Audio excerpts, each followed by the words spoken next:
I am doing posts if someone is in chat.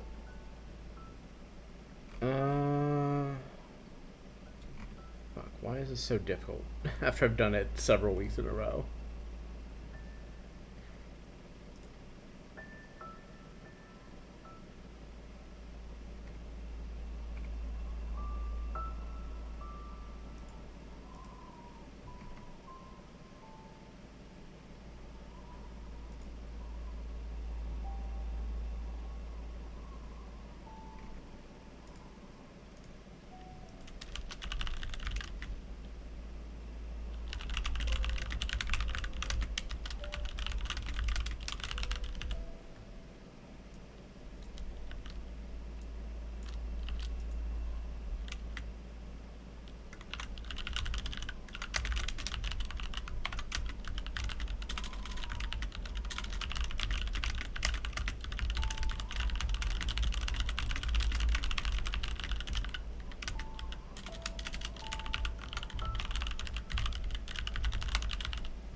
Posting. Posting.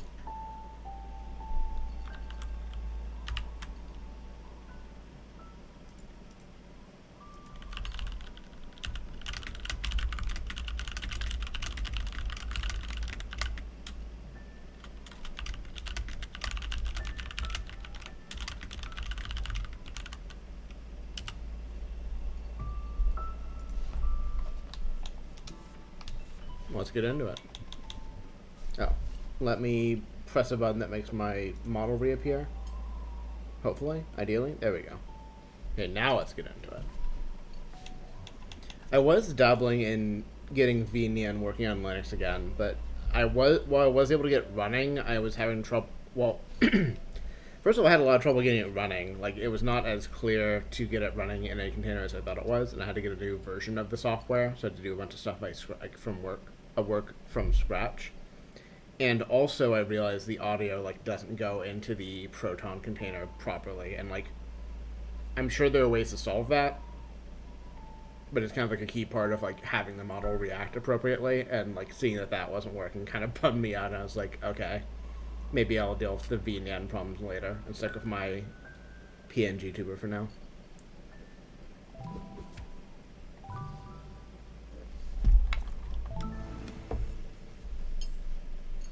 I guess this is called Core. I always want to call this Heart of the Mountain.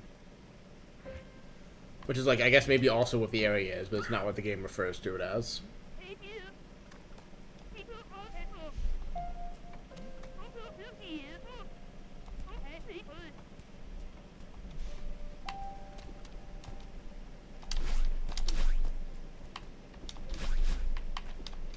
Oh, right. I need to not be so aggressive with the jumps. Remembering what this area is about and all.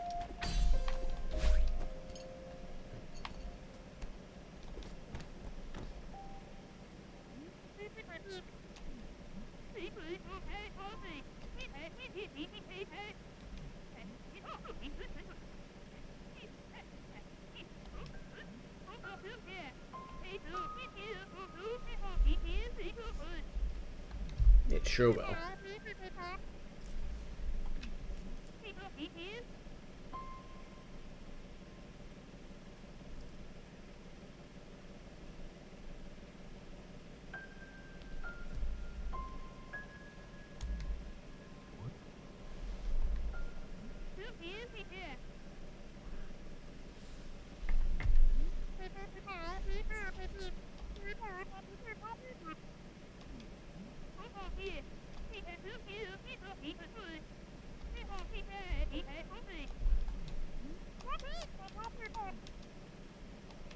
I don't know why I'm bothering to click through this again. You know, I already considering that I already put it on stream, but.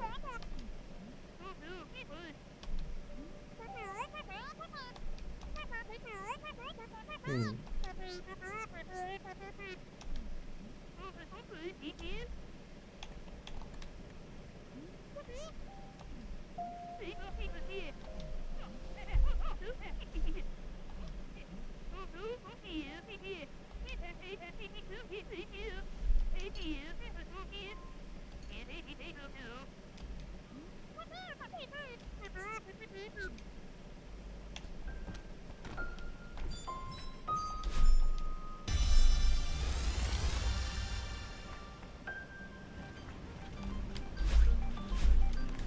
I think it has been long enough that I forgot that, like, and I think I probably also mentioned this last stream, but I just forgotten that the crystal hearts were a gate. Well, that would do it, hon. I think I totally forgot that the crystal hearts, like, are a gate for this stuff. Like, including, like, the B side and C side of core. I'm glad you can hear me. You'll hear my, silly observations on the video game as they happen. Oh, God. Keep forgetting the mechanic of this area.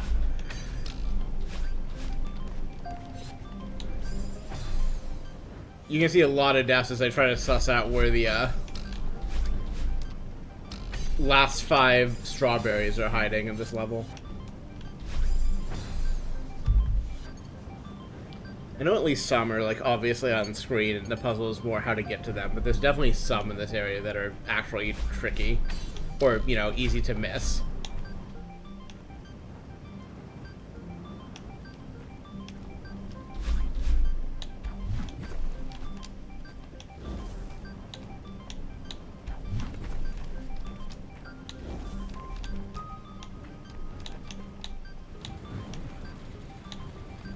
I meant to look up if this, like, how close this, or if this was just in the base game or not, because I, like, this has the feel of a DLC pack, but unlike Farewell, I'm pretty sure it was, like, right after the game release. And it was just like, oh, by the way, here's this little follow-up to, like, the main story.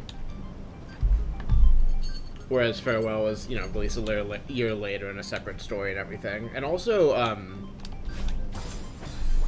okay, couldn't remember if there's a reason to touch that. Farewell apparently was considered, like, conceived as, like, lost levels for the game at first, which explains part of why it is the way it is. And apparently, like, the game files for it used to refer to it that way, like, as lost levels.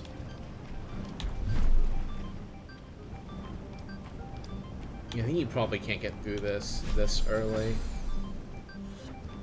Because I remember because I have played this, but the game has not shown me an important mechanic for this area yet.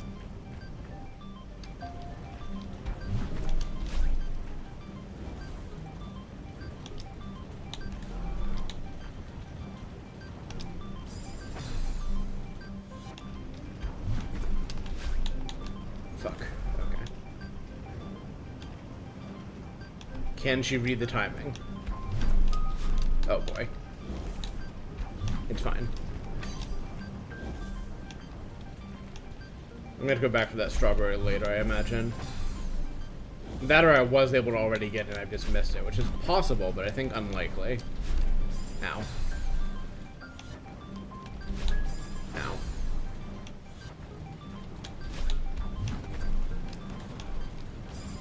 Ow. Gonna be a lot of ow in this stream.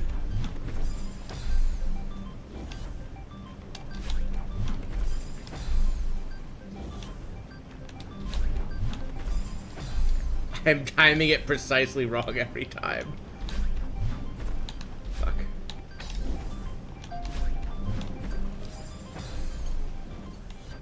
Another instance of having, like, beginner's platformer luck of, like, getting the timing perfectly right the first time, and then every other time just being, like, off cycle in a way that gets me killed.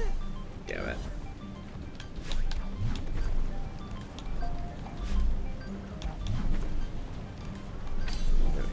That's more like it. That's less like it. Pretty sure I've made that exact quote-unquote joke on this stream already.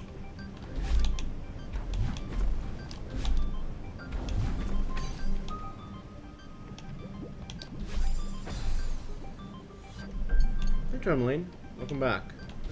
I hope your classes were well. Oh, nope. Incorrect.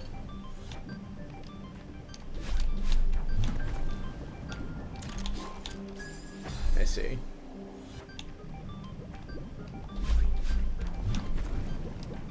What if cold?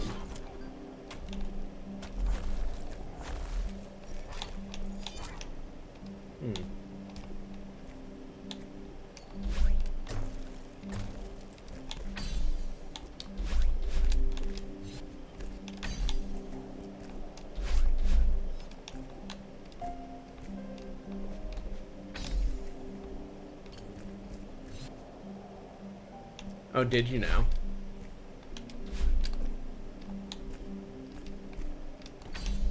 I hope you're enjoying your time with my deranged fiction. You'll find good company of Aurora, who also enjoys my deranged fiction for some reason. We haven't determined why yet.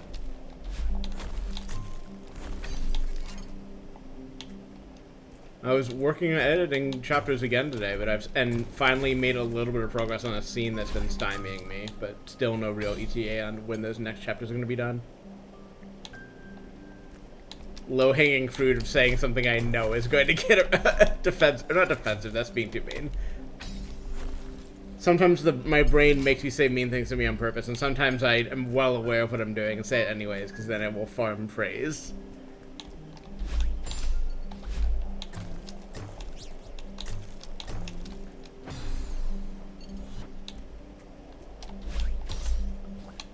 I am happy with a lot of trust, though, sincerely.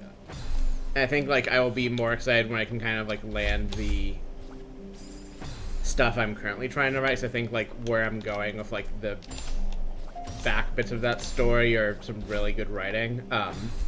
But I do need to finish making them and finish trying to, you know, craft the arcs I have in mind for these characters. How did I just managed? Okay, well, I don't want to burn the dash, that's for sure. It's like, okay, that's how I did it. Like that. Yep, like that. Hell yes. I'm excited for it, Tourmaline. You should write deranged fiction. Possibly that's for yourself only. It's a good bonus if it's for other people, but mostly it's gotta be for you, is the thing.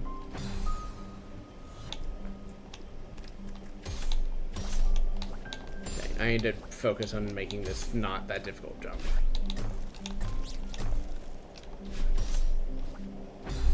God damn it. Please, please, not like this. Not like that either. Yeah, this is one of the 5 remaining strawberries in the game, and I will get it and die trying. God. I just need to not... Actually, well, I need to not burn a jump there. Is one thing. Jeez.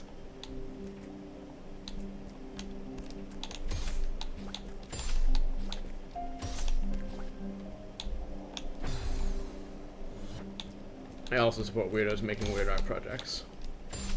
As are weirdos. Fuck. I don't know why I am overthinking this so much when I have done 90% of the thing already.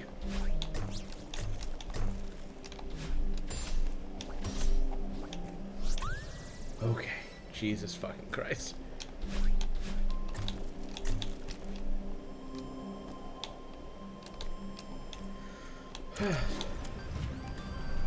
I do like the mechanics in Korra, though.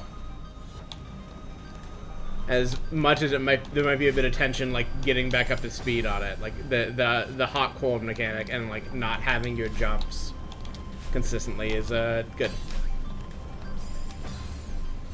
It just is a bit of getting used to even at the base level, and the fucking B side and C side of this are wild.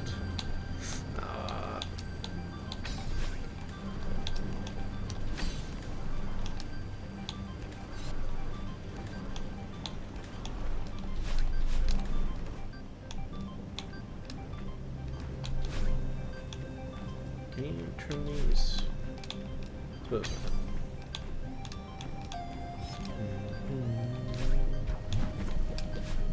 Nope.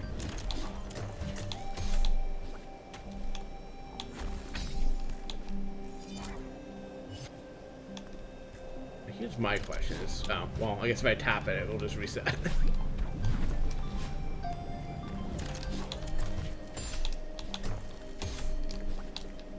didn't actually need a jump there.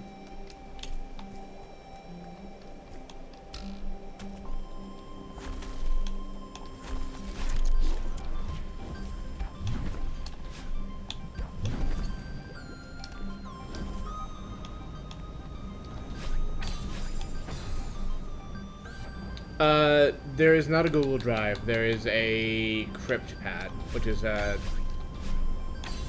encrypted communal thing that I use instead. It should be linked off of the...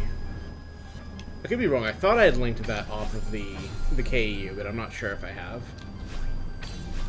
It was definitely one of the links I posted in chat one of the previous streams. Okay. Boop, boop, boop, boop. No.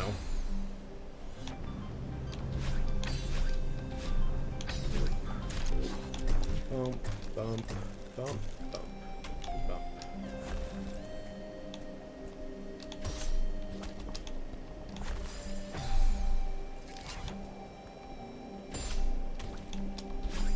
I swear that was a diagonal dash.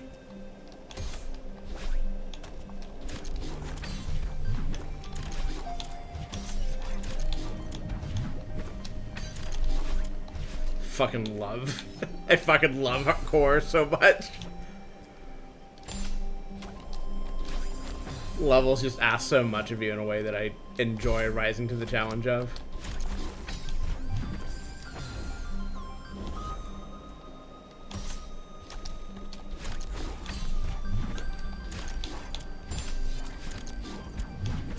Ow.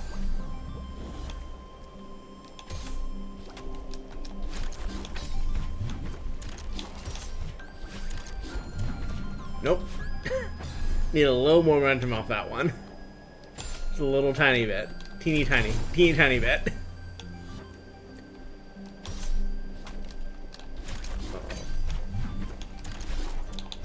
Nope. Well, I guess I was thinking I could have dashed into it there, but that is a thing that you can only do to a good effect in other levels. So if I dash into it here, I do not get the jump back, which is fairly crucial as it turns out.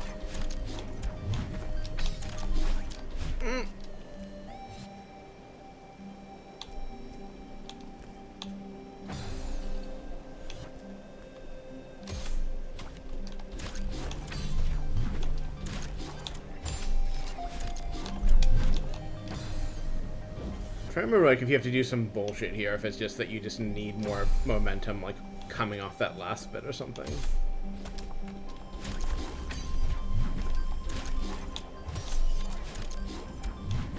Ow.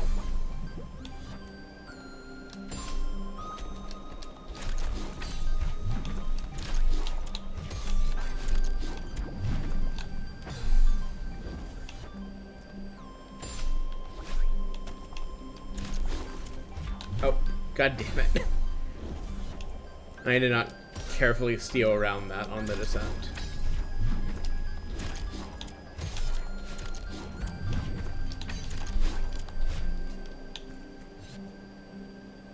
I guess you grab the left. I think I can get it the way I'm going, but I just need to have a wee bit more momentum than I'm having. Not less momentum, more momentum.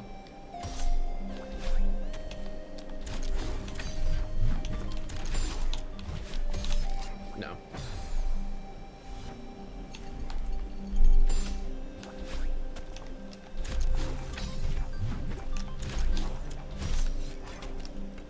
No.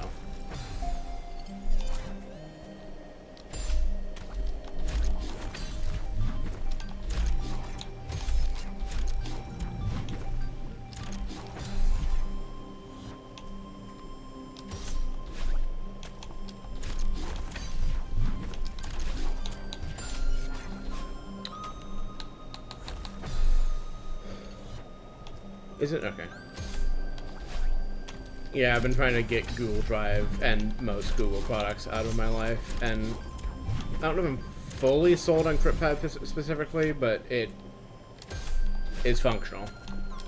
It also fits a nice sub-theme of moving a bunch of my stuff to European Union providers as opposed to the United States of... I was trying to find something demeaning to say, and I couldn't think of anything I liked enough to finish that sentence.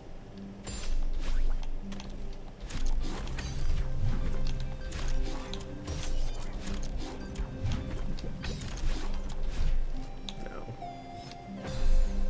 Oh, you're supposed to dash into the thing, of course. I don't know why I'm trying to do something different.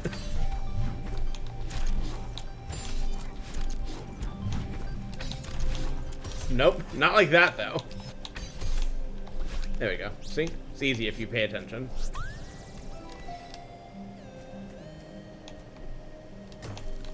Ulcerated sphincters of Arcerica, or whatever the fuck, what his name says in V for Vendetta. You don't gotta hand it up to the British fascists, but when they're making fun of America, it's good, actually. Though I have heard the opinion that I generally agree with, that of all the people that British people are not generally included in the set of people that get to make fun of Americans. As people in the other degrading former empire, mostly becoming fascist state. Europeans writ large, sure. Though they're also on the thinner ice than, you know, people who have historically been brutalized by countries like ours.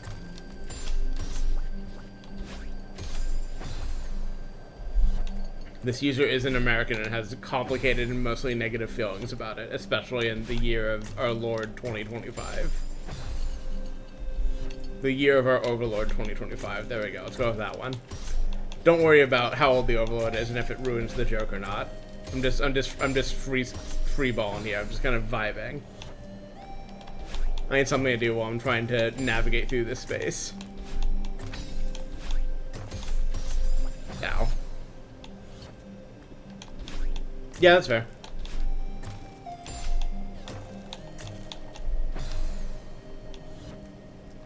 I think there's a lot of screens like this in Core that I think throw me mostly because they're just flexible in a way that, like, is not bad. Like, it just tends to lead me to being confused about, like, how I'm trying to navigate through the space. Oh boy.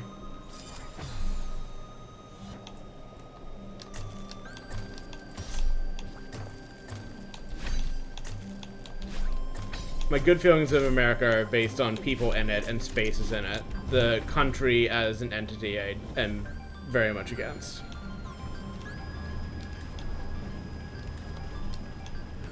Ow.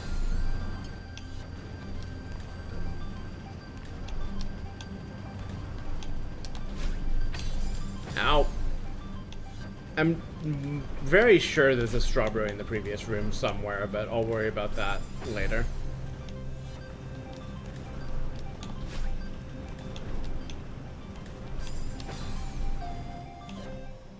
I can't see the strawberry guide until I finish the level, which is fair enough. Ow. Sure.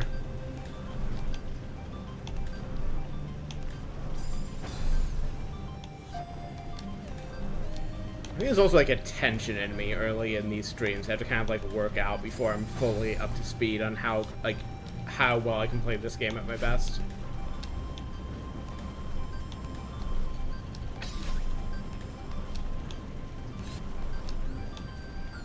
Okay, it's one part, hello. One part, chilling out, I guess, and one part just, like, trusting myself to do the motions correctly.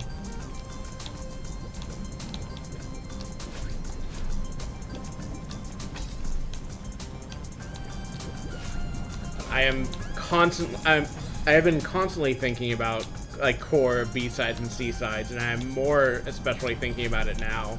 Because I know the C-side has a fucking wild screen based on this, Rising Lava concept that I'm so excited to get back to and see how I can bring it down.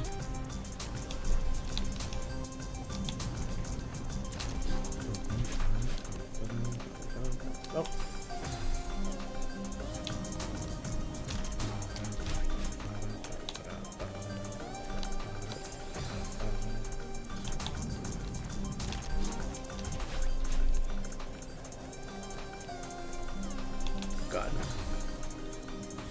Timing the jump on the crystals, I'm just trying to remember how to work around these things effectively again. It's been too long.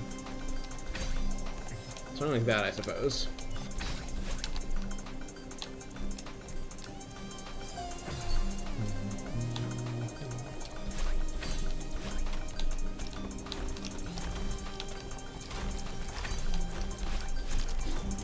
Oh, right.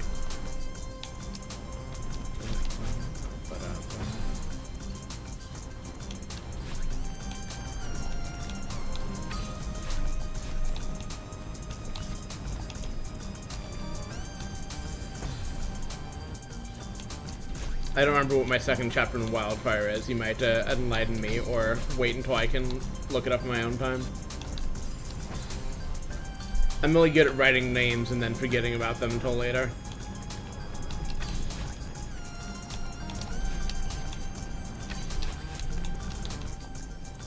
Oh yeah.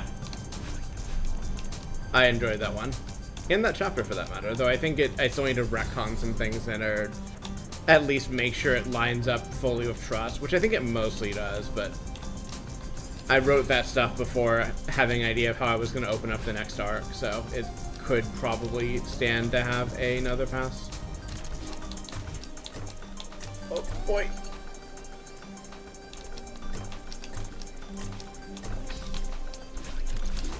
Whoop.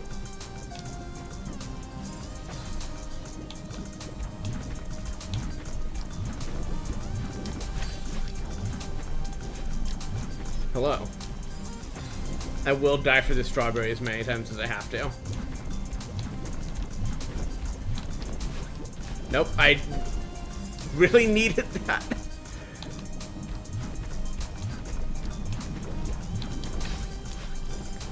I think I want to save a jump there and go over the top of the spike and then... Oh, maybe you can. Maybe you do have to spend that jump to make it up to that higher block.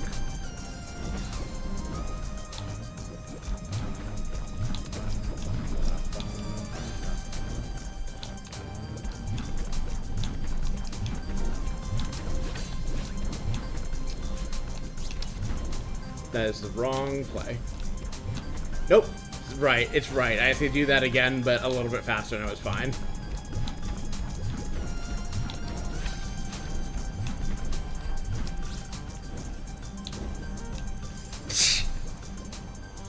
I think you can do that without necessarily wiping that block and making it as much of a race against time there, but it's just easier to do it that way.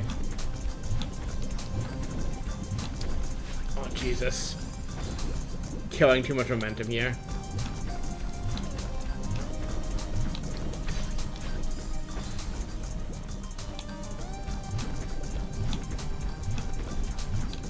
I think I originally planned to do much more of like my porn writing as separate interludes like that, but I think I don't know, wanted to integrate it more into the story as I went on, and also kind of was inspired by one of the other core authors, I forget who.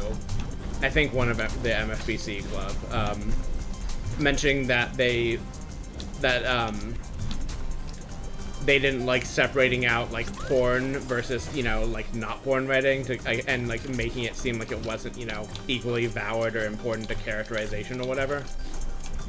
And I think inspired by that, I started to want to be like, okay, I'm gonna pull this stuff into chapters more often and like not always to the point of a like full like sex scene, but like definitely as something that kind of like creeps in more. It's just like character interaction between the main couple or main like polycule, and like occasionally comes out as a full-blown like sex scene when it feels appropriate, as is the case with one of the bits I'm working on writing now. Oh, have written. Need to edit still, but have written out at least. Hey, Bedlin.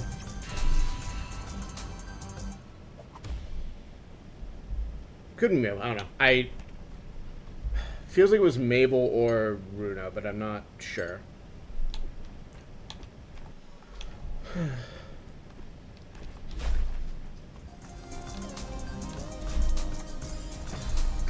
This mechanic is what one of the Seasides uses. Weird to manage the rising falling level like this. It's good. It's good, it's good.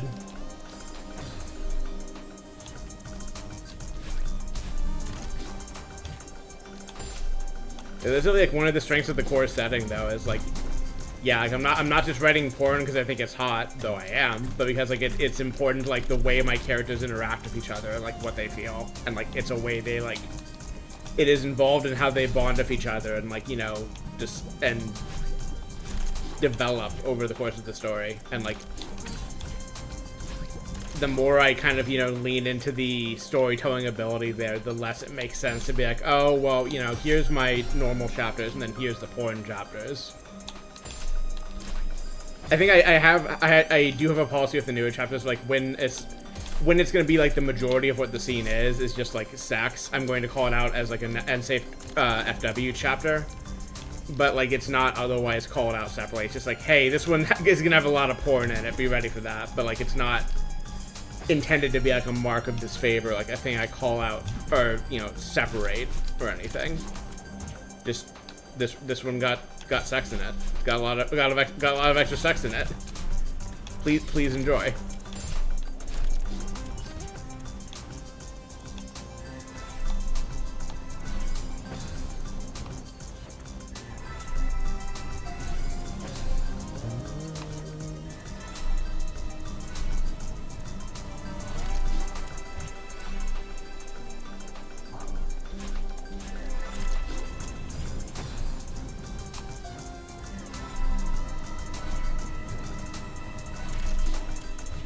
Speaking of my opinions on America as an entity, that is definitely one of the like most compelling things to do. Is that someone born in our fucking fucked up Puritan culture is like, no, the porn is part of the story too. It's important.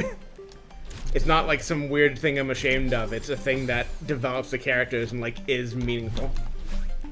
Yeah, I'm aware of the thing with the content warnings. I need to figure out a solution for that. Like, they work in my PDF reader, and I have not yet found a good way to implement what I want them to do that works consistently.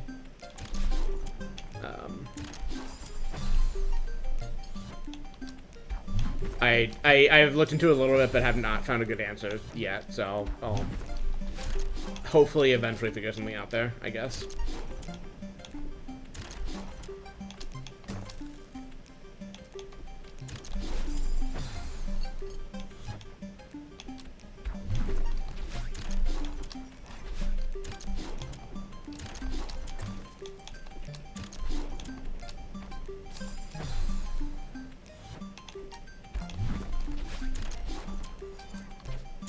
This is all just for the B-side, because I did not realize this wasn't even the like main path until just now.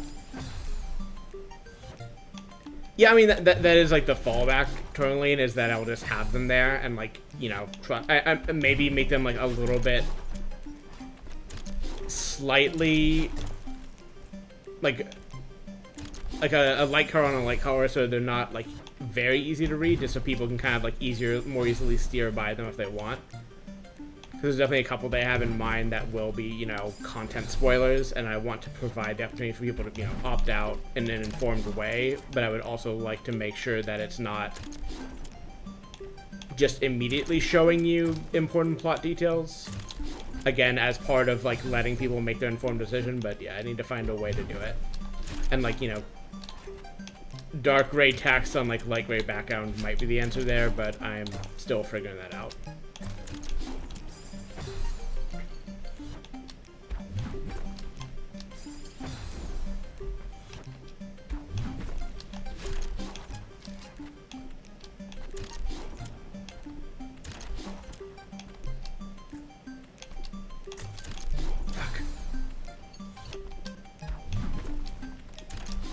I also at some point need to go back and do old chapters to be thoughtful in that way. So I think I called out like content warnings that felt particularly worth noting in Wildfire and Recovery, but I would kind of like to not have that be an ad hoc thing and like have it be integrated per chapter in a consistent way.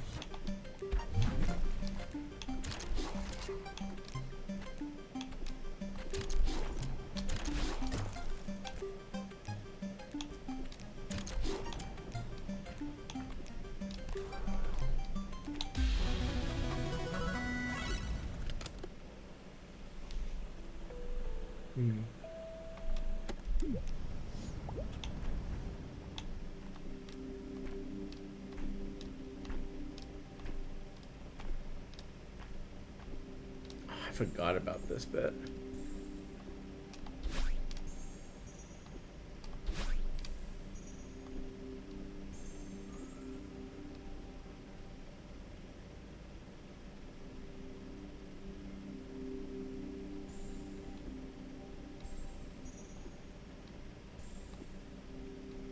It's understandable. And I definitely want to be good about that stuff, and I guess kind of like develop better an understanding of like what is going to tend to need calling out in that way.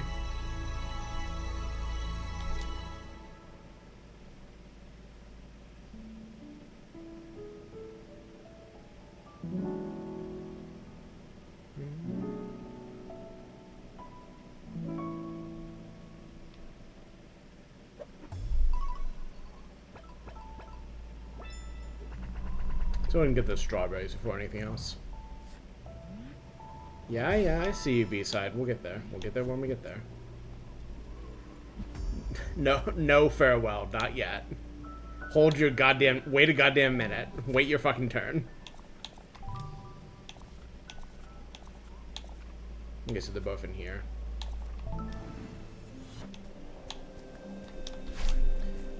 I also kind of am planning to delve into more stuff in Trust that like is going to tend to need that warning, because I have some ideas about where I want things to go. So, as I kind of, you know, try to tackle bigger things as a storyteller, I want to make sure that I'm continuing to be thoughtful with my handling of same.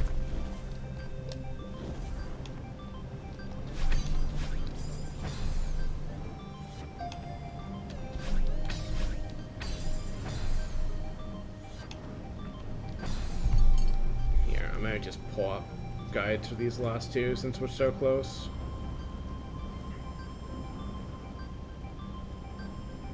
Just at least for pointers on where they are in this level.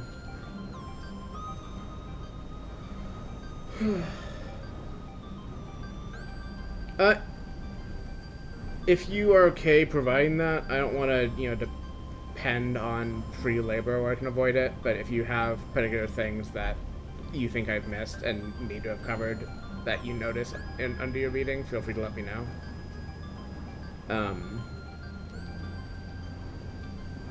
What are words? Okay. And yeah, I do plan to, I don't know, kind of like revisit my old chapters at some point and kind of give a clear thought on that.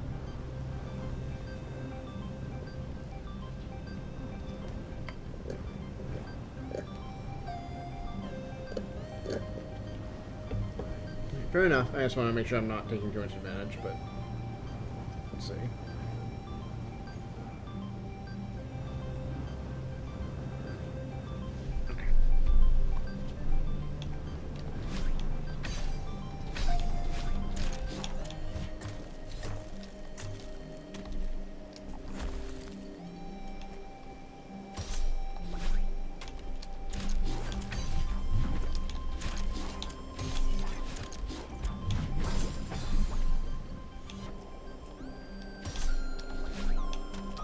Yeah, it's been fun. I mean, like, the content warnings for, you know, non-sexual things tend to come a bit easier and, like, what is going to need cause like that, but it's also fun to think of, like, okay, what kind of deranged sex that I mentioned pursuing with my characters particularly deserves this kind of warning?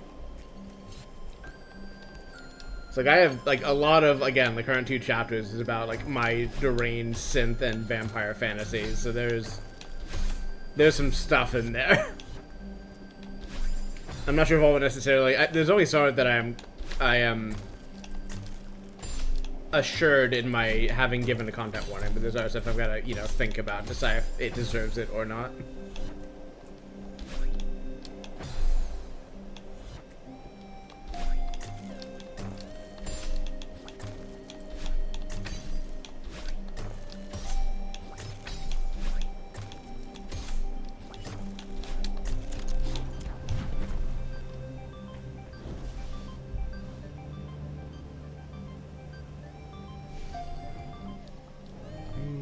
I might have missed it already. Yeah. Which means I have to restart this. Oh no, okay, nice. It is nice to do this for me. Or not.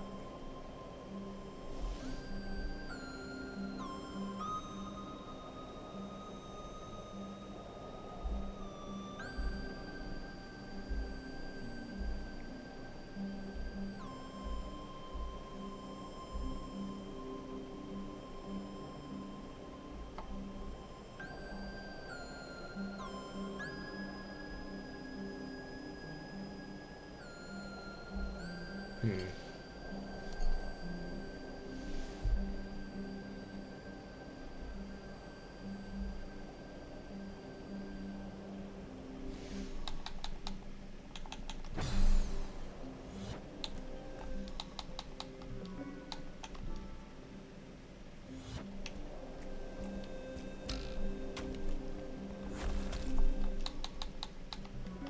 Make sure you do the right section.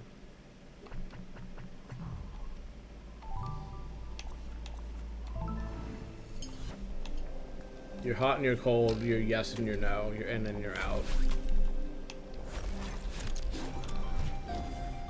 Things of this nature.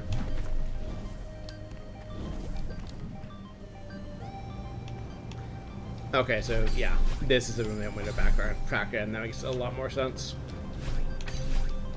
I mean, still the one downside of a text guide in a modern YouTube hellscape is like, yeah, sometimes it is kind of confusing what a guide author means when they say, get to the 4th room and then do this.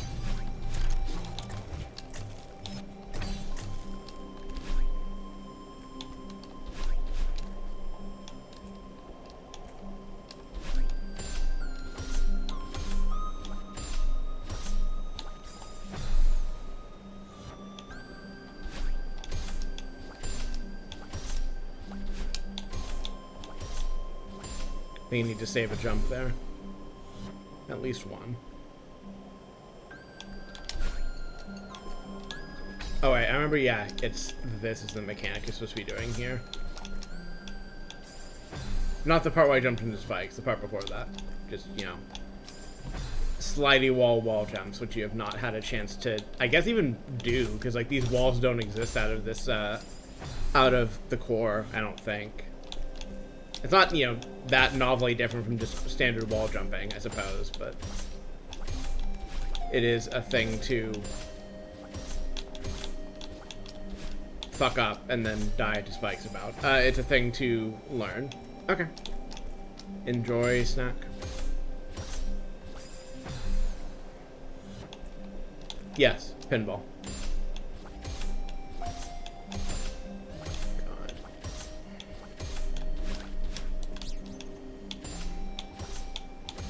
Getting out of here with the prize, of course, the exciting part. As you might expect. Jesus. I think you really do want to save a jump for the way out, too, so you really want to, if at all possible, not spend any jumps until you get fucking right underneath this thing. Like, I think you can get out of here without a... Yeah, you could, in theory, do that, but I don't think I can manage it, so... Okay.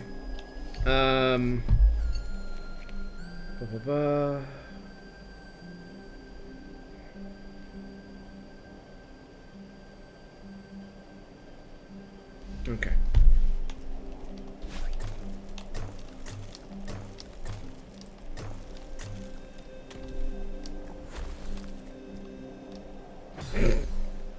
Just missing those straight up is always very funny to me for some reason. Just, what if I just miss the platform entirely instead of not hitting the jump right? New pro strat. Okay.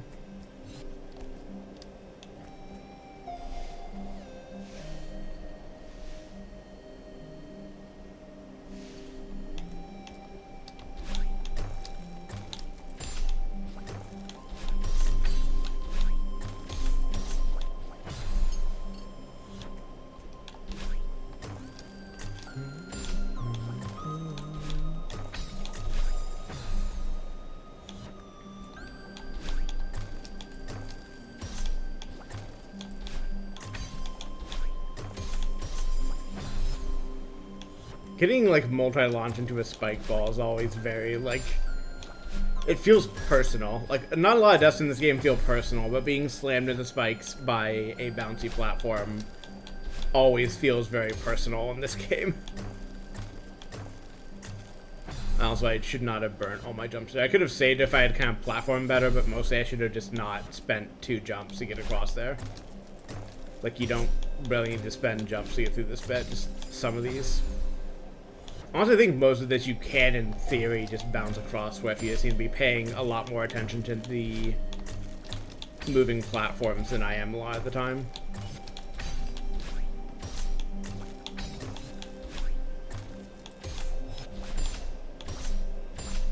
Ow. Ow. Ow. Ow. Right.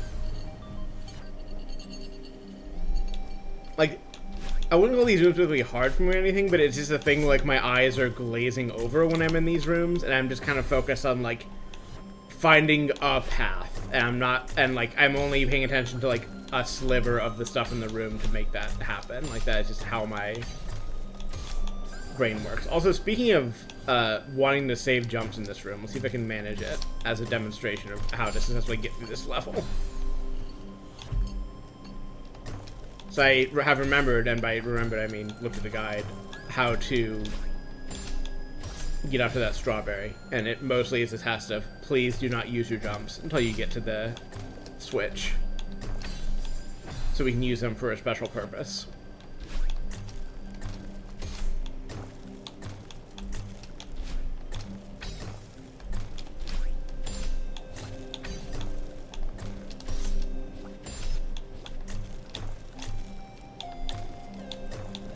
Stall for time.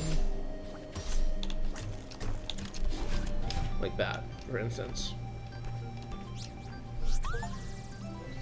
Impress your friends. Collect 175 strawberries. Apparently the achievement pop-up has decided to be on my other monitor, so they will not show on the stream, which, unfortunate.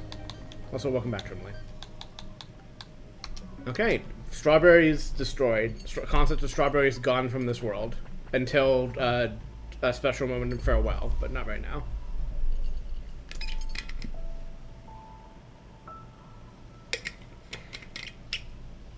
Having water. Alright, last B-side in the game.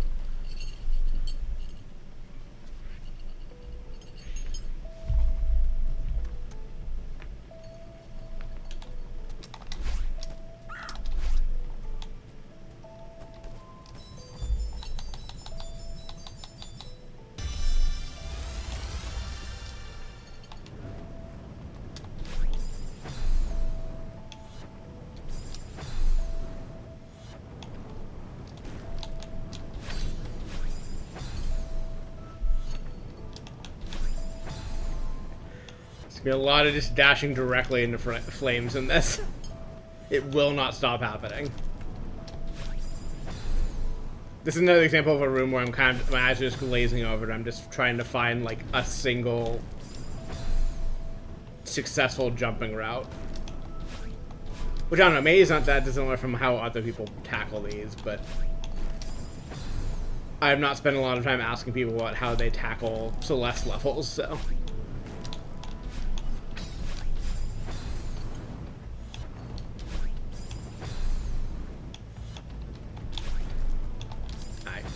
Just waiting a fraction of a second too long. Oh boy. Oh, I thought I died before I sent my jumps there, that I just landed on a flame, but no. This room really wants diagonal jumps from you, I think is the thing. Okay. Ow.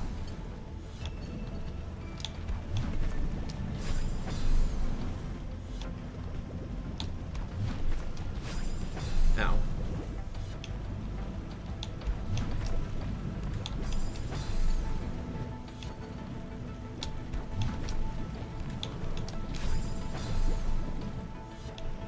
I feel like this specifically is where I learned a lot of the air control I have in this game, because this chord, and like especially the core B-sides, ask so much air control of you.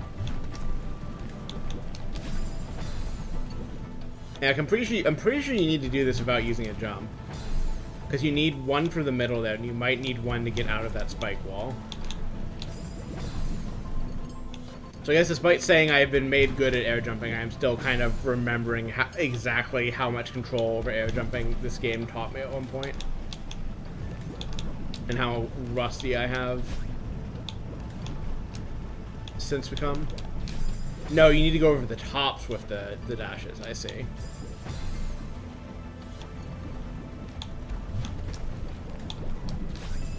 Like that, directly into the fireball. Ow. Ow.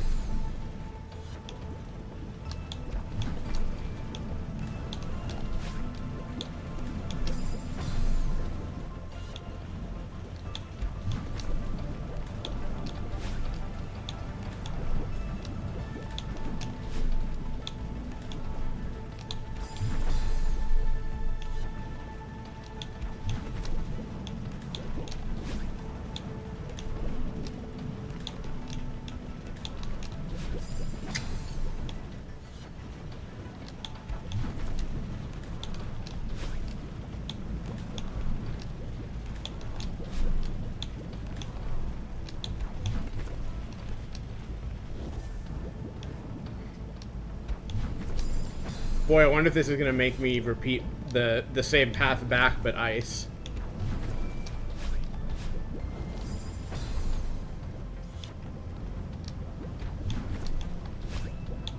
Ow.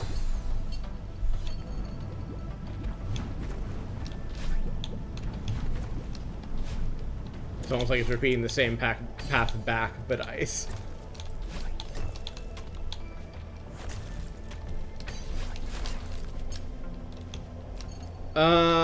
Yes. I have not given a whole lot of thought to what long shot looks like, I'm gonna say in advance, despite them, being a relevant character. Despite her being a relevant character, I suppose I should say.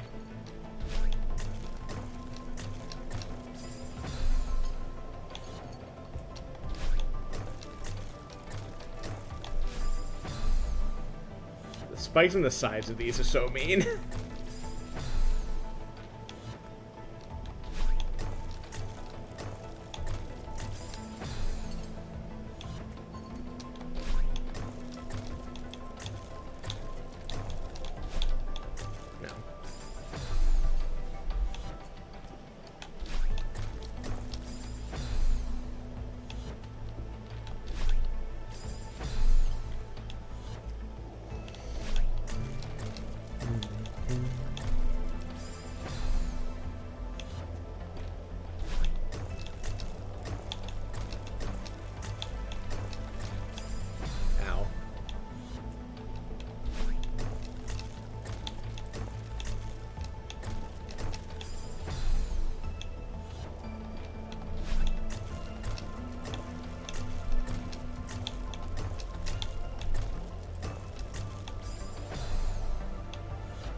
Yeah, I think a lot of my, like, characters that might not naturally have arms, like my avians, my scaly characters, I just tend to, like, be like, no, they just have arms. I don't want to think about it. But I do also like to have wings on avian characters. I think there was, I think in my character in Wildfire, I did conceive of as not having arms, just having wings. But I know since I've mostly just made characters that have arms and a separate pair of wings when I've made avians. Because I don't know, I already have enough trouble trying to, you know, bend my mind to write anthro characters. It becomes harder when I have to remember to, you know, write them even more differently. I cannot answer Snitties for you at this time. I don't know.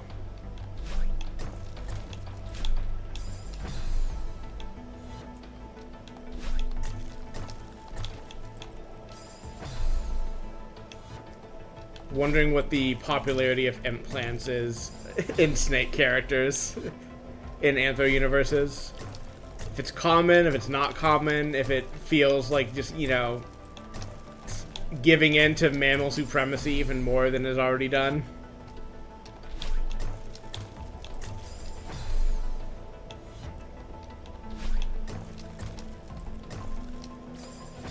I'm not gonna write a whole thing on like the relative popularity and political issues inherent in mammals getting or snakes getting tit implants, but I'm sure one could do it.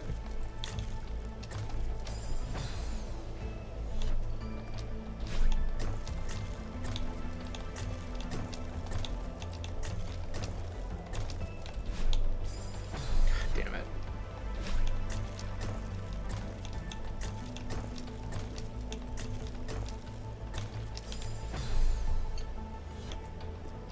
Now, people love giving snake anthos huge tits. Like, it is common. I think there's an older version of me that was more like, well, you should do things that match the animal. Why are you doing this weird shit? But as I've gotten older, it's more just like, I don't care.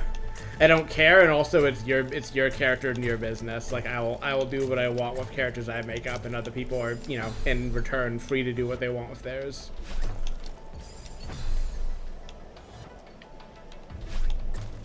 Like, I don't tend to do hybrids personally, but I have nothing against them, especially with someone, you know, very near and dear to my heart, having a proud species fusion character.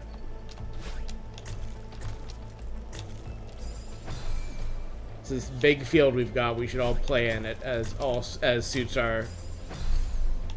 our interests and suits our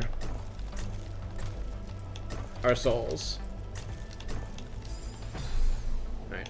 I had a zen moment like 2 deaths ago where I understood this level on a deep level, or understood this level in a deep way, and I need to get back to there.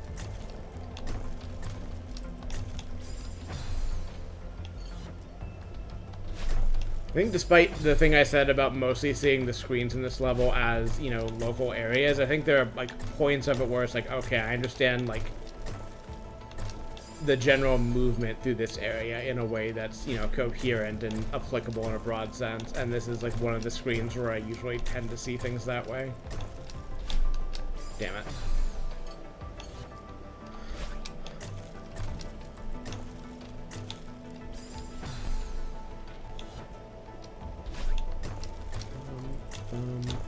No, I should have just committed. Anyway, bunny sharks, if you happen to know any, tell them they're cool for me.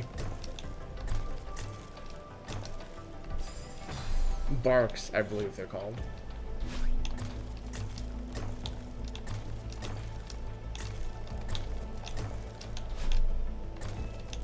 Fuck.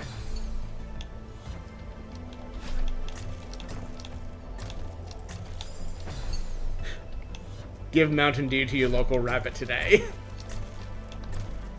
It does only good things to them. Trust me, I'm a veterinarian. I know these things.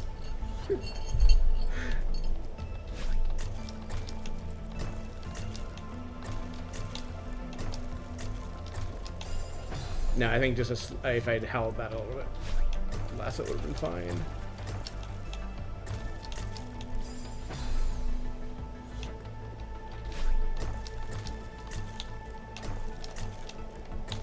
Nope, I, again, should have committed. And I probably could have saved on that lower bounce, too. I just wasn't expecting one to rise in time to save me there. Boop, boop, boop, boop. I could have done a dash there, probably. Boop, boop, boop, boop, boop. Nope. Need to be slightly earlier or a bunch later there. Boop, boop, boop, boop, boop.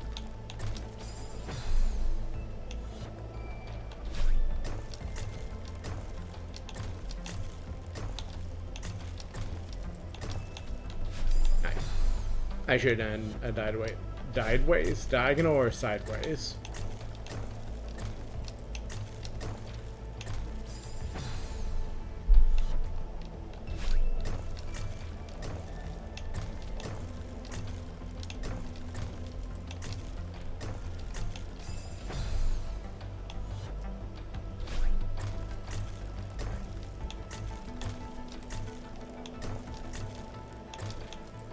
I need to. Oh yeah, now we're between deaths. Oh, Aurora, I've just had the thought of like someone asking Eco how she got the way she is, and just imagining like insert college drinking scene here, you know, drinking the whole keg, drinking a yard of ale, whatever, but it's just Mountain Dew. And poor, like, scrawnier Eco just looking determined, but clearly overwhelmed.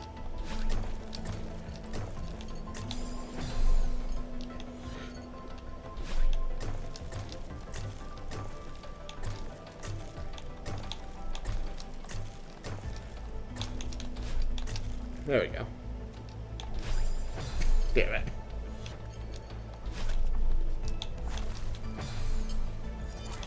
Love to get repeated yes lamels from you. It makes me feel good about myself and my actions.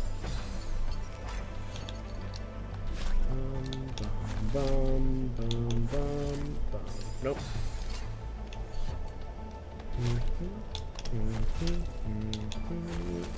No. I wish I had a better understanding of like what air stuff does and doesn't consume momentum.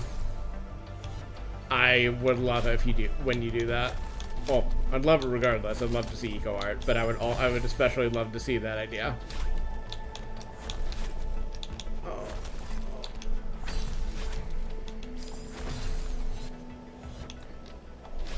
Despite getting through as much of this game as I have, I've just never understood like the intricacies of the grip stuff and like how to manage it and like how to avoid spending it when necessary. It's just not something that is like lodged itself that much in my brain.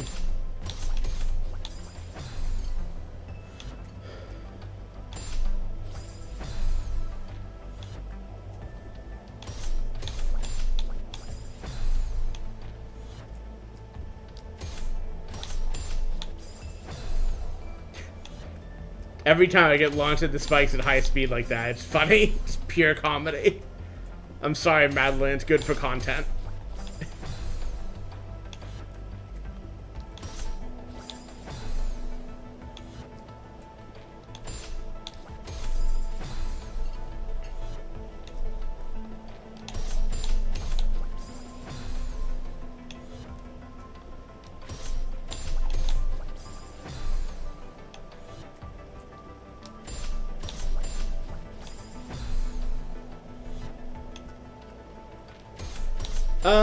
Esmeralda is the eagle, right? The one that is met at the party, or am I thinking of a different character?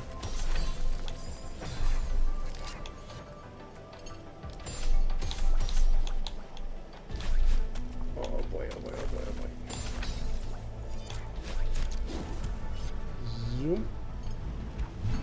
I'm blanking on the character and cannot give an answer at this time, then. Oh, wait, Esmeralda was at the... Yeah, I think it meant that more to be platonic if that was at the... I am going back to my first impulse if I cannot give an answer at this time, because I might be... about to die. Too busy with the video game, and also too uncertain of my characters and when they appear in the story to give a good answer at this time.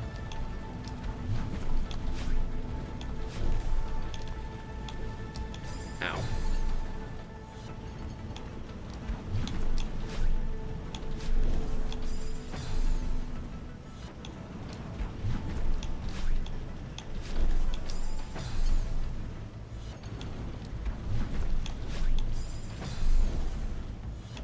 I might take a look when I am through a couple more screens or at my Aurora mandated stretch break in a bit. Also, Chapter 5 of Trust, you are cooking. I'm sorry for the corresponding drought you're gonna get when it comes to the chapters I still am working on, but that was always gonna happen. Okay. I think I just lucked out with the timing on this the first time and did not learn that you need to time the fireball position from across the screen in order to have this work.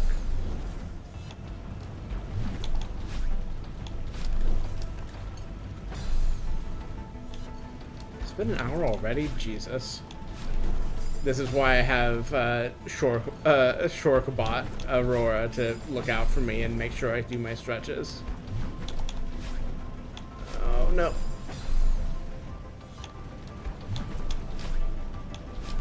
So it's a bit too slow then.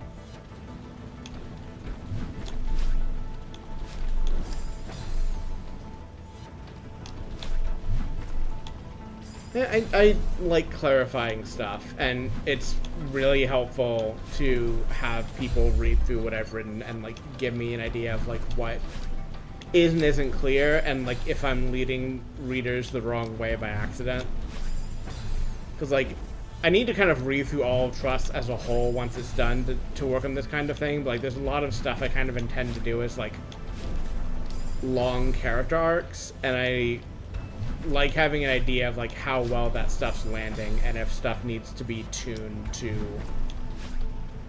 better achieve those goals. Like especially once I've gotten it all out and know like where I'm going, and like if things need to, you know, be laid out slower, need to be laid out quicker.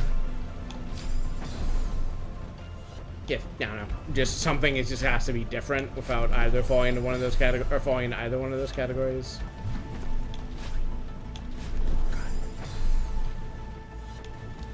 Done a bunch of it like in service of this game, but like this kind of thing we have to kind of like time a loop in advance like this is something I'm not particularly great at.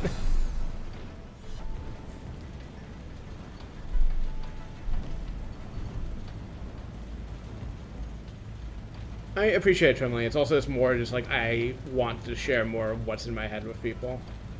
So it's not as necessarily self-critical as it sounds, which given the way I am, as Aurora can tell you, it's good to be on guard for that kind of thing. Like, it is also just that I want people to see all of what I have in mind for these characters. And also I've been sitting on these chapters, editing and writing them for a while, and it's been frustrating me, so I'll be excited to get that to people. And then and then get bogged down in different chapters about different things.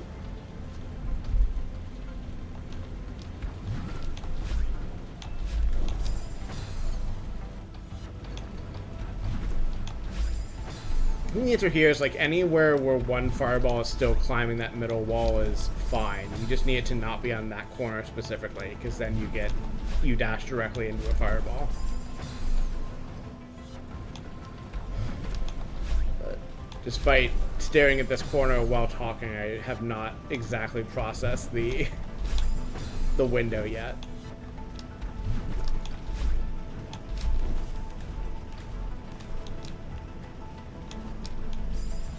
You can't take too long or that happens.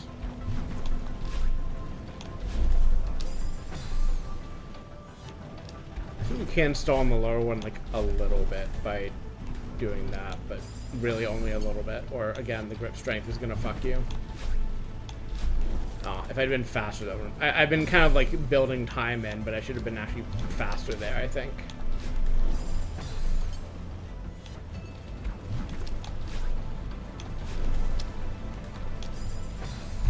Some water.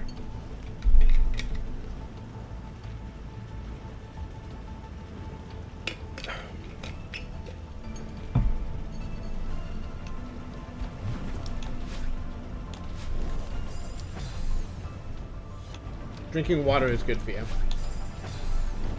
This stream is sponsored by water.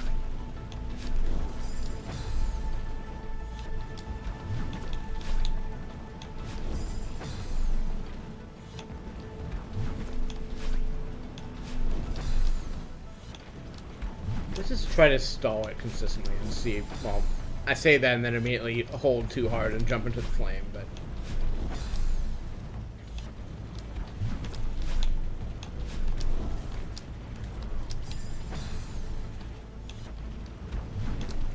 maybe among the most frustrating cycles to get beginner's luck on and then just struggle with afterwards. Because I almost had it, and then I crucially did not have it, and now I am in purgatory, where I must not quite do it for all time.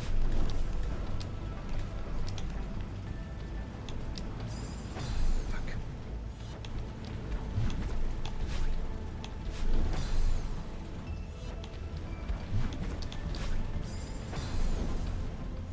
This is another place where like a better understanding of how grip stuff works and how you avoid spending or avoid getting tired on the wall would serve me well, but I just have still never internalized those mechanisms and how they work. Oh boy.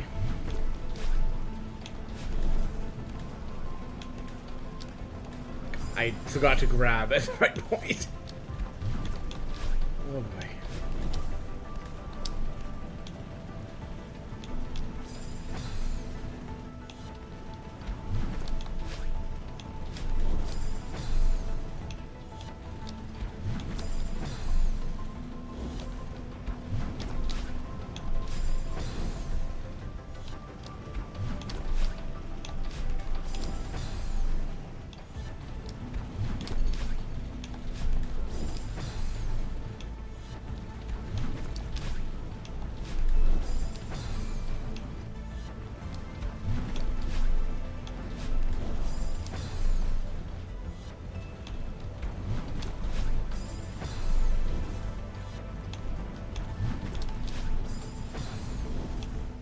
I think mostly the thing that's hard for me with this kind of thing is just like being able to deterministically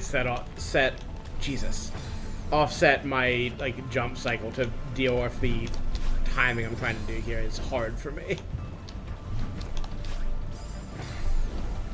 I also wouldn't need to stop fucking up at easy stuff at the beginning of this so I can actually focus on the part of this that's difficult.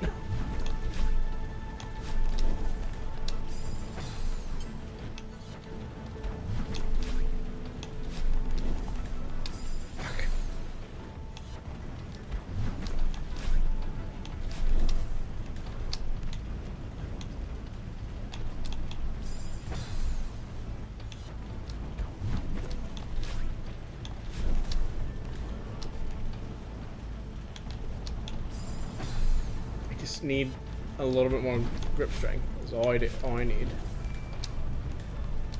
Fuck. And also to successfully pull off a jump. That would help if I could do that.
Okay. I will do a stretch break as I was advised, and I will probably also type an answer to the question while I'm up. But first, first I get my controls on screen, then I hit this, then I mute, and then I press BRB, then I mute, and then I be right back.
Where?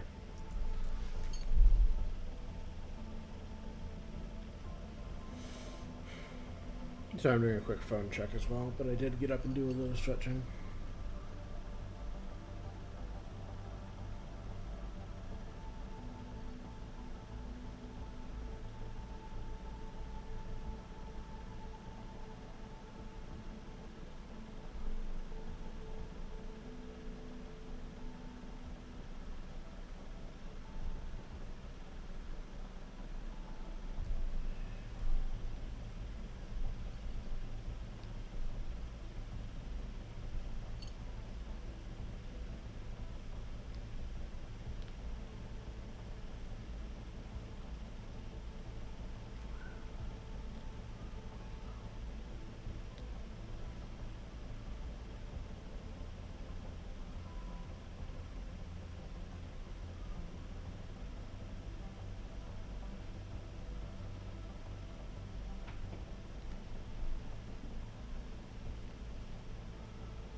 Okay, that's enough telephone time for now. I have a little more water, and then I can get back into this.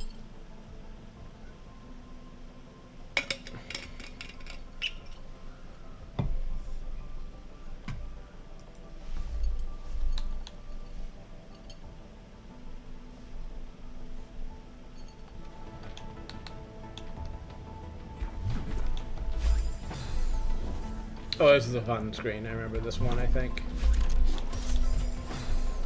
Just lots of bouncing. Very careful bouncing.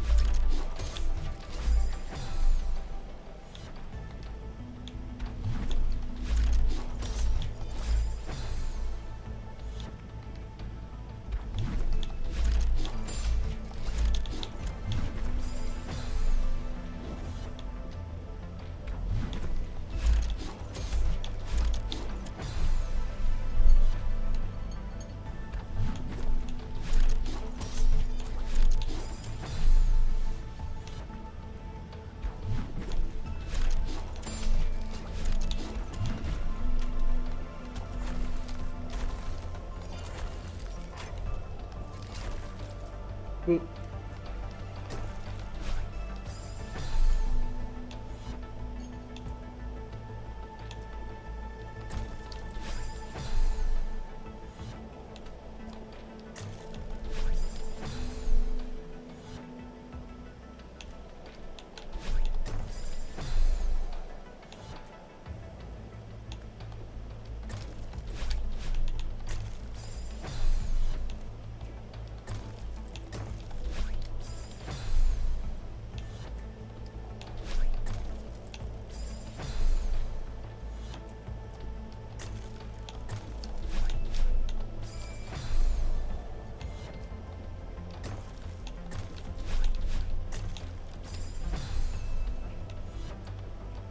Nope, I need to stop using a first jump like that.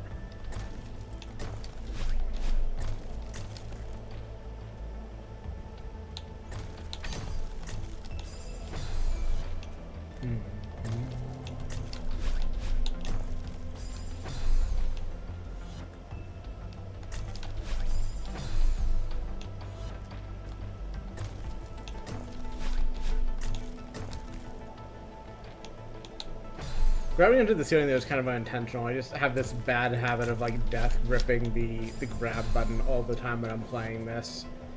I think just because there's so many levels where it actually was beneficial to do that, but it just doesn't actually help in a lot of levels, and is a bad habit that I should just not be doing.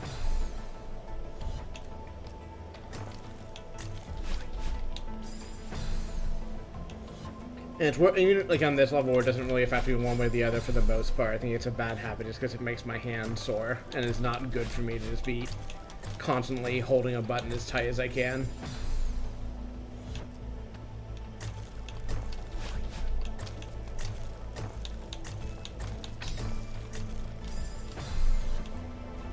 Just easier said than done is really the problem. Like, I can recognize it's not great for me, but my hand still wants to do it.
New and exciting depth discovered.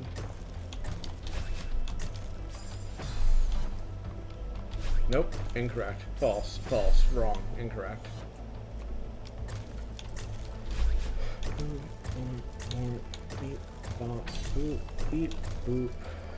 Oh, that fucked me out, so I was not expecting to bounce off that one specifically.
Fuck!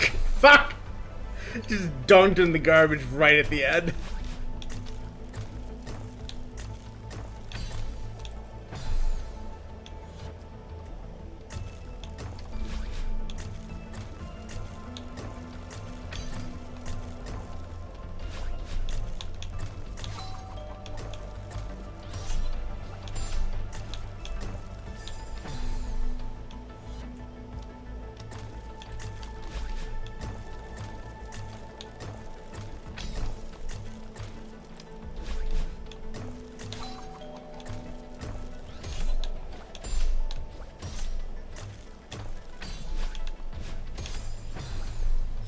I died getting spiked. I'd get died on the going up the next time. Next time I'll die in just the perfect way. Just in the middle of the two extremes. I will find a way to do it. There we go. I should not have said that while I was still hanging, but it worked out.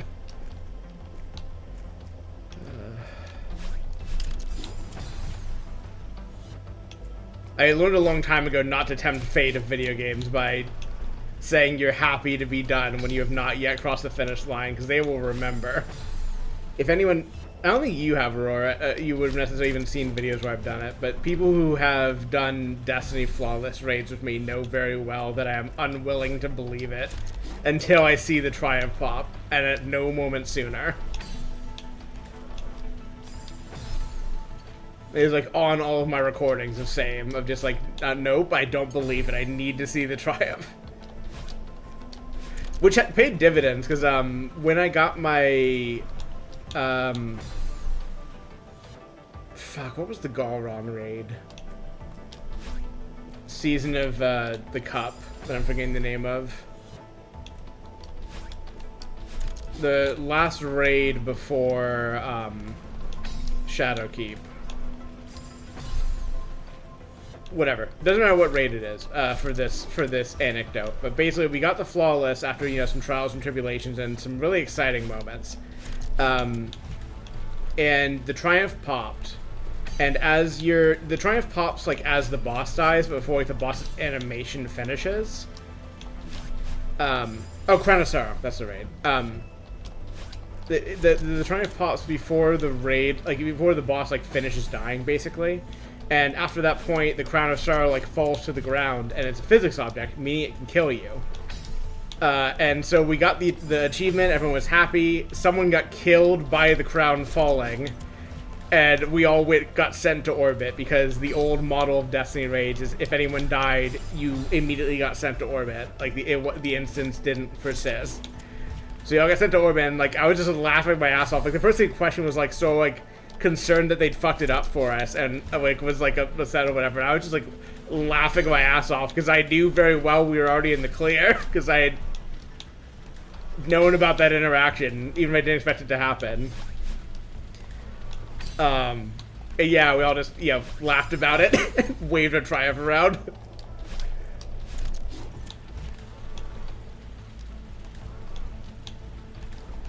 Oh boy.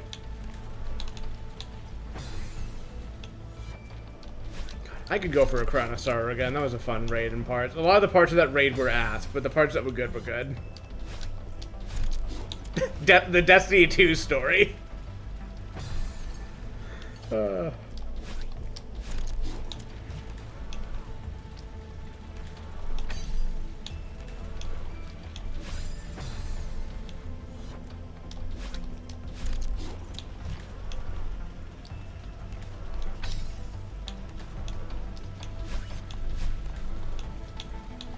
Fuck. Could really go for a Scourge right now. Nice 20-minute Scourge of the Past. God, what was... I think a record for...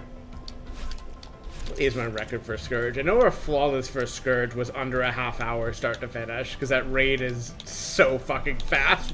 Especially if you know what you're doing.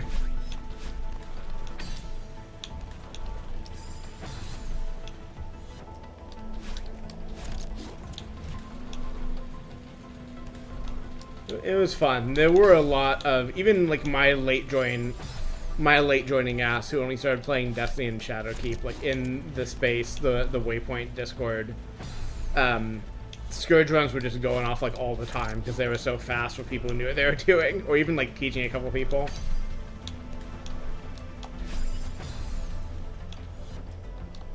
I always hoped they would bring it back in the unbolting era, but apparently not. I mean, I don't know. Maybe they could bring it back in whatever the fuck Destiny is becoming in half a year or a few months or whatever, but it sounded like their unbolting days were basically behind them because it's difficult, not fully appreciated by the fan base, and I don't know, Bungie's in a pit that one hopes it will escape, but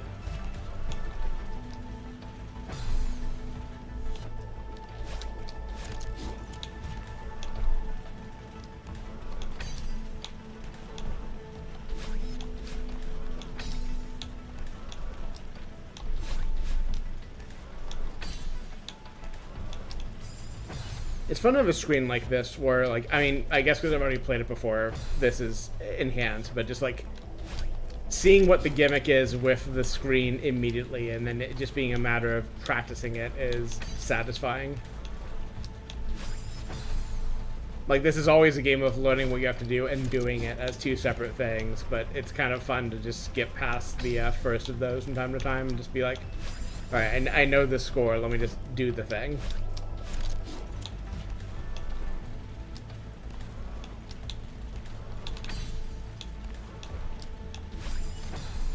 By do the thing, I mean dive directly into spikes a dozen times.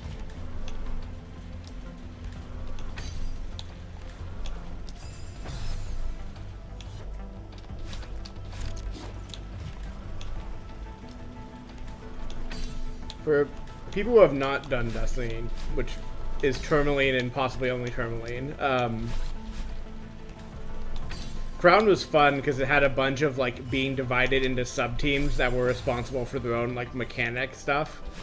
And like, you know, if they fucked up, the whole raid could wipe, but like needing to do your thing while also like it's two different concepts, like having to do your own little like pair thing alone, and then also having to like, you know, be in a voice channel of two other pairs that are also doing that, and just like learning the voice of the person you're playing with, and like learning, you know, what they sound like in the launch of sound in your ears, but also like learning how they want to approach it, like how they want to do refresh mechanics, and like what timing they like, how they go about it, various things like that. It's always kind of fun to have that little sub game in the raid.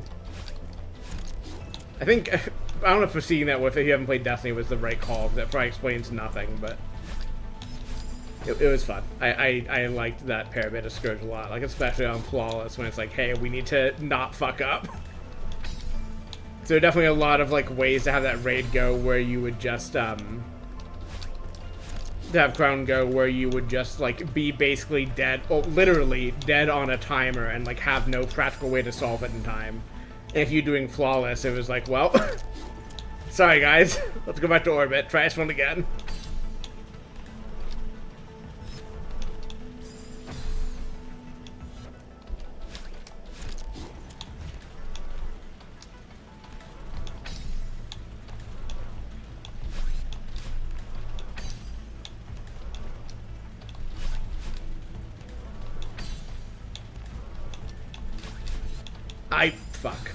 I fuck.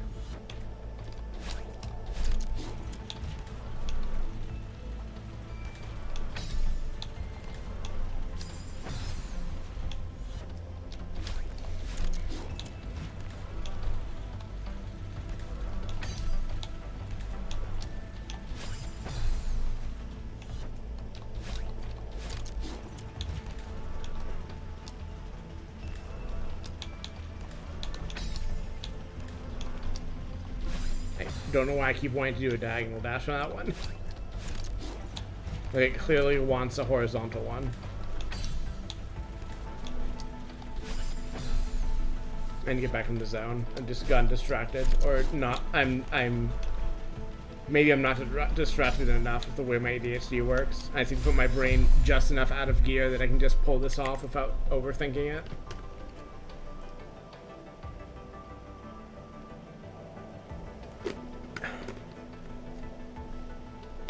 Having water.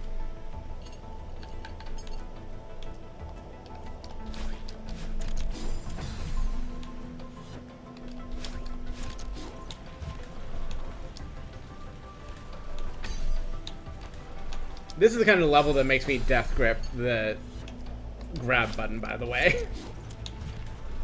Because it's much more necessary here.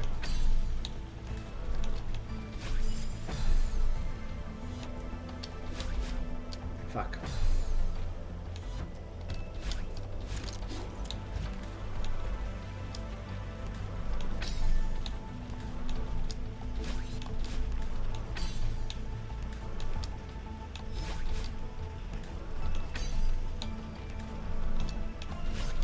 Nope, I don't know why I'm spending 2 jumps to get through there.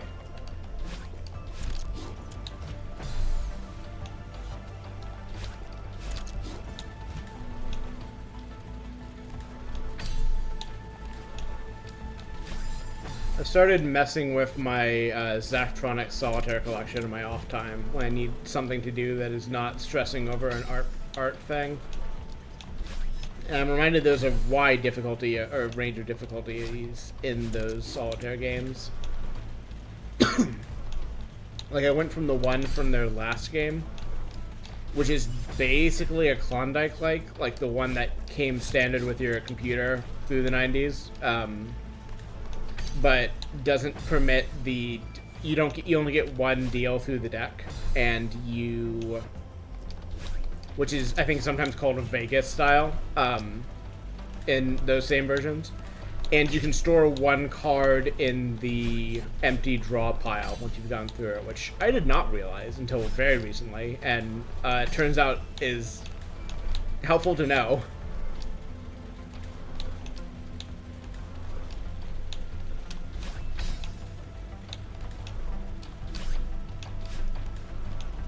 Motherfucker.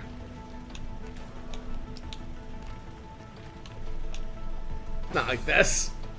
And I guess knowing that now makes that version a little bit easier, but I definitely have a lot more trouble with like Solitaire and Klondike Forum than like the other version I was trying to play, which is Sigmar's Garden, which is the one that's in Opus Magnum. It's like a marble matching game that's fun, and like I had like a lot more success with that version immediately. So I think it just works better with my brain. Also, I think I'm 90% sure that getting all achievements on Opus Magnum, which I did do, requires like winning 50 games of that or something. So I have already, you know, played a lot of that game, and needing to play through it for 100 wins for the one of the achievements in the Solitaire collection, which I do intend to get in the long run. Getting it for Sigmar's Garden sounds very achievable. Just a matter of, you know, spreading it out so I don't feel burnt out on a mini game inside of a mini game collection. Oh boy, no.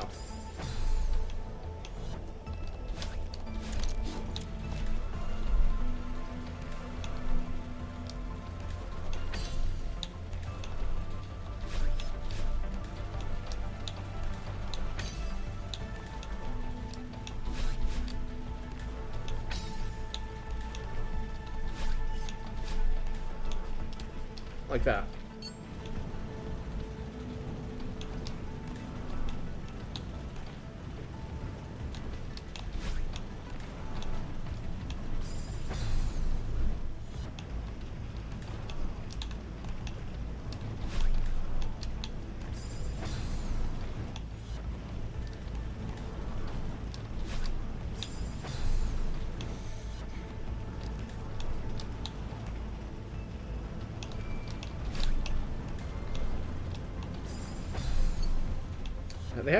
They also have the Solitaire game from, God, like the other chemical making game that they made, that Zachtronics made after Opus Magnum, that I'm already forgetting the name of, but like had this like, you know, collapsing society, maybe like post USSR type feel to it, where, you know, you're making chemicals like basically to make some parody of ends meet, and like at the end of the game I think you're like robbed for those, like kind of making the whole plot in a way pointless. And like it had this game about, it's just like a Solitaire game, but like doesn't have a concept of suits, and it permits you to like cheat card placement basically, that I must have played in the course of playing the game it's from, but which I like barely remember playing.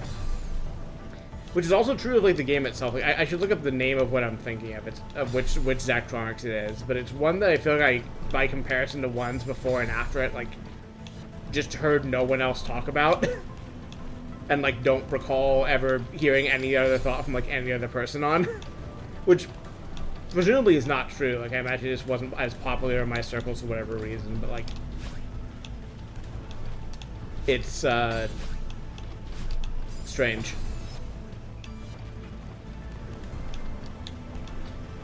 So I remember hearing about TIS 100 from someone, probably a friend in college. Exapunks was huge in my circles. Eliza was big, like in like critics discourse generally, as I recall. And everyone cared about the last proper game they released because it was, hey, Zach of Zachtronics fame is retiring from games, and this is the last one. So, you know, that one obviously got a lot of press, and I played that one and still have stuff to do in it, but I think have like I think I did actually wrap all the bonus stuff in that. But for a while I was like, for a while after release I had not, I was really stretching out playing it. Like not out of any intentional reason, I just didn't put in the time and wasn't in the headspace to do the kind of puzzles they create over there.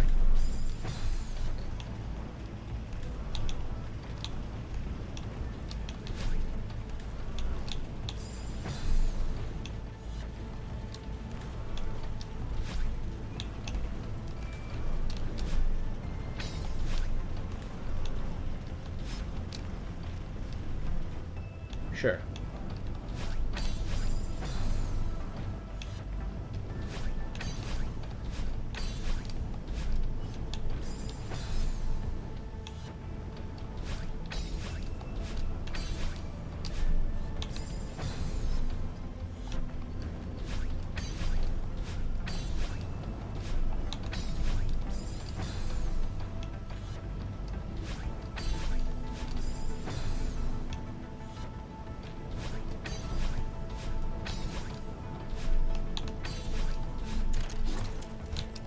Damn it.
Don't know why I tried to land on the lava there, if I'm being honest.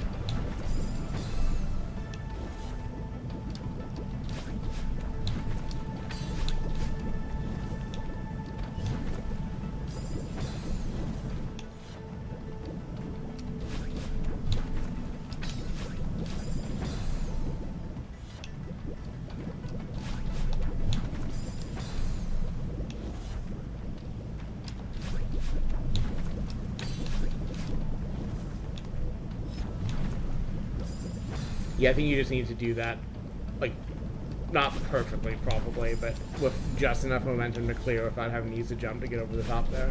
I don't think you can do this without... I think you need to spend both your jumps to get out of this.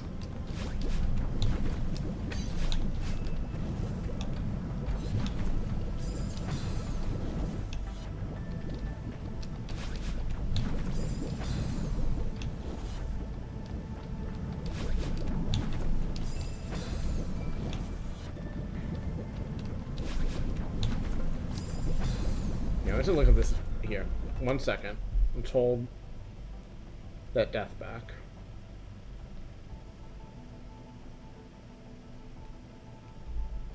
I just want to remember what Zachtronics game I'm thinking about, because it's going to bother me, even if it is not bothering anyone in chat.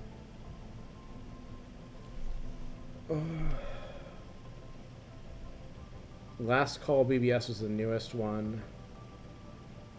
Molek Syntez was the one that I feel like I've never heard anyone else talk about.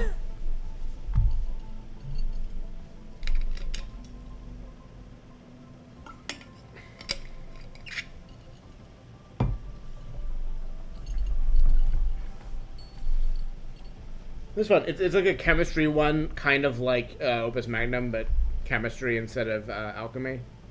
And I don't remember anything about the puzzles now, but I'm sure if I went back to some of the gifts I have of solutions, I'd be like, oh right, this game.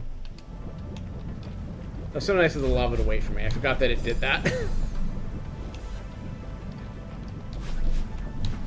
Jesus. It's a really narrow window for this one. Or that plus just timing your jump off it bad, which I think is part of my problem. What have I stopped doing correctly here to not get... Okay, so it is just timing. My timing is off. Suddenly. There we go.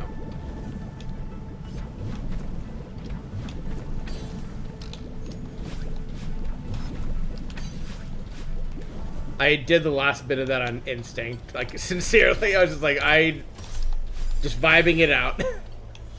And hey, it worked out, didn't it? Okay, definitely need to not spend both my jumps here.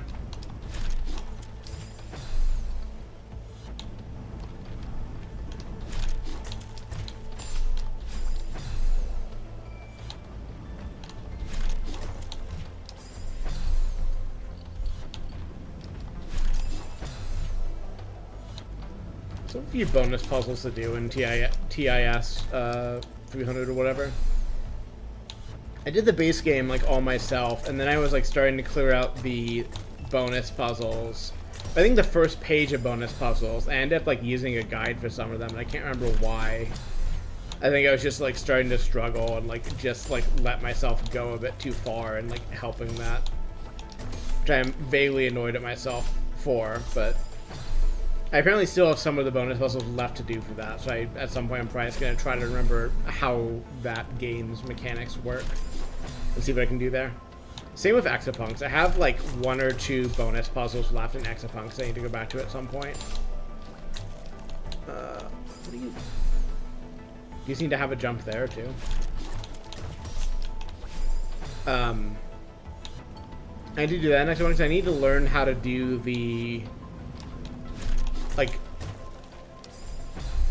Puyo Puyo like minigame in that well enough to get the high score they want you to have, which I've so far been unsuccessful at. I also know someone did a like C++ like screen reading program to just play that game for them for Exapunks, and I'm really tempted to follow that person's footsteps and like learn enough about fucking, I don't know, Python screen reading libraries or whatever, and like writing my own like game solvers to pull that off, which feels a bit beyond me, but maybe not, and I think would be, as was said in the Reddit thread where I learned about this, like very in line with the game's themes to be like, no, I'm not going to learn to play this game myself, I'm going to teach the computer to do it. As this is a game about teaching the computer to do things. Fuck. I know Last Call BBS has a version of that game in it, but like oh Jesus, PvP, not PvP, but like one that's based around like AI bosses with like special abilities, as opposed to just the like the original game, which is just a straightforward like it gets faster as you go type thing. And like needing to survive long enough to get the given score. Okay.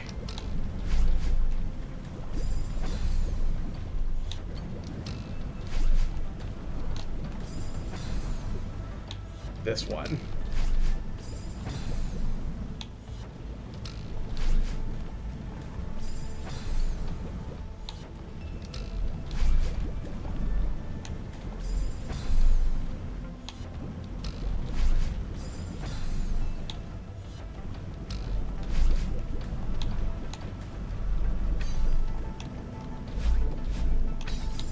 I don't know why I thought that was a switch.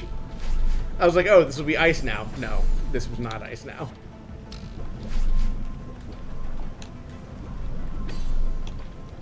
I do like that it's basically scarier than it looks. Like, once you like get the timing right, you just slide past all of them.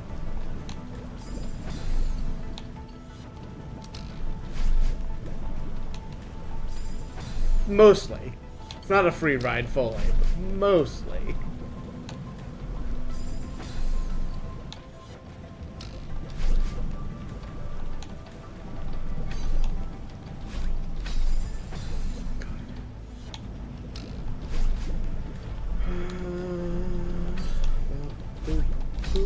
Damn it. I keep hitting, being a little bit too high on my jump to pull this off.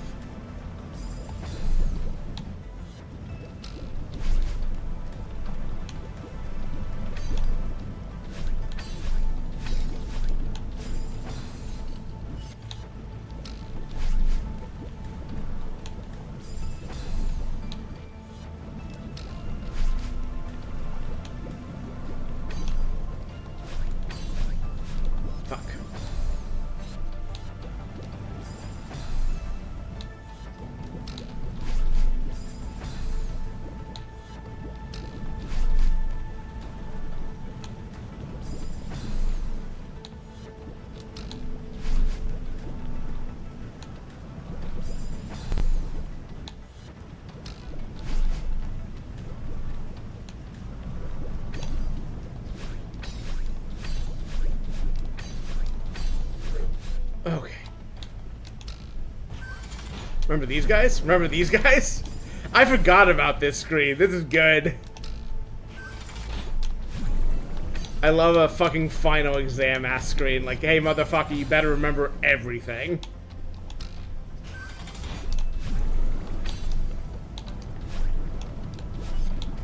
And crucially, you don't get your, you still don't get your jumps back. These are all things, I guess I hadn't realized the other, like, subtext of this, which is that every one of the things on this screen would give me your jump back. In a normal level, but because it's core, it does not. Which, I'm not sure if that's specifically meant to be a, part of it, but...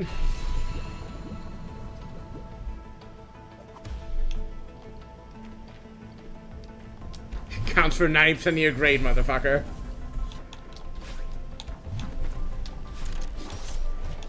I remember this screen, I think, specifically. That or the seaside version of this is the part that I have videos of.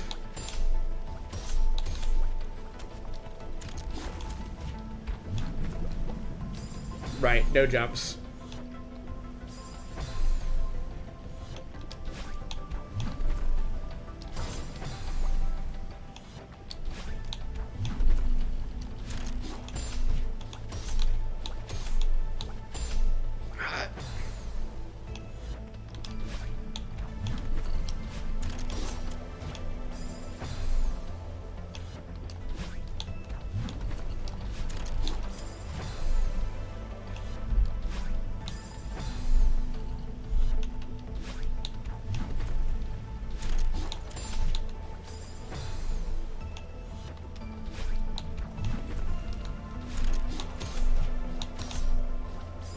You really need to get, like, your full, like, horizontal momentum off that last one. So you can, like, I don't think you can do that without spending a jump, which means you conversely have to get across here without spending a jump. Or have to be able to.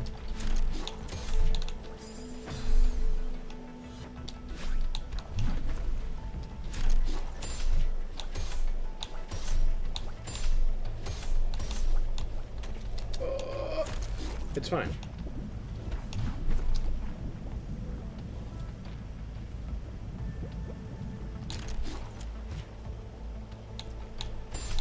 I should have committed.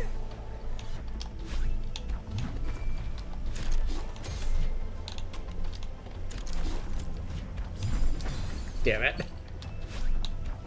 Punished for my success.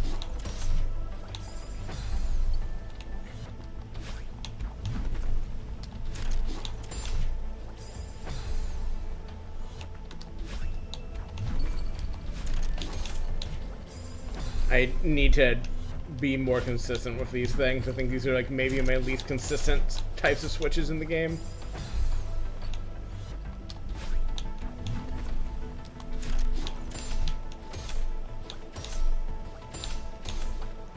That works.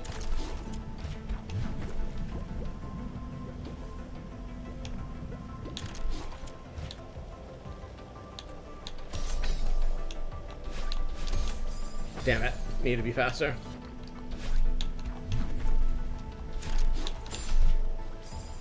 Need to be slower. Oh boy. Yep, sure. That's exactly the way I intend to get through that screen. Don't even worry about it. Fuck! I maybe could have saved that for horizontal jump, but not sure about it. Or horizontal dash, rather. What?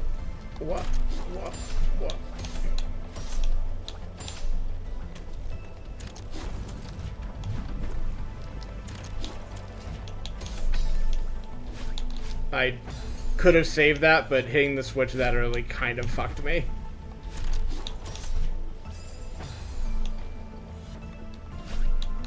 Ow.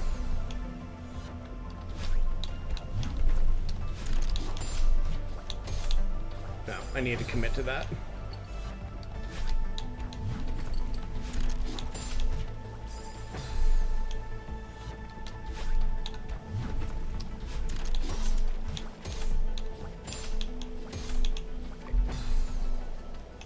The problem with these is I keep, like, meaning to hit them on, like more vertical, so that I bounce straight up, and then I hit them on, like, the horizontal, and I'm just not prepared for it. Like, that. I should have committed more to just going. I also need to stop dashing horizontally through that because it keeps throwing me off.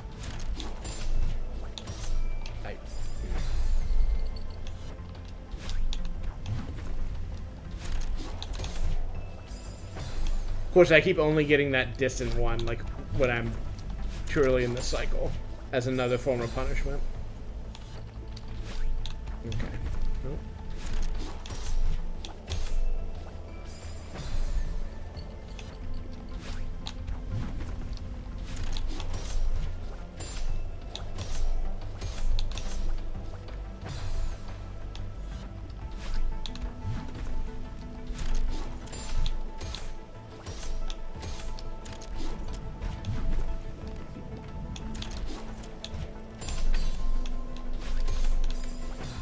Getting around that last one is such a pain in the fucking ass.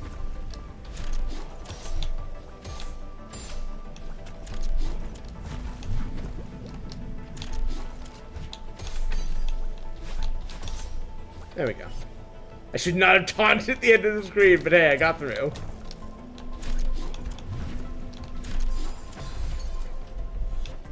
Sometimes you gotta let them know.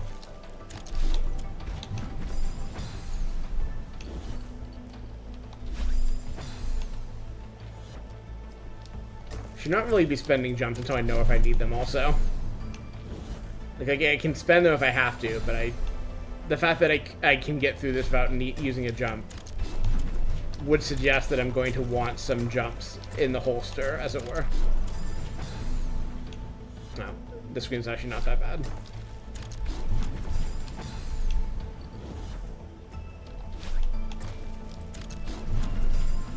It's just a little bit of timing.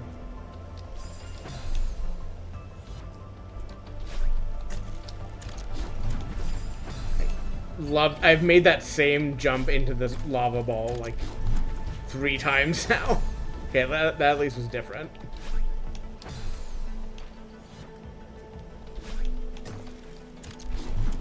God.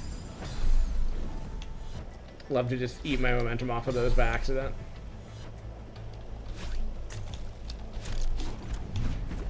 No, incorrect. False.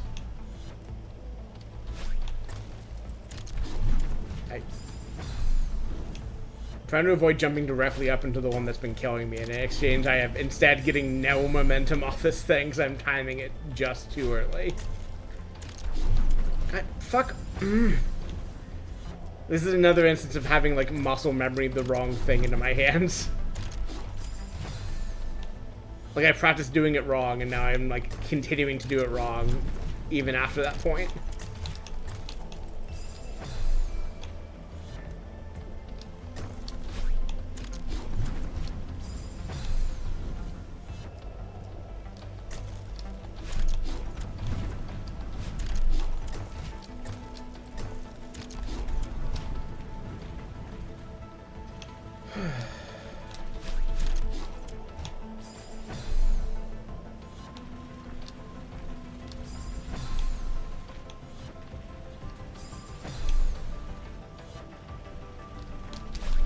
Nope, that's not at all what I was trying to do.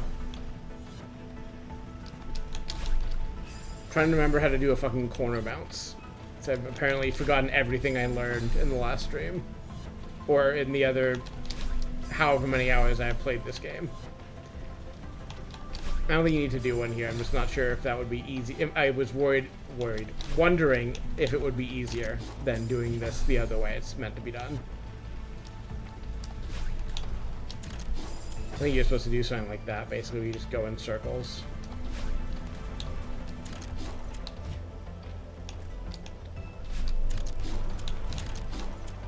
Fuck.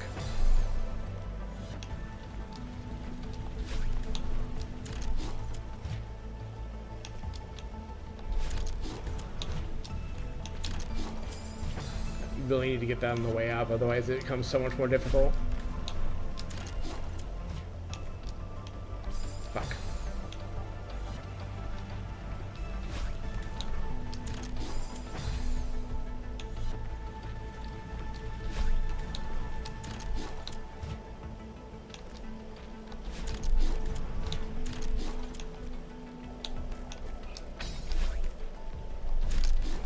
Oh boy.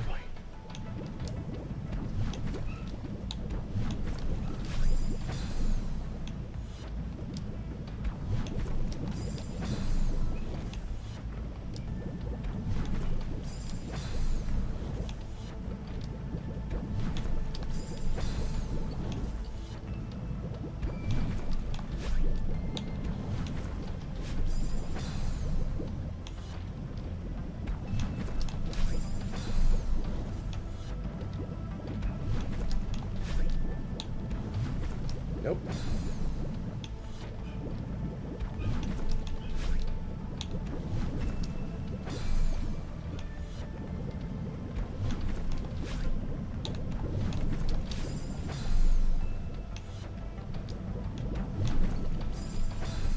In the middle one, you can get there without a jump, and that's why how you save one from the last bit.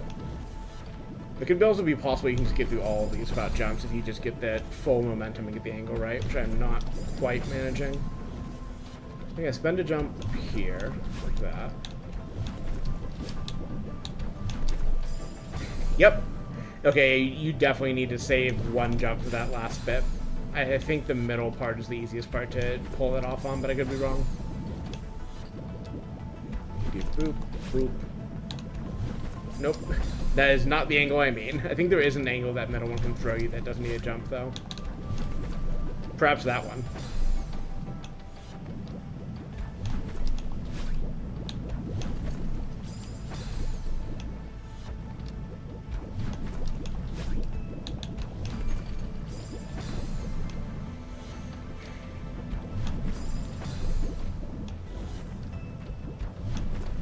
I don't know why I'm trying to not spend a jump here.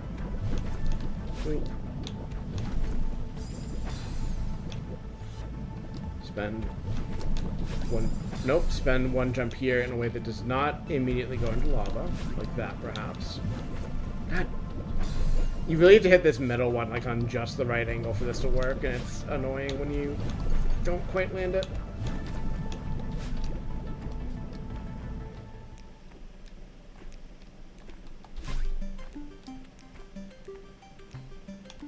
Of course, the last bit can't be easy in this mode.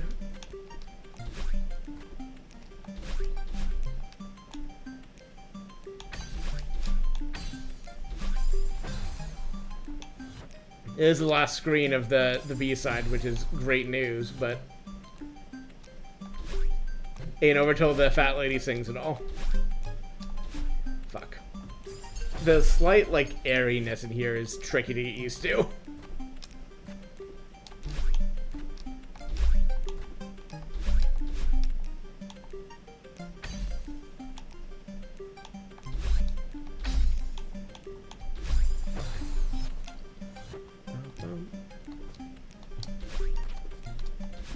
Please, I need a recharge.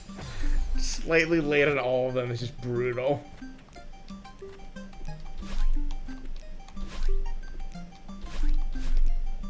Fall.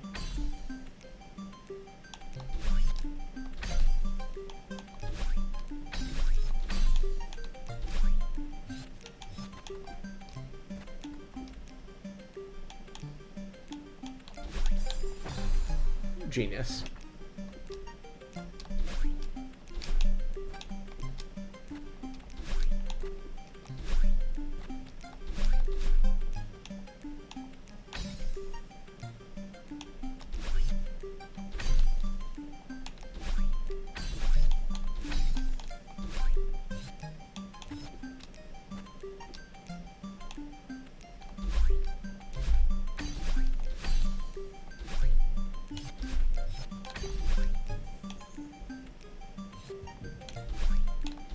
Fuck.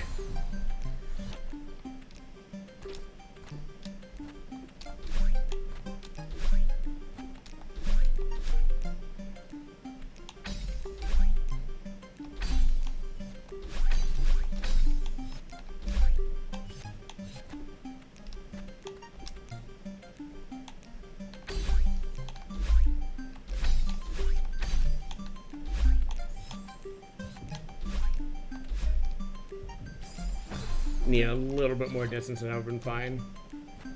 I'm pretty sure you can recharge a jump on the heart, but I could be wrong, in which case I'll be really sad. I would have been really sad in like a second after that last run if I had pulled it off.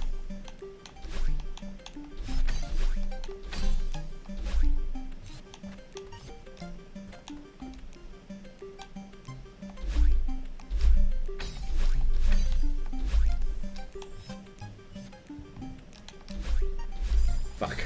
Slightly early. Getting too excited by the heart.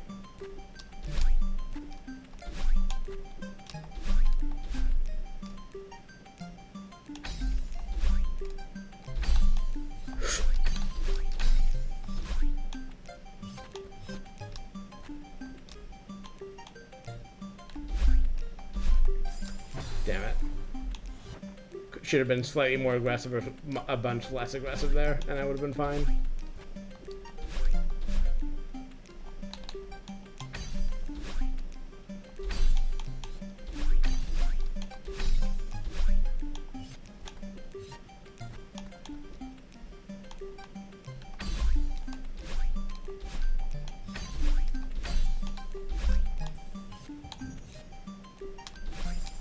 Slightly early and also into the corner.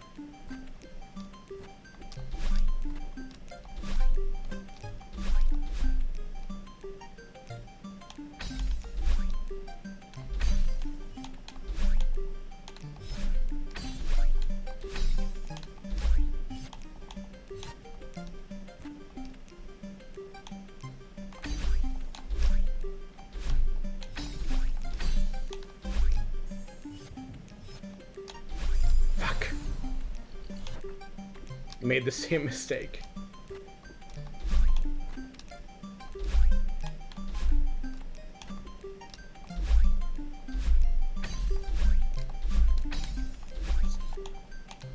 Unnecessarily greedy, and I was punished for it. There was a way to save that if I just gone back, but I already risked so much.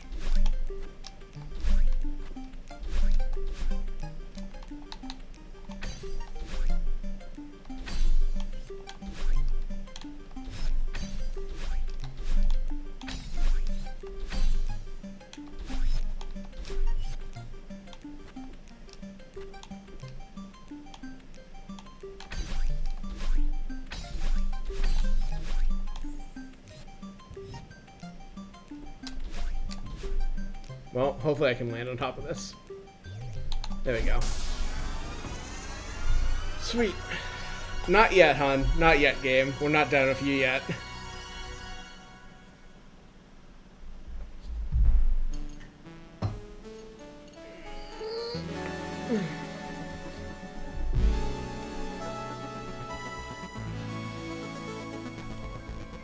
I am ready for a real challenge. Thank you, game. Thank you, game and chat, for your faith in me.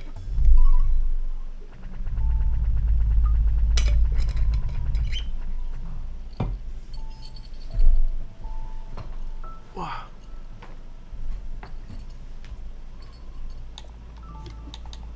All the way back. Real shit. The real Dark Souls starts now, which is weird because this is a Celeste.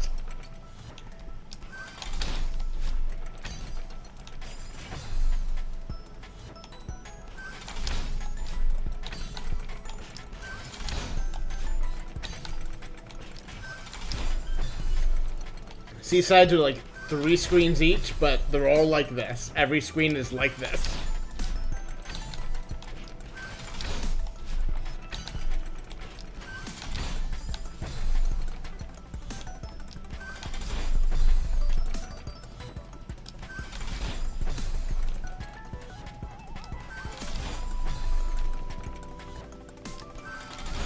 Jesus.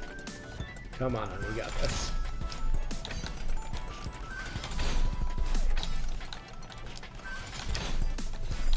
Don't know why I keep trying to go to the right instead of just grabbing on.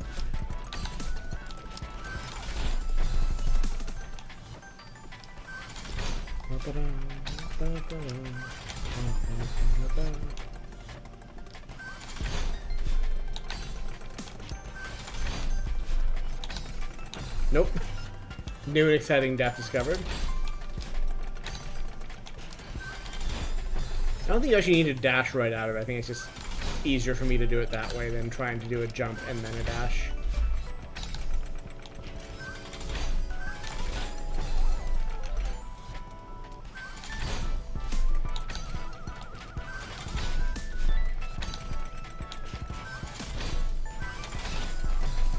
This one's tricky because it gives you a bit of momentum that the other ones don't.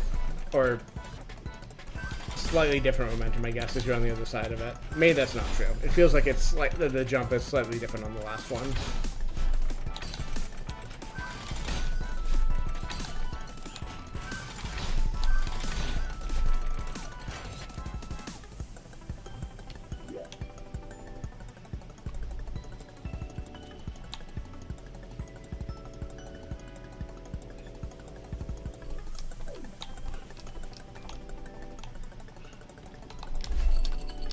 Doesn't actually help me to do that, but it looks cool. They are gonna make me do wave dashes sooner or later. I don't think they're making me do them here, though. I could be wrong. I feel like they don't teach those into you until later, but which is not the same as it being useful here.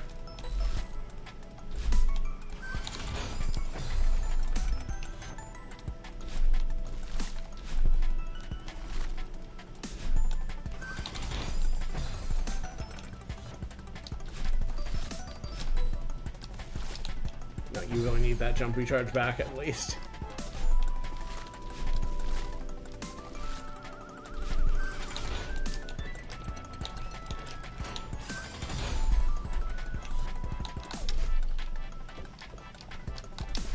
I feel like it's worth practicing the wave dashes early if I get the chance, though. Even if they don't actually help me. Even if they actively hurt me.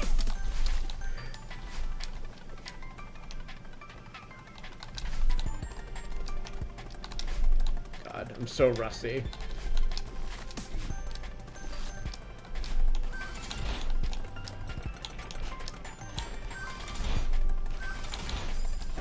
This screen is actually not that bad, really. I'm just getting excited thinking about later screens.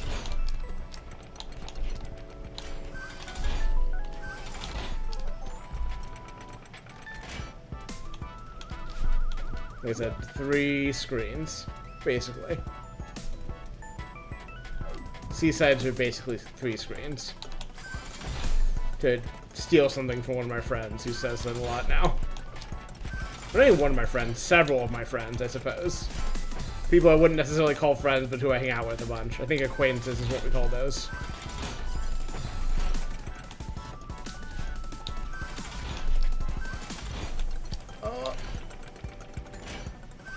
No, that's what you want to save the jump for.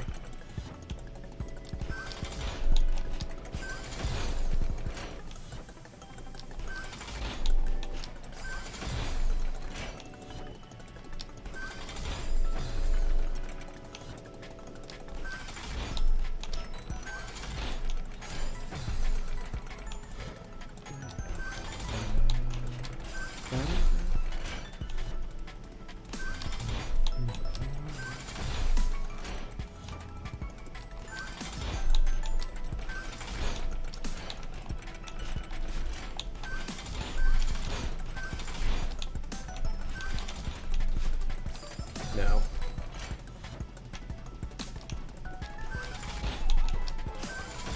What did I want to do at that point? Oh, you need to recharge, ride that down, get the shield, grab, ride it back to neutral position. Probably dash off to the side. I see. Just gonna jump into the spike instead of doing any of that.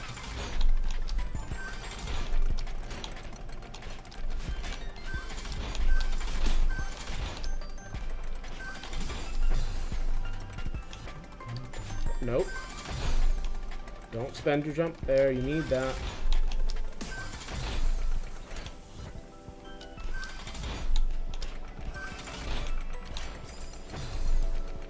God, getting it a perfect, like, climb around the spikes like that and then just dying at the very end is tragic. Ooh. Ooh. Boop, boop, boop, boop. Damn.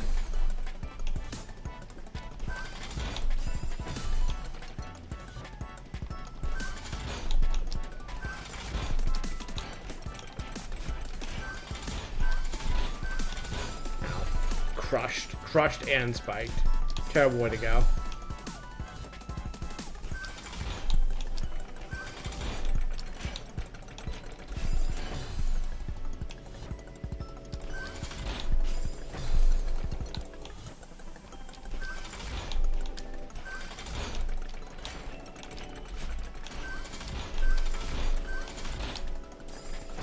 I guess you can just grab on the wall there. There's no reason not to, really. It's a good way to arrest your momentum.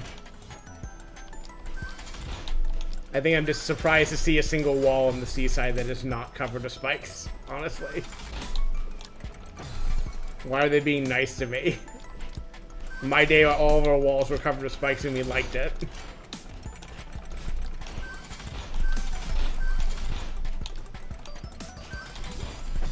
I'm just jumping way too early on that one.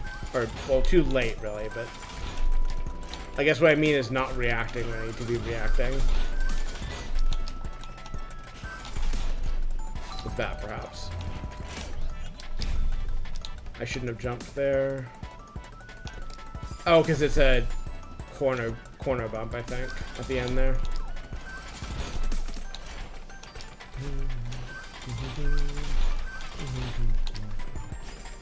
Whoops. I was already looking at the platform below and not paying attention to that corner.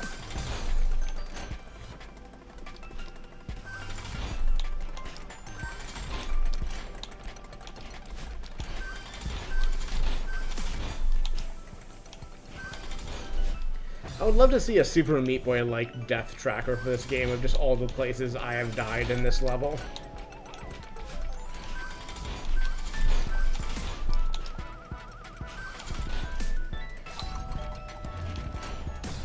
Right, I think you want like to catch that last bit of momentum as the platform returns to position, so you can get over to the block without using a jump, and then you use the dash to get across and bump on the corner, I think.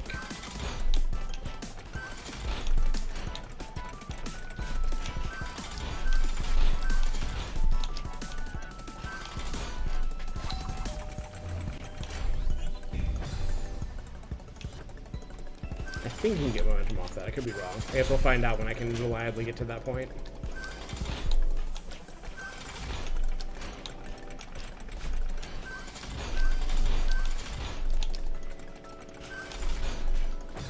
Man! Found the last possible second to jump, but it was too late to actually make it.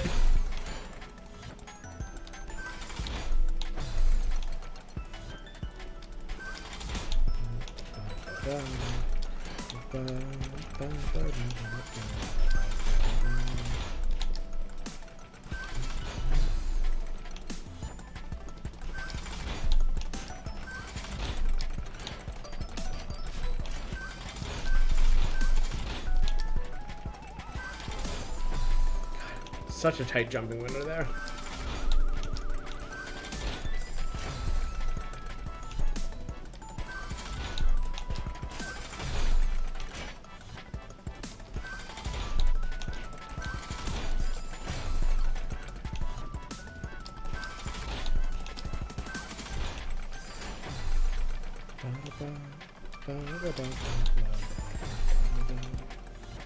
Gonna hear some varied, inconsistent, and off-key humming, unfortunately. I've heard this song too much in and out of this game to not react to it.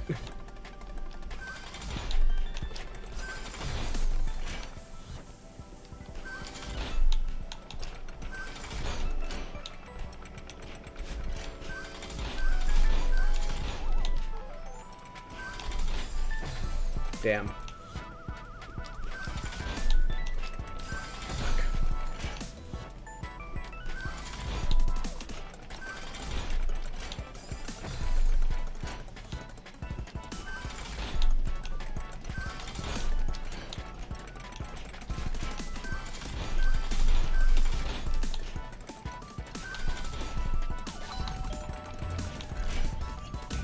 I knew it.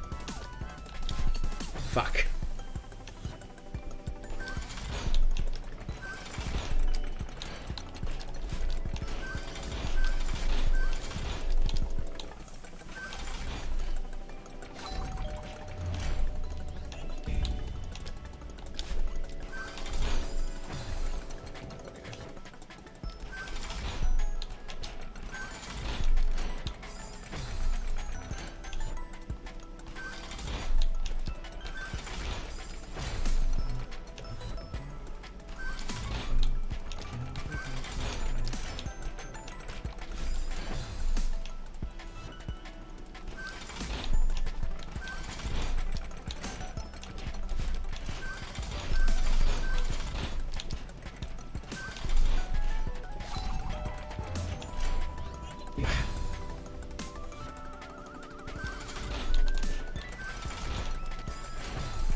Nope.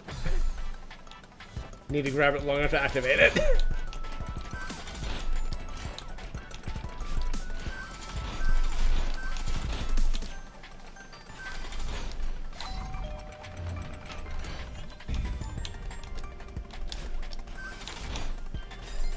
Too early that time.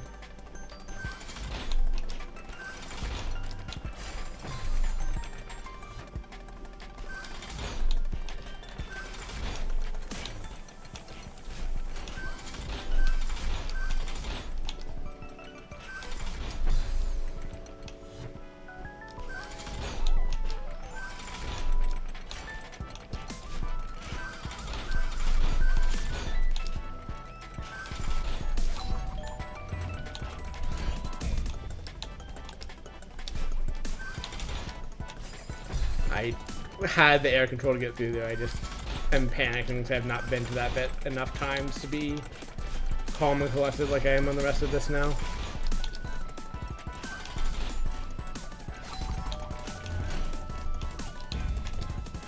Fuck. New and exciting death discovered.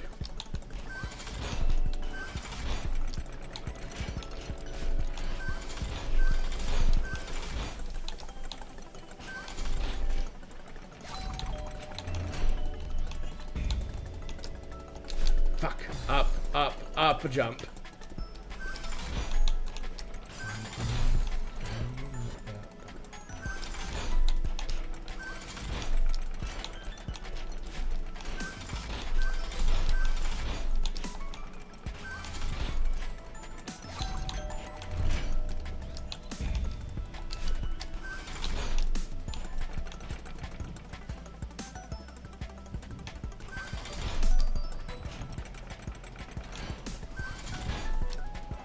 Nerve-wracking.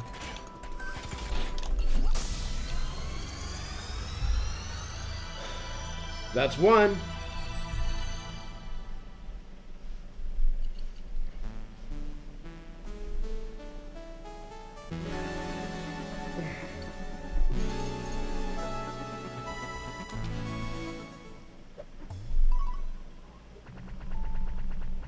I did screenshot my final death counts for Celeste's base game, which is not...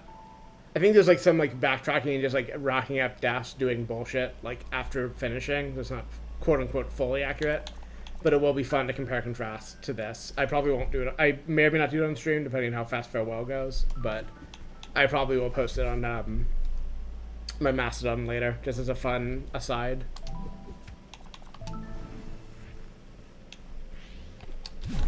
Jesus.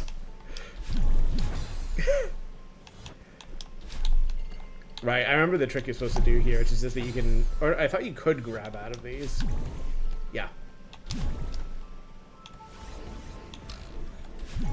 Oh boy. In case you thought they would be nice enough to not throw battling at you in these. Like, nope. Motherfucker, you're gonna learn... Use every trick you've learned and some new ones we haven't taught you yet to get through these.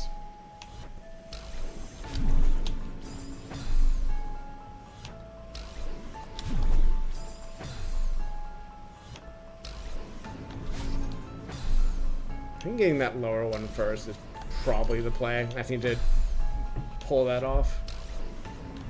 So I think getting it at any other point is going to be obnoxious. I could be wrong, but it feels like it wants you to get this like right off the bounce. Maybe that doesn't work though. I guess just do whatever I did there is the answer.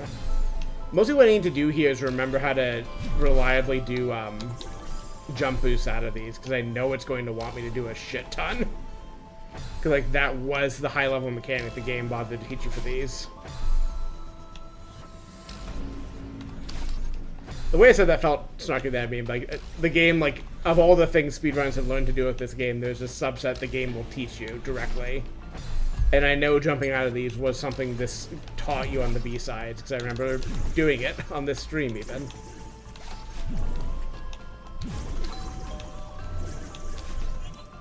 One screen. This might even be the last screen already. So I think these are literally like three screens each, if that. It's just they're really long screens. God.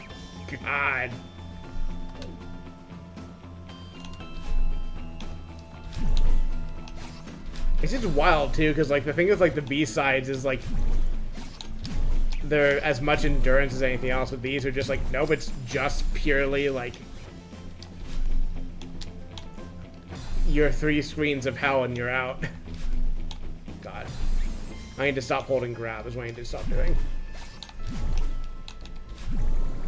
I was gonna do this for practice, isn't that? Well, okay. That's why I was gonna do it for practice, I guess.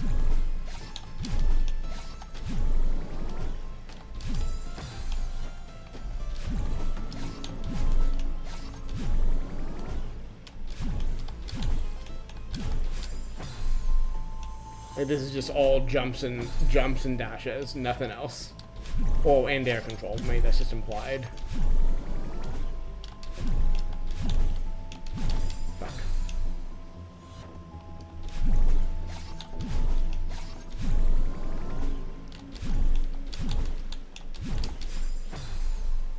We really just want to dash through that bit at least. Oop. Problem is I keep dashing up too early.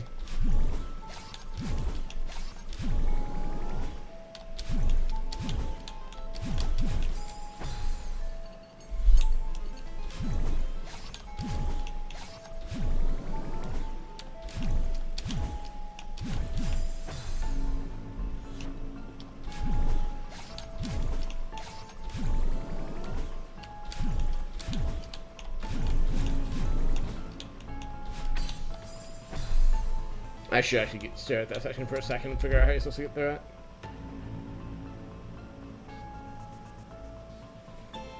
I think it's you fall down, you spend a dash. Yeah, okay, it's just, yeah, you just have to come down to the left side with the dash intact. Because then you dash through the key, you get a crystal, dash up, dash diagonal, dash up, dash across. Cut your momentum there, fall. This is a repeated, jump out of these sparklies. Grab onto this as it's moving up, dash back across, and you're home free, in theory.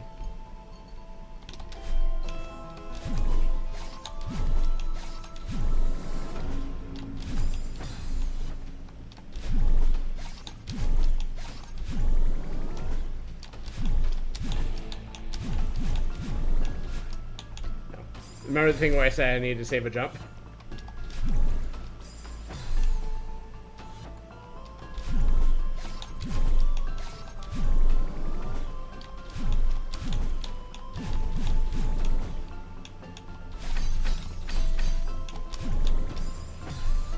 I need to remember how to catch momentum out of these. How is it a thing? So I've done to play Axiom, but I forget how you just... Okay, it's just hold, grab, and left. Okay.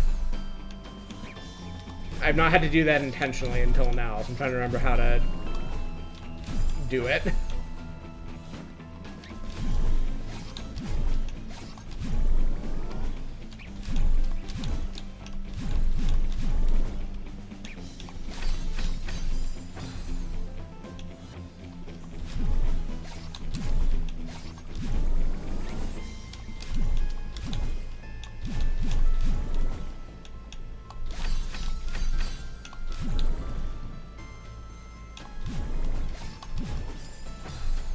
The last part of this is really satisfying, but also very easy to fuck up.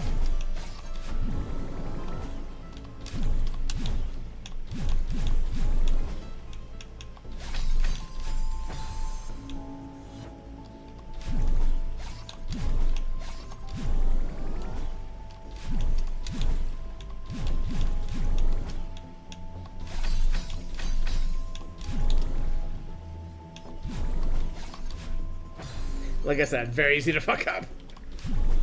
It's got a great cadence to it, though. I love flow state sections and like platformers like this, where I'm just like grooving to the thing I'm doing and like enjoying the repetition of doing a good like platforming movement.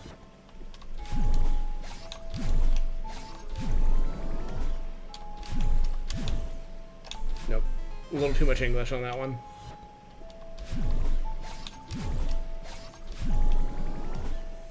Realize English is like spin, and there's no spin concept here, but I like using it to just imagine extra oomph generally. I really just need to hone the first part of this so I can practice the part that I like, that I'm bad at. Boop, boop, boop. Boop, boop, boop, boop, boop.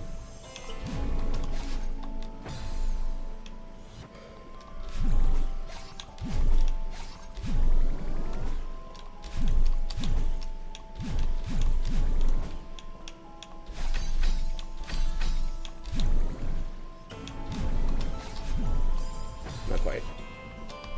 I'm a little too fast on the jumps, is the thing that's happening there.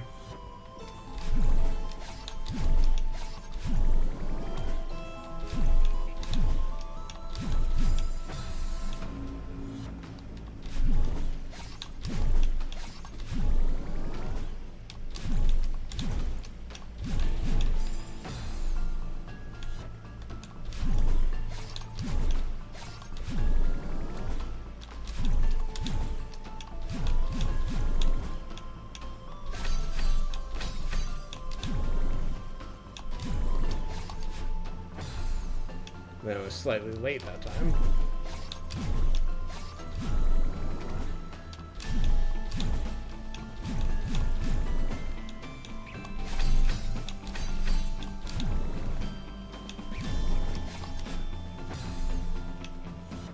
I'm just practicing doing the wrong thing. It's the unfortunate thing that's happening there.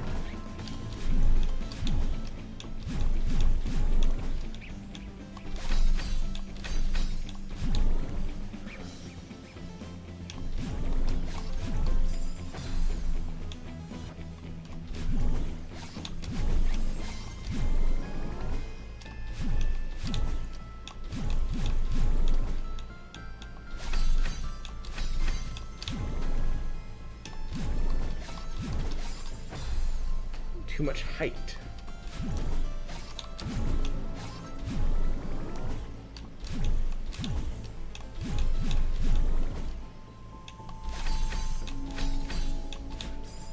Interesting.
Like that, but with one more success at the end.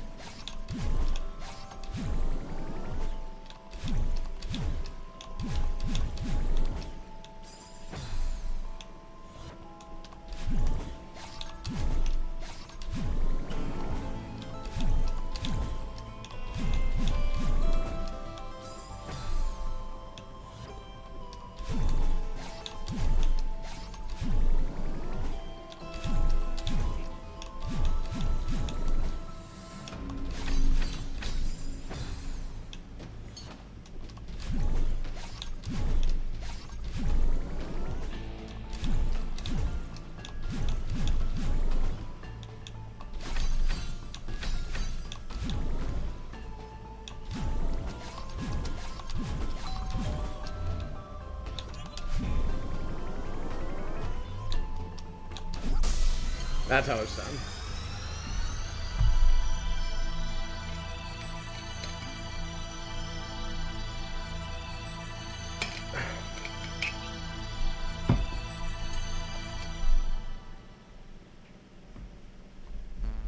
The last bit is really fun once you get it. Just like boop, boop, boop, boop, boop, boop.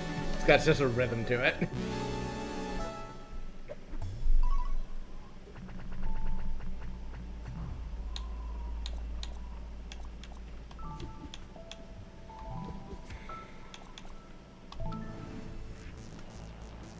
Last time with these demons. Jesus. Fucking muncher.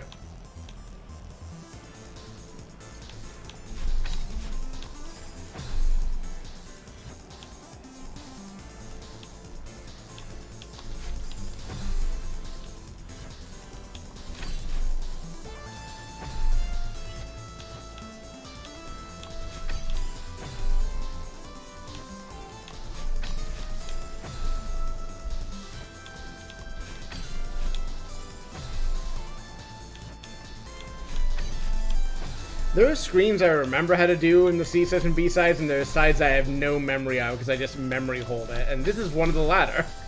I don't fucking remember any amount of this.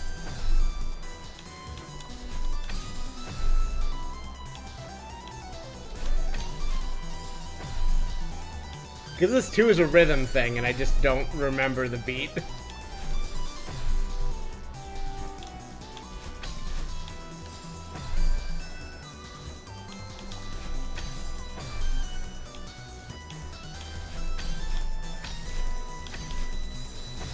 Like that.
Keeping up the rhythm is the hard part, even if you kind of like fall into it.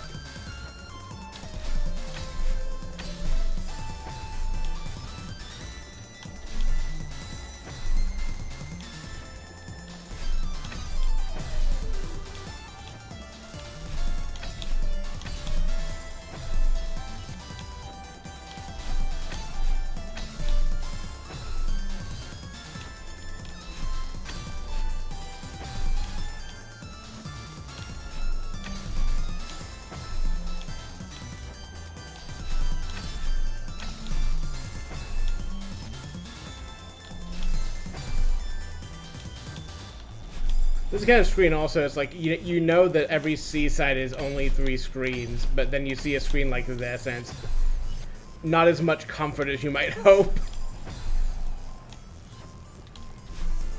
It's like, yeah, it's only 3 screens, but this fucker's one of them.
I did not think I was gonna make it out first time I got to the end of that bit.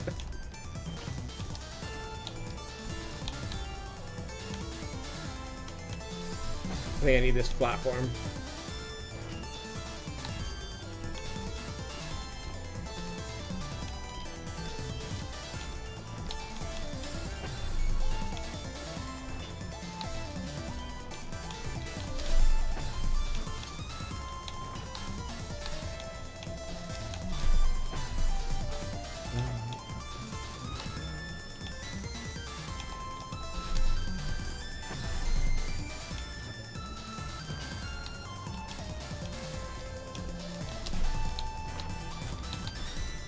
Damn it.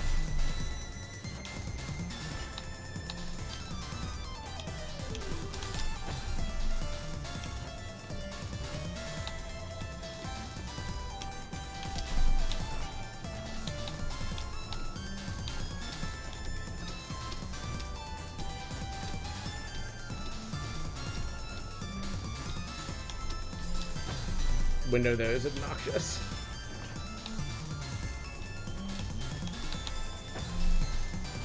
There's 2 different corner kicks, and you also have to do some platform babysitting.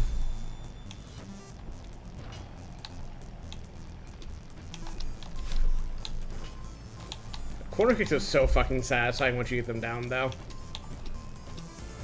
I bet especially if you know, do the speedrunner thing and do them in more places than just the, like, bits that are mandatory. Because I'm sure that I'm not even sure, I know for a fact there are, you know, a bunch of places that you can use them in a quote-unquote proper speedrun that I have never touched, and I'm curious how those feel when you really get them down. I bet it feels real good. I still need to go watch a task of this game, see where people are at these days with it.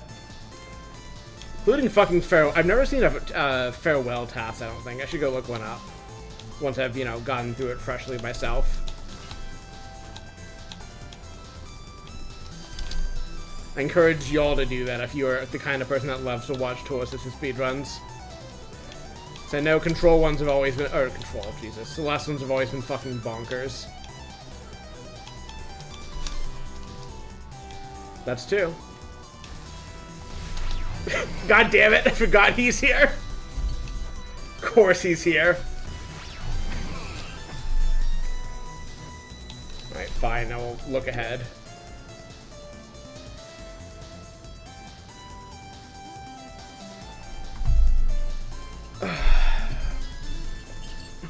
Hun, I'm getting got 5 times a second. You see what kind of game this is?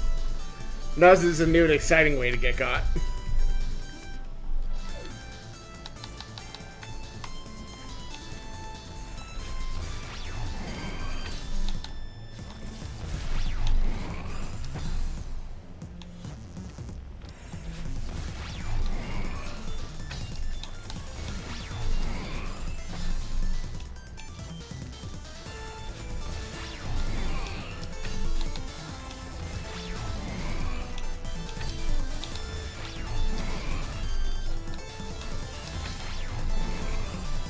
Incorrect.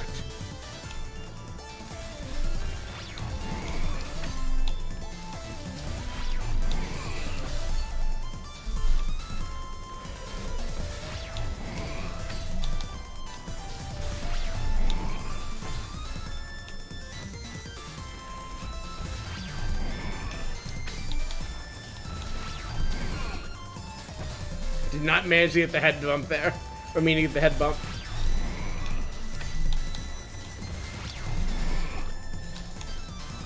It's good to get it, but also certainly fucks up my timing if I'm not expecting it.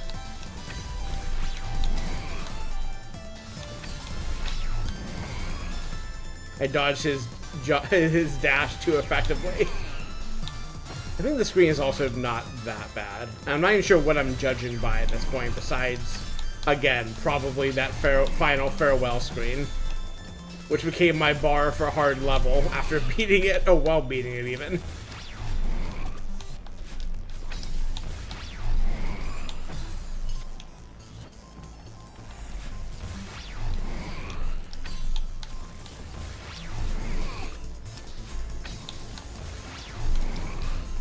Should not have done that.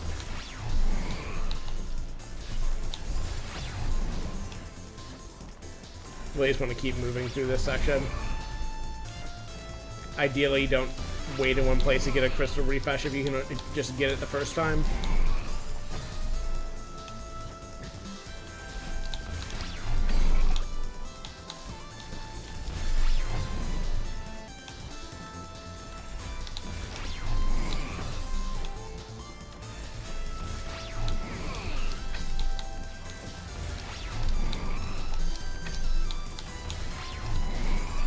Meant to be on the other side of the wall at that point.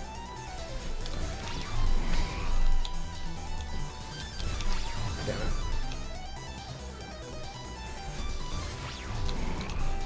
Nope.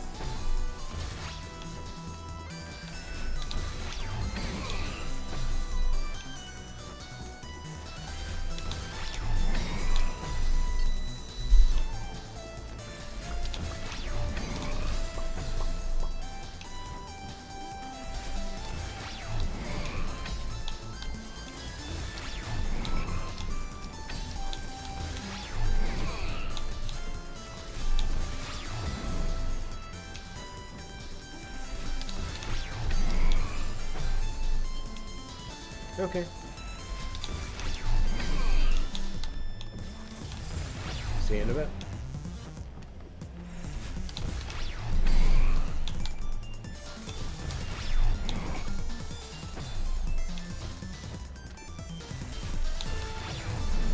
I seem to find a more consistent way to get through here is the thing.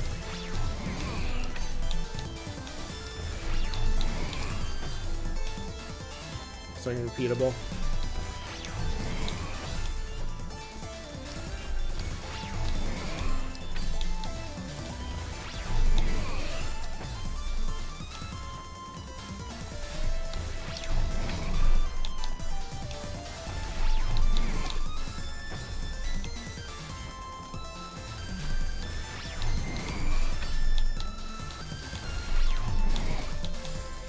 That could be it, if I can just repeat that and also figure out what my dismount is.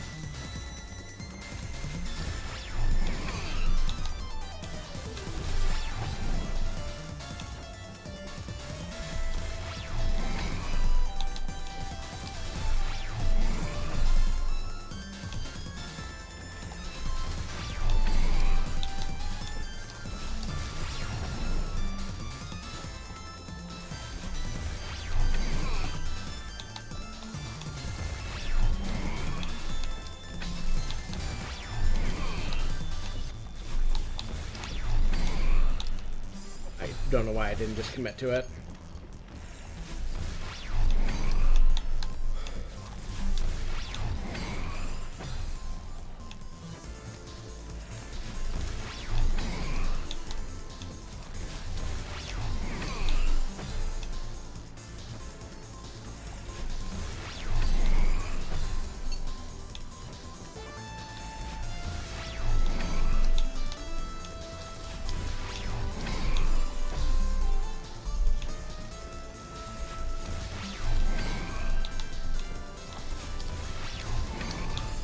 I'd either be faster or slower there. I'm just at the perfect speed to get owned halfway through that jump.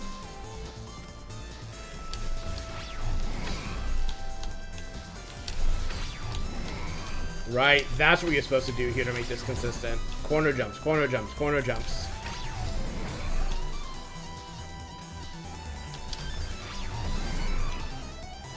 At least that's what I remember doing here. Whether you have to is, I guess, always an open question, but this feels exactly like the thing I would have done my first go of this.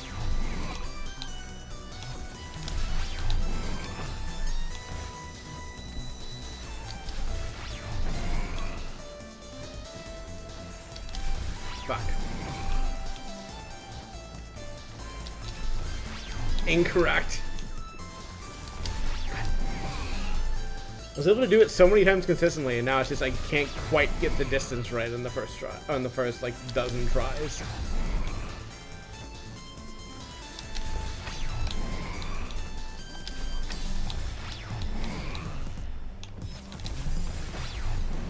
Quarter jumps are also more generous than they seem, but only on like one side. Like you'd need to either overshoot or be right on it.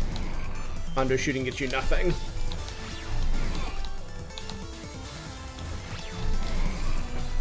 I needed to go. I had like 3 different cycles there I could have pulled it off on.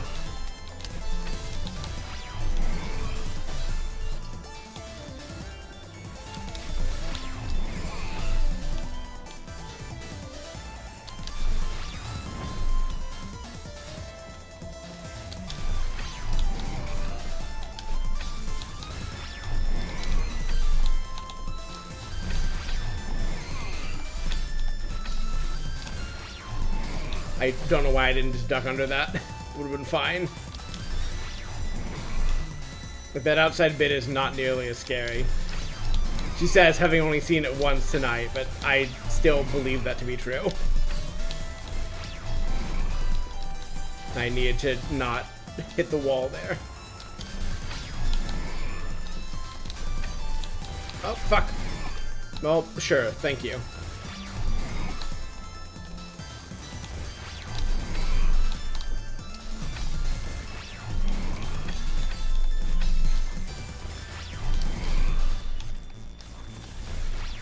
Forgot how this works. I think they definitely wanted to use Oshiro as a platform the last bit, if not sooner. But it feels 100% like what this section is asking for of you.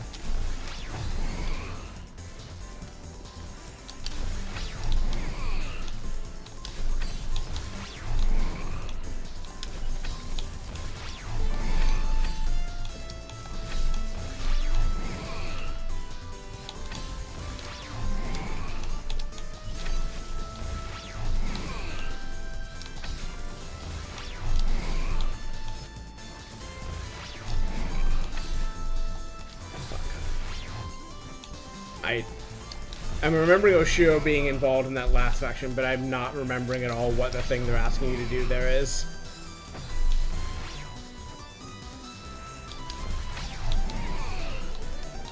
Fuck.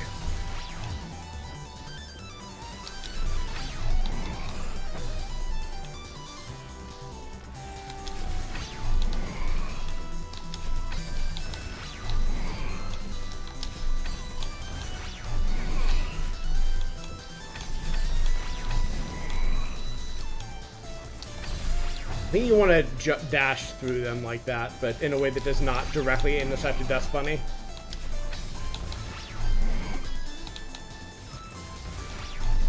Fuck.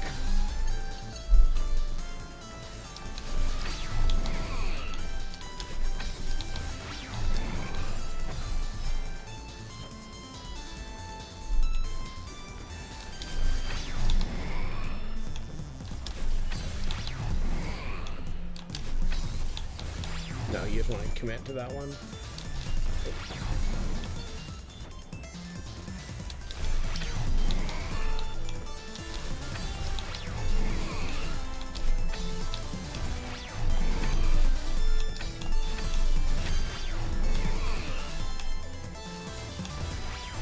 Of course, jumping into it the right, I think you need to wait for it like to be at the bottom of its cycle and then quickly jump over and through it.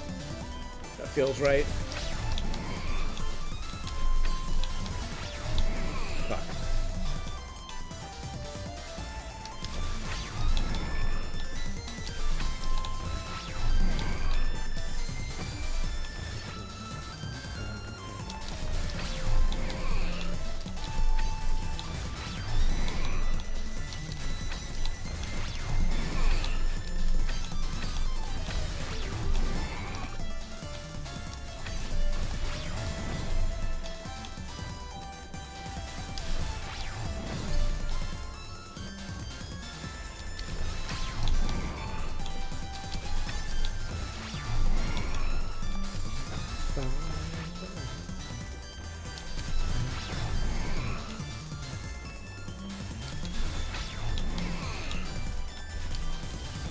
Okay, we can still do this the slow way. Well, we could have, but it's kind of just tragic to miss every one of the corner jumps. I think it works, but at what cost?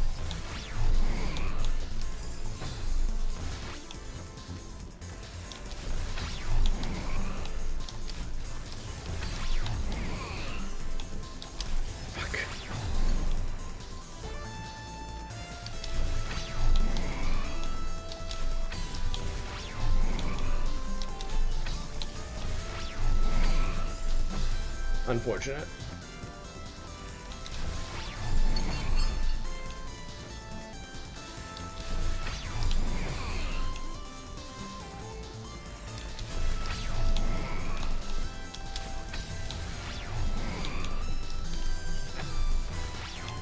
Was holding R when I shouldn't have been, and really shouldn't be in like any part of this, if I'm being honest. Just bad habit that, again, usually doesn't fuck me over unless it does.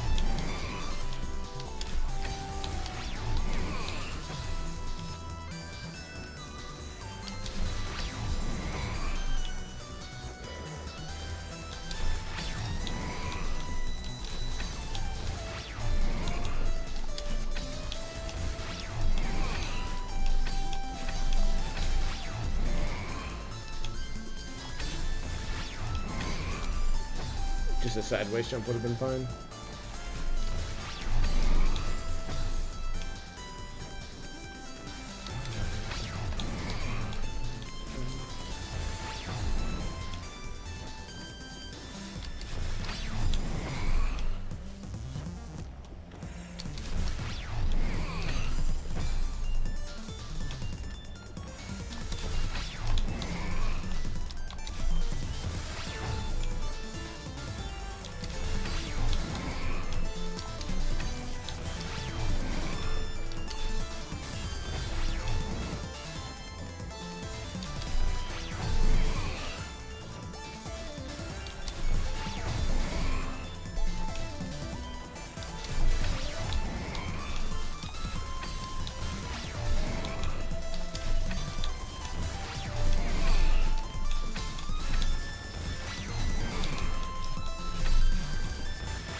Right, you need his...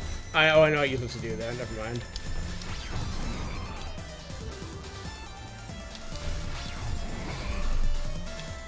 Or rather, I think I could have reached that without Oshiro, though I think getting extra height off Oshiro would have helped.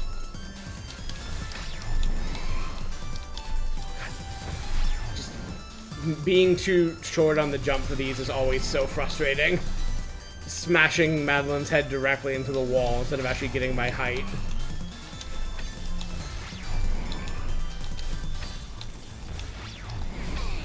Damn it. If I'd gone straight up there, I might have been fine.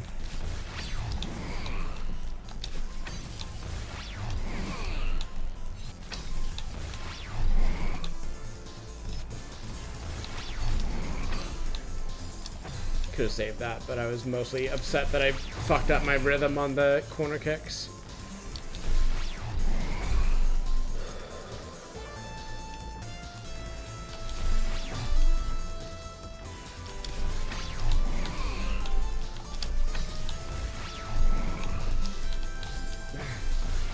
Need to stop holding grab at the wrong moment.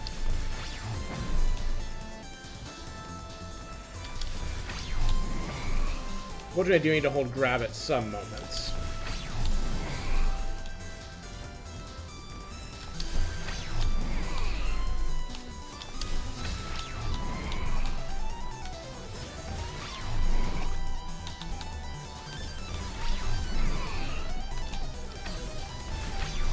Sure, we'll take it.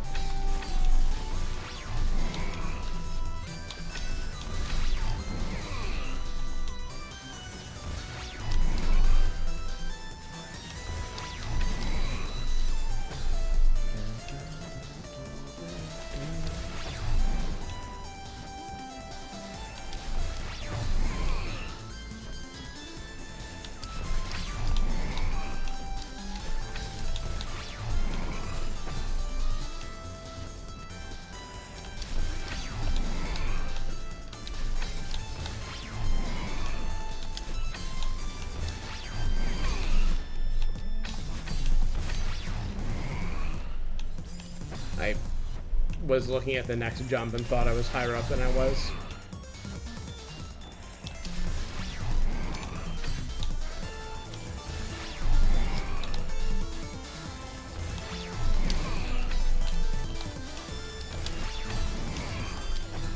Asshole.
Fuck, you really need to grab that. Is the thing.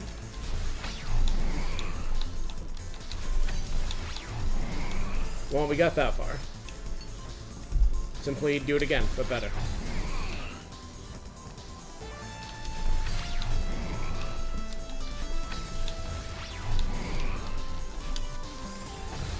Missing that last one is so frustrating when I've landed the other two fine.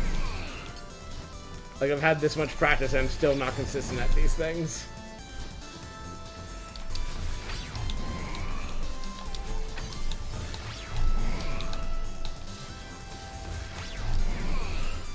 Like, I'm not, like, as put out as that might suggest, but it is frustrating to, like, mostly have something down, but to keep, like, flubbing it, like, every few attempts.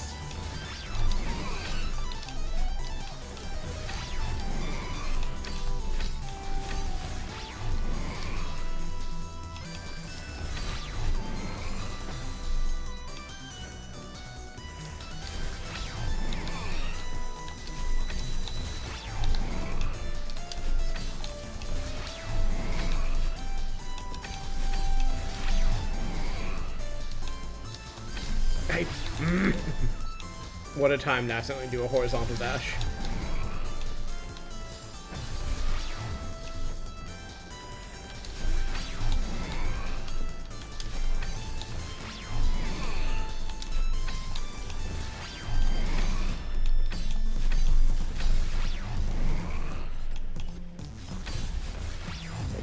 Not like that.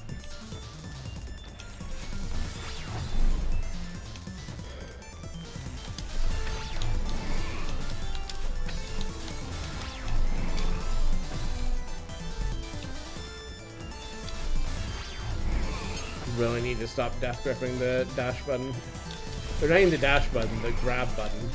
Which part of my brain wants to call a sprint button, which is part of my problem here.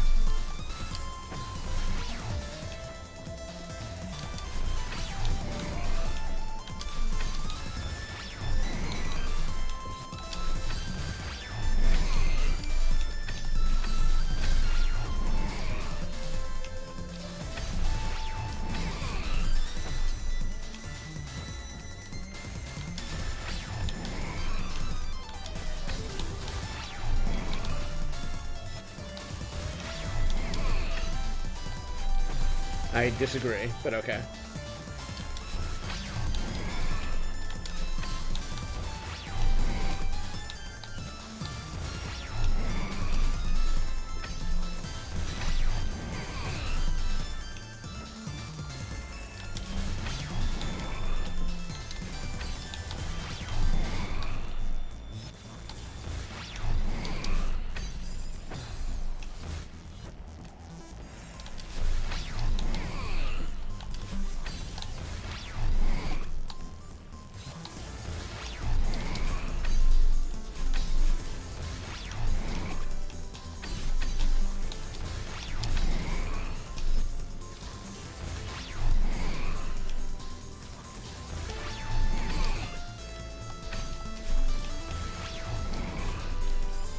You really need to time the jump off him at the end there.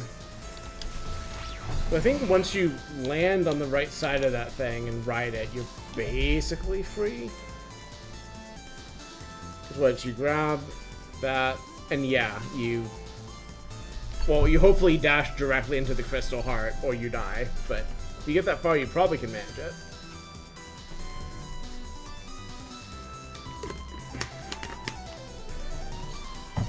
I'll probably take a little break after clearing this one. We've been knocking these out at a fast pace, which is compelling, but has also been like 3 hours now. I'm not looking at the timer right now, so I'm looking at more important timers.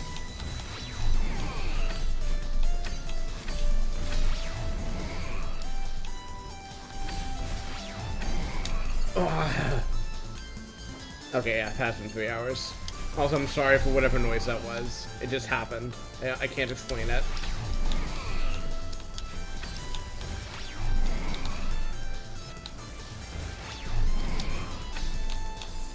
I should have just committed.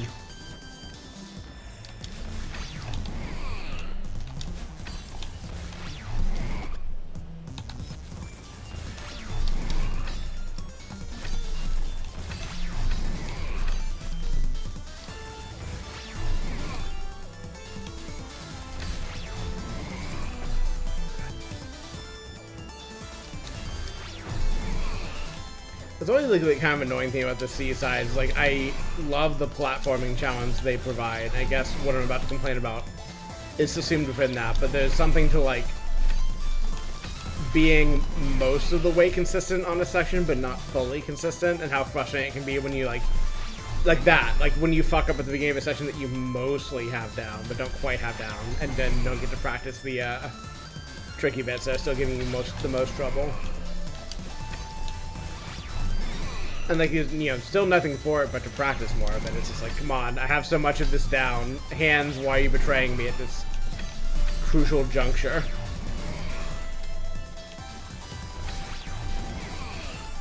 Damn it.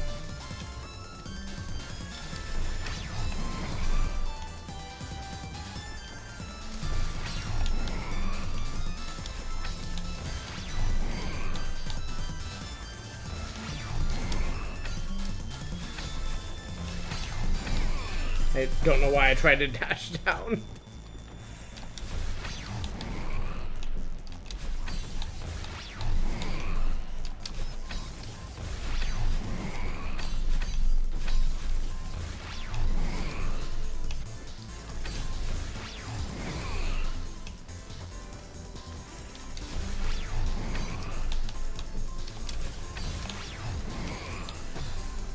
Cruel.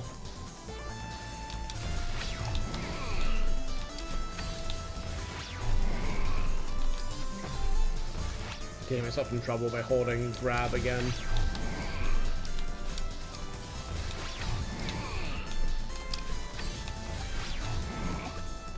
You know what? Sure.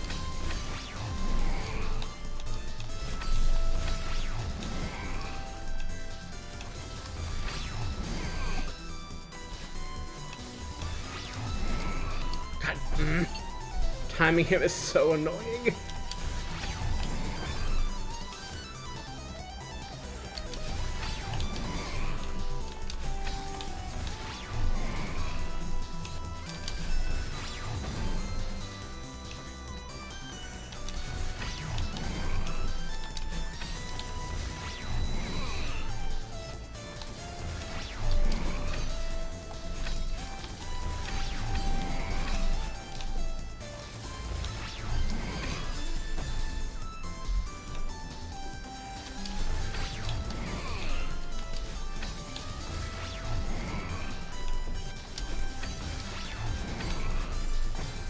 I should just grab the wall there. I would have known to make it.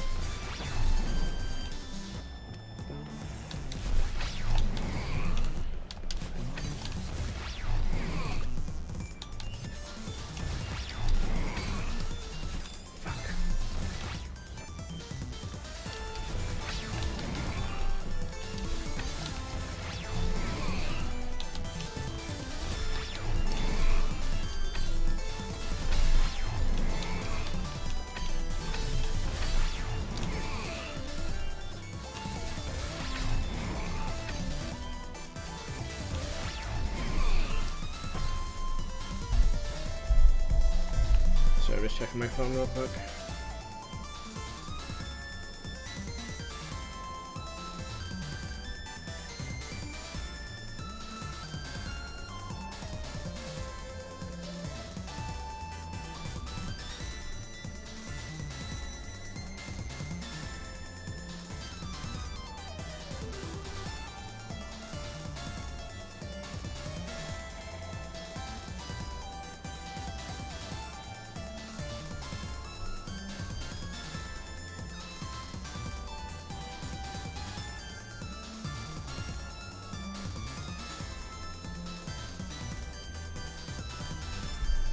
Okay.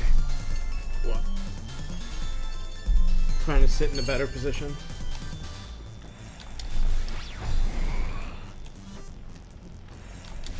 Jesus, twice in a row bonking my head, huh?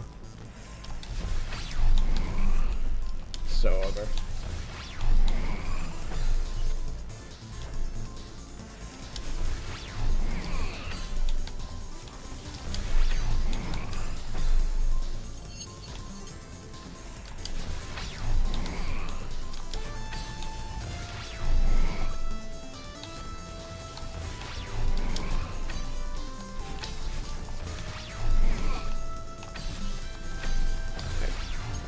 Ugh. No excuse for that.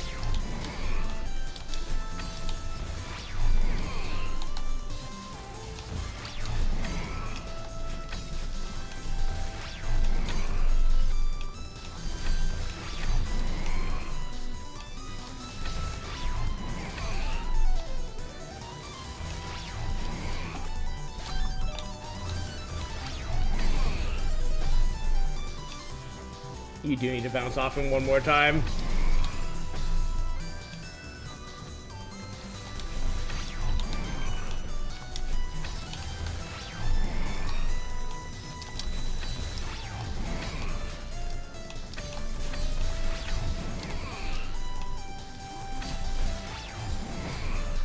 Right, those two, like, dust sprites at the end there that you have to manage are my least favorite part of this, I think, besides the Oshiro jumps. Just because they're annoying to time with the way he moves.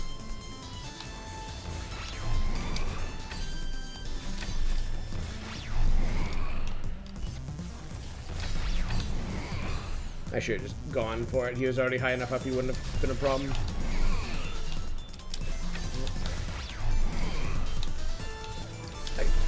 Should have gone sooner or later, not at the time I went.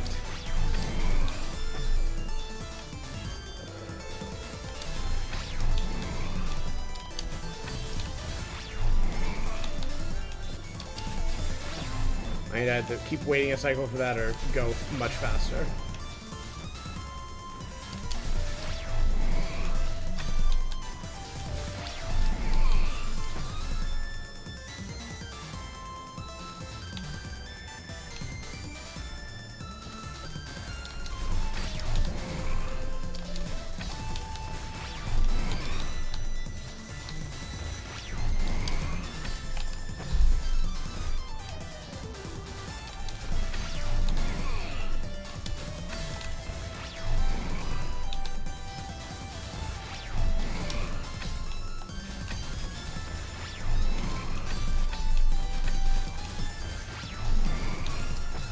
Awkward height for him to be at.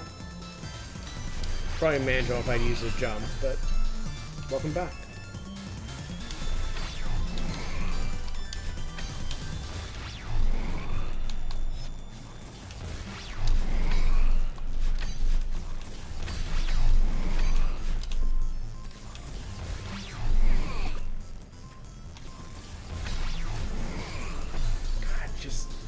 There's so many really awkward windows. I don't feel like I have any consistent idea of like when to go during that section to not get owned. Compared to this section, which, despite shit like that, I mostly have down pat. Fuck. Or shit like that.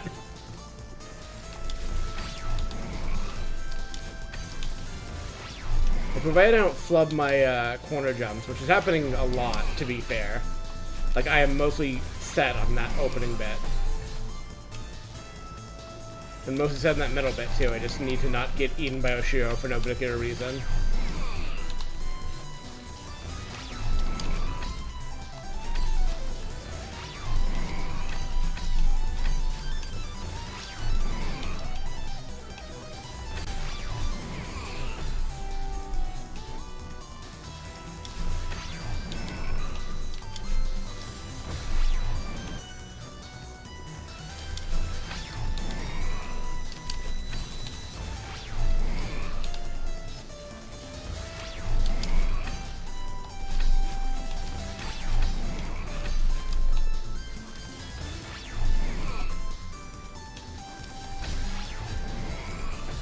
I have died the same way the last 3 times I've gotten that far.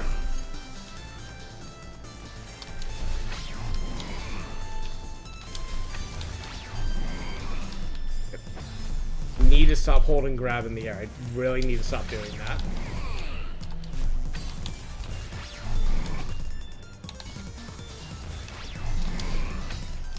I'm still doing it, in fact. It's just that hard to break the habit.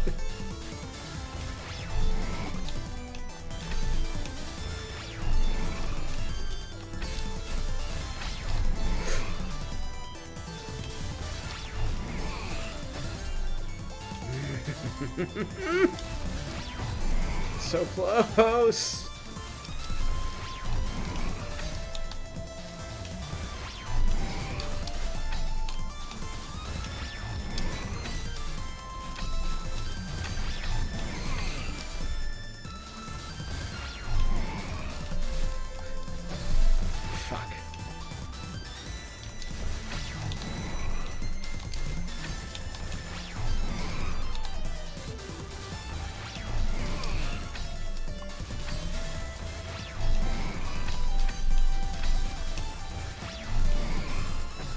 Again, the one height he can be at that is a big pain to deal with. Not impossible, like a dash would have solved it, but just really fucking obnoxious height.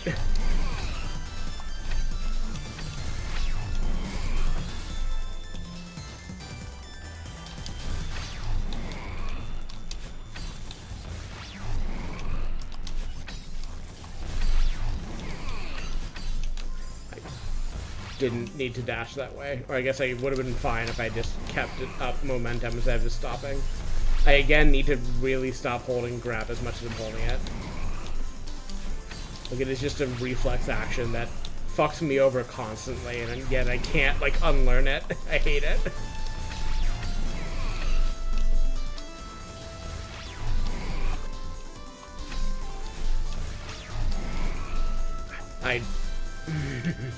I knew I was off at the end there, but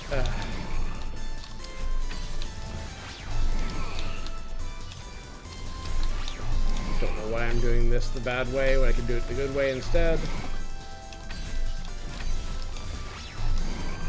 I was fine if I ducked.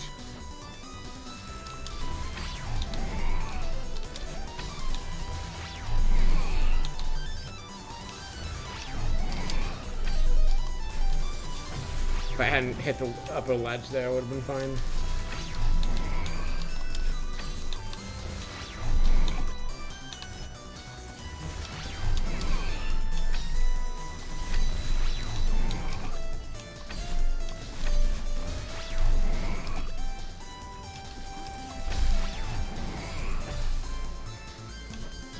I think into a session is easier if you like understand how to manage your Shiro better, but I just don't. I need to stop fucking that up.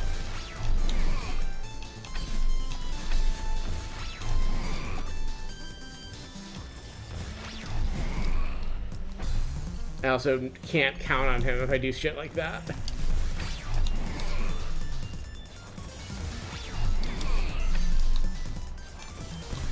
Mother...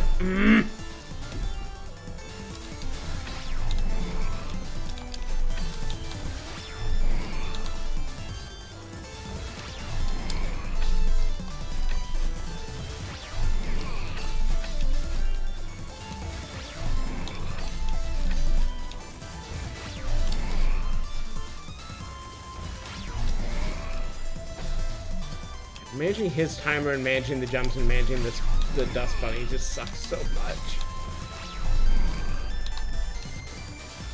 I figured out this opening section except for the part where I just, you know, inscrutably fuck up parts I've done already, but the outer bit I just don't have any sense for.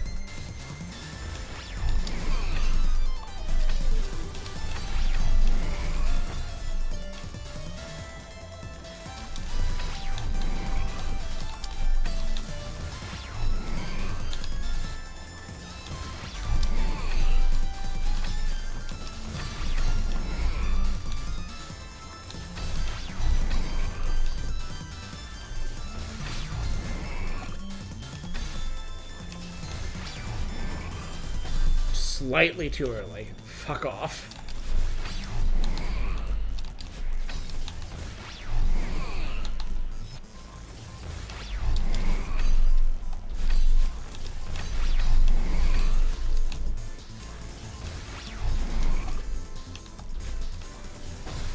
I should have committed instead of trying to go back for a dash gem.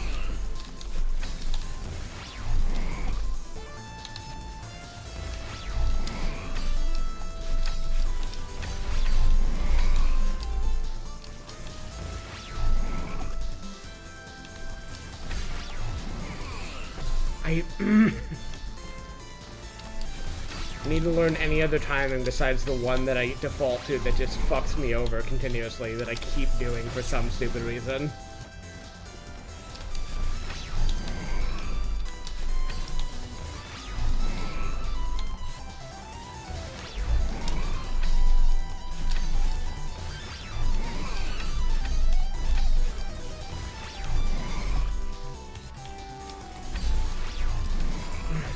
Or just any amount of air control, really.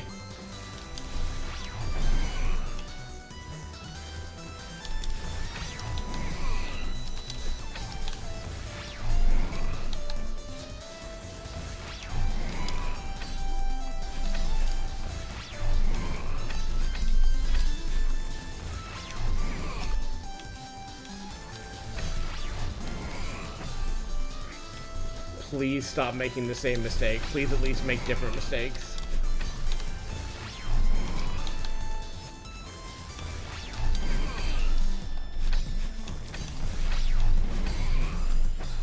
That doesn't count. Pretty sure I have done that mistake before. In that one.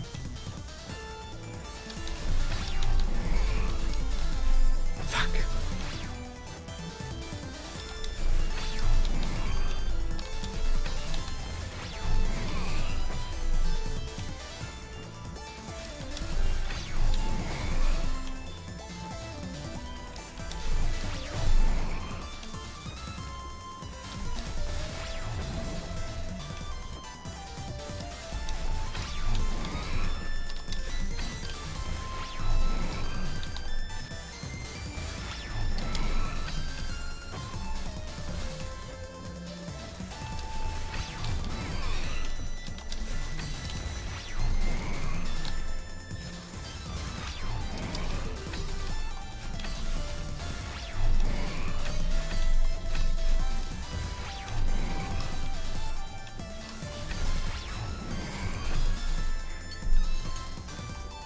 Part of why I'm making the same mistake continuously is like jumping into that first one has a narrow window where it works. And I keep picking the narrow window that also gets me killed on the back end instead of, I don't know, any other window because I just cannot train my hands to do a different thing.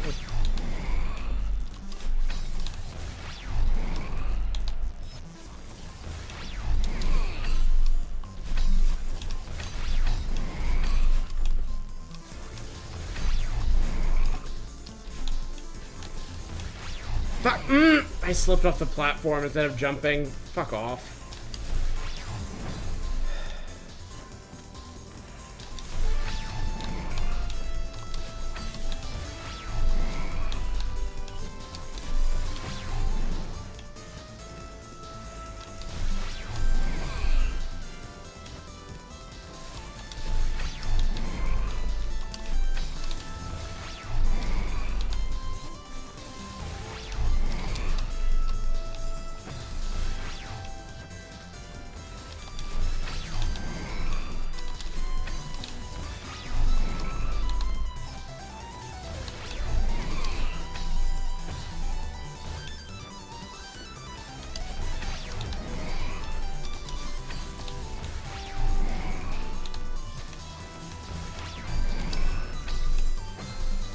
I have stopped getting enough height on that bit of the jump specifically for some reason.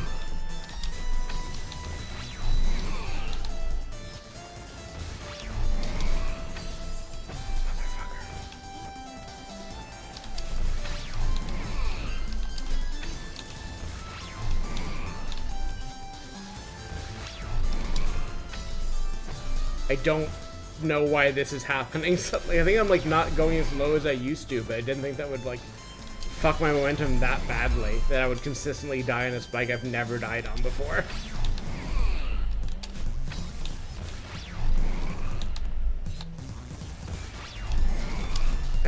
Fuck you.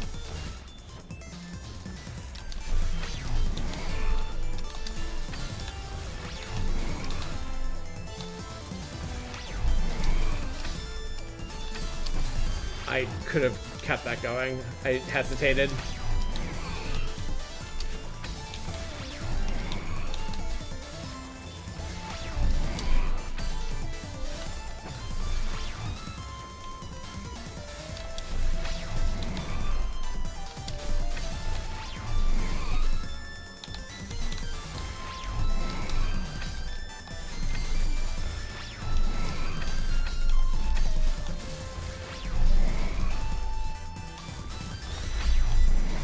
Going low is, I think, the trick here. I just need to remember how to play so I can do this opening bit. So I'm getting more heated up about it than I should, but I'm really frustrated just having this down pat and just losing it.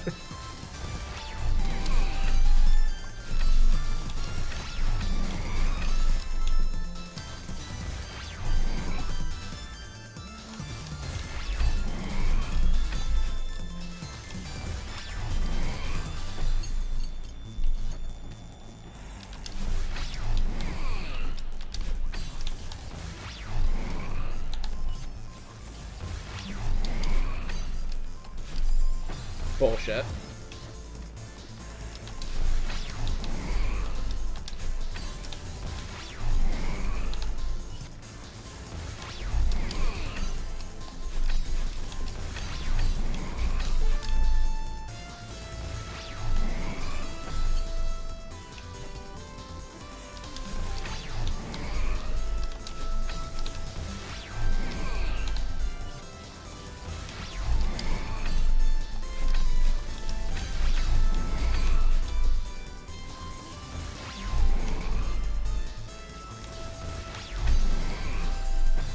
Unfortunate.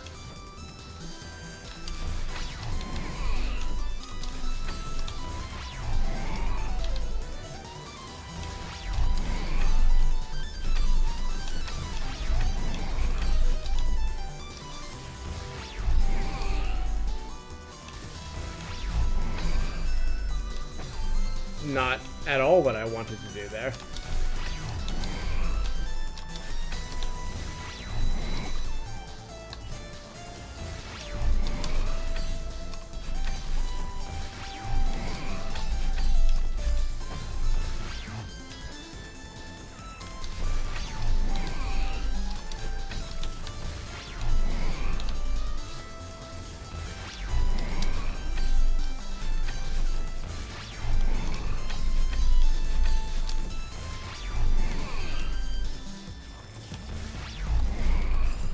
Again, picking the worst possible angle. Like, I need to dash through that opening crystal so I have distance.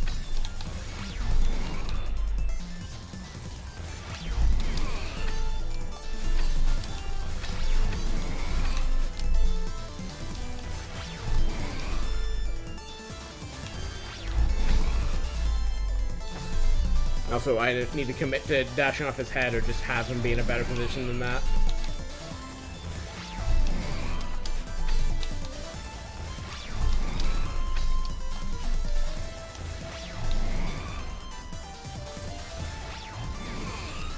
I would have been better suited trying to get a bounce off his head and dying trying than what I did. Going back to the crystal was a mistake.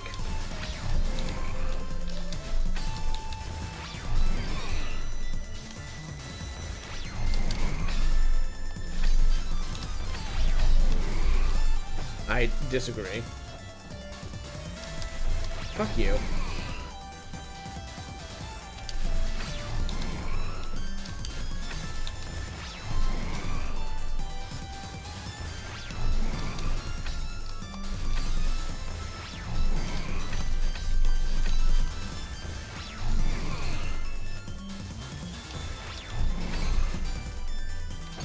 Again, it's the perfectly wrong timing there. I needed to ride his head, as it were.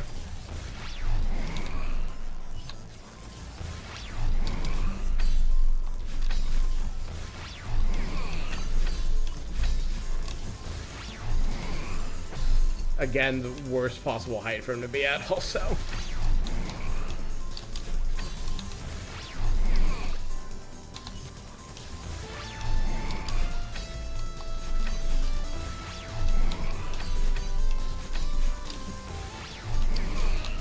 Not unsolvable, just annoying.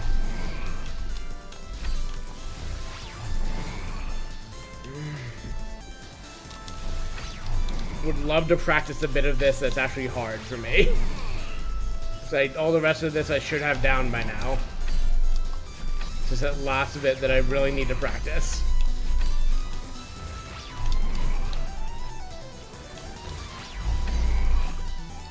That works. Fuck!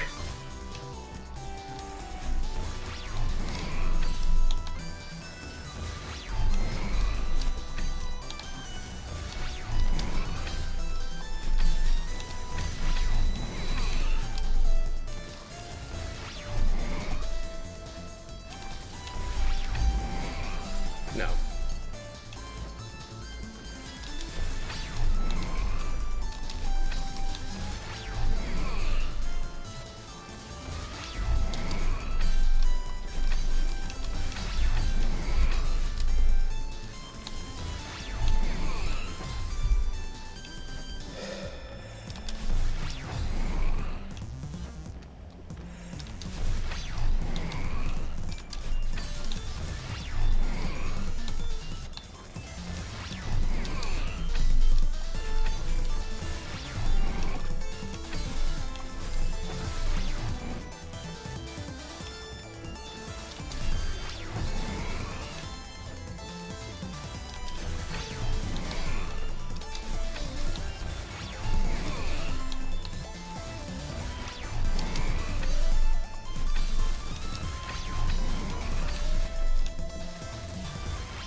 We just really need to learn to time him, because like I'm just not getting that right.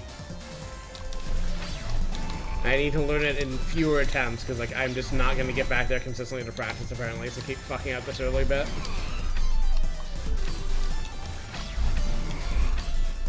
Sometimes that's just how it is. You just have to do it on your third try or whatever, because you aren't consistent. And the game isn't going to hold your hand about it.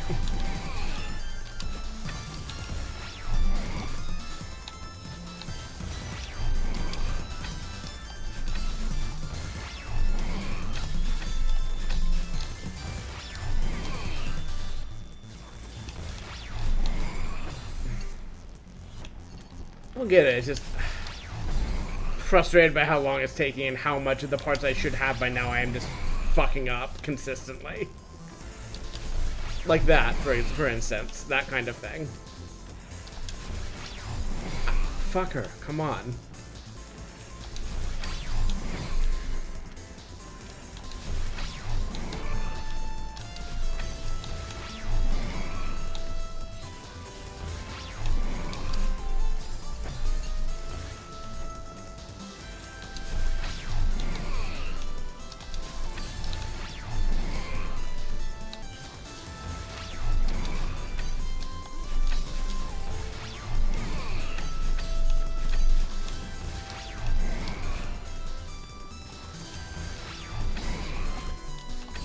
I just need to learn to do that consistently.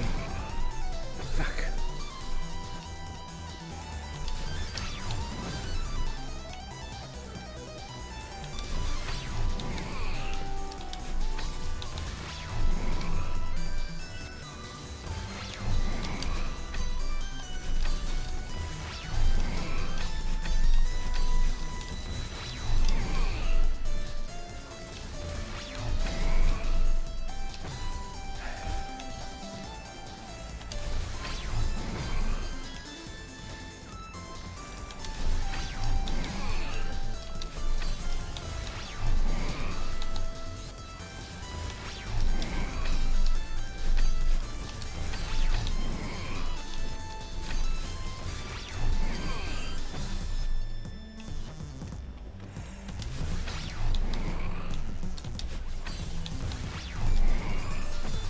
Trying to practice bouncing off his head more and just getting killed for it.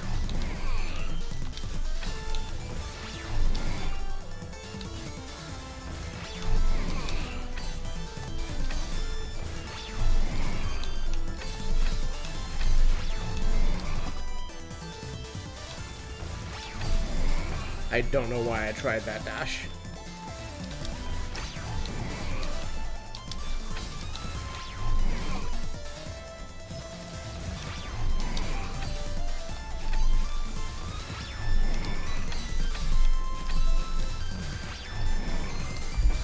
Ducking would have been fine.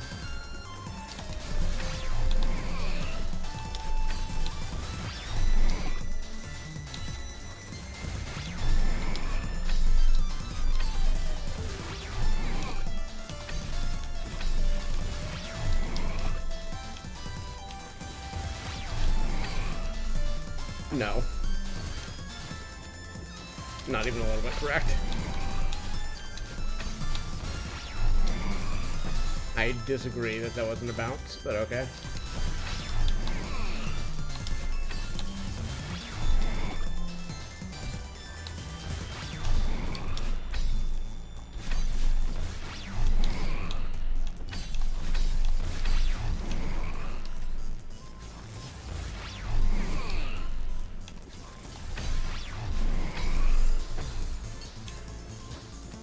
That would have been fine if I had just gone a little bit faster or landed a bounce.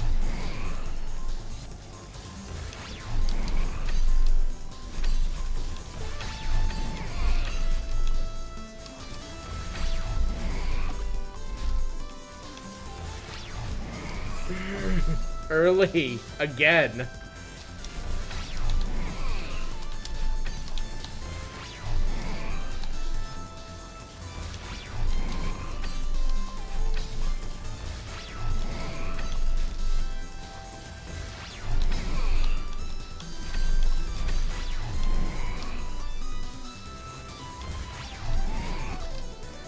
Don't know why I did that angle specifically.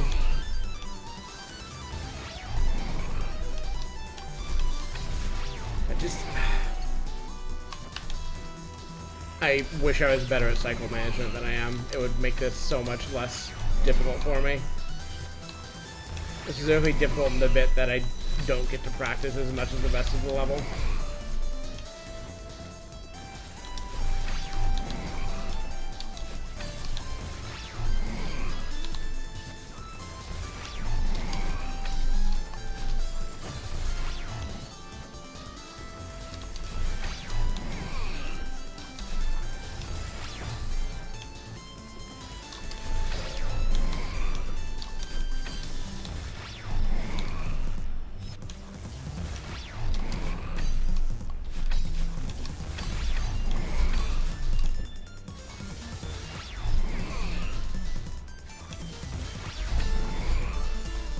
I disagree that didn't count.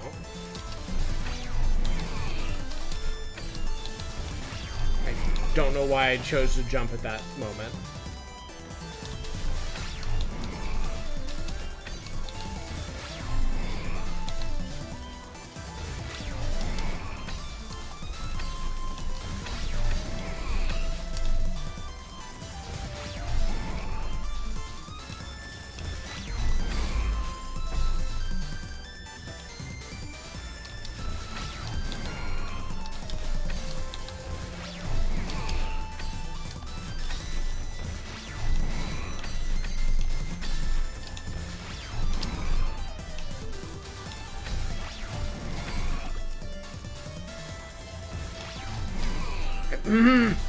Late.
There we go.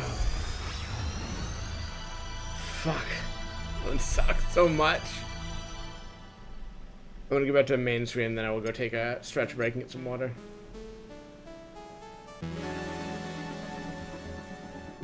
Go to hell, Oshiro. I hate you.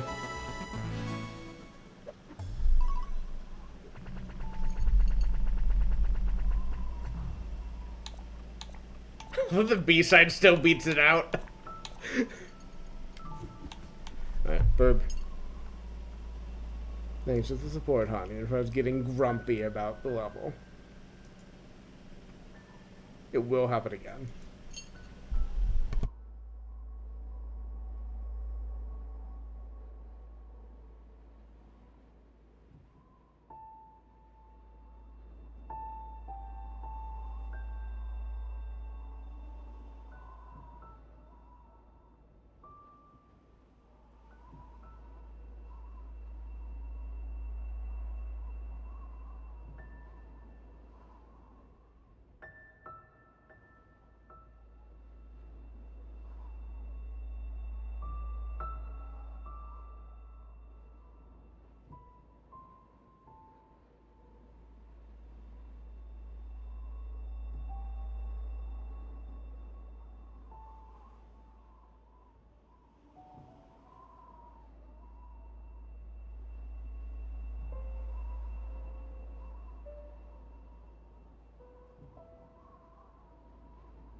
Wow.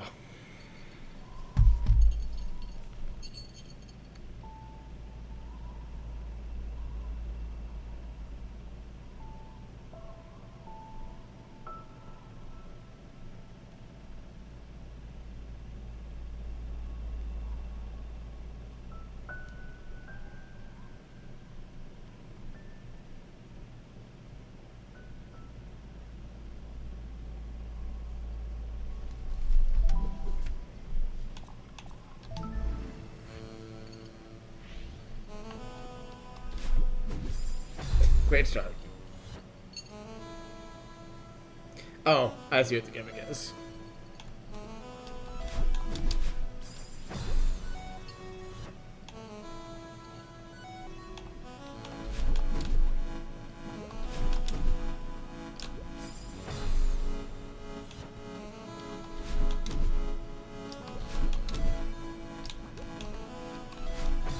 Nope.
Easy.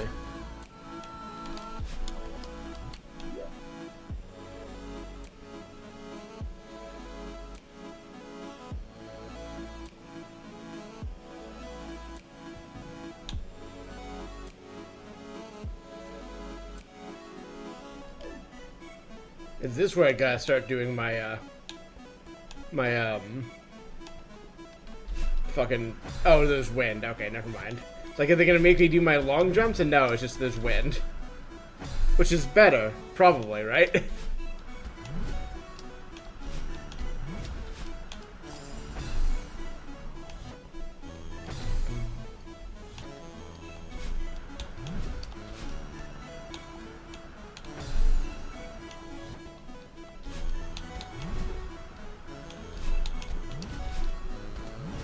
Gotta say, beating these levels was really satisfying the first time, you know, in my apartment for my Switch. But I gotta say, having a audience and having my partner in chat cheering on is hits a bit harder, even if I have already beaten all these before.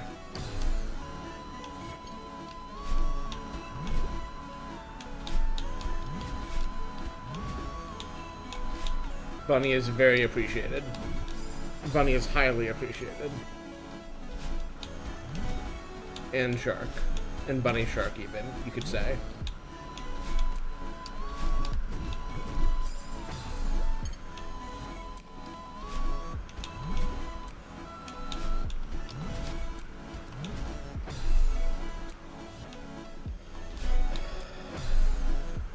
I'm so worried about Mirror Mansion Volume 3 is gonna look like. This is not... The first few bits of this were easy. I'm not too concerned about... Like, I'm not beating it yet, so I'm not gonna get too far ahead of myself. This feels very doable.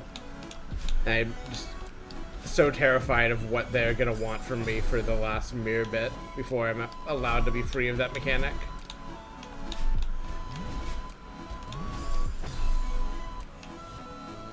I think Farewell basically keeps to its own mechanics, but it could make you bring some stuff back. I don't quite remember. It has, as I have repeatedly said, been a fucking minute since I played Farewell.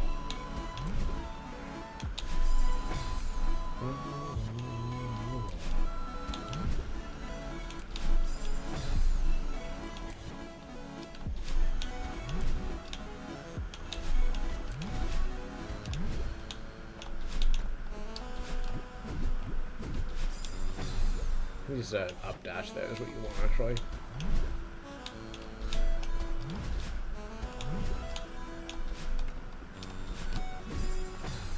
That has to be a diagonal down, then a diagonal up. Up dash.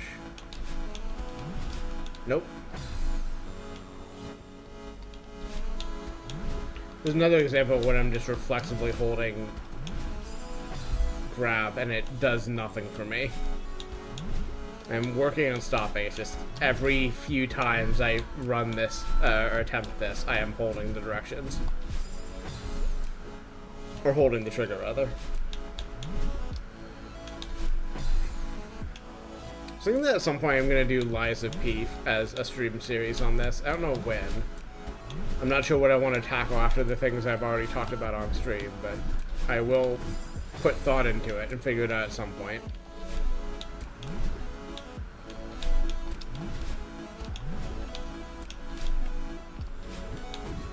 Nope, incorrect. I could have maybe saved that if I'd reacted faster, but...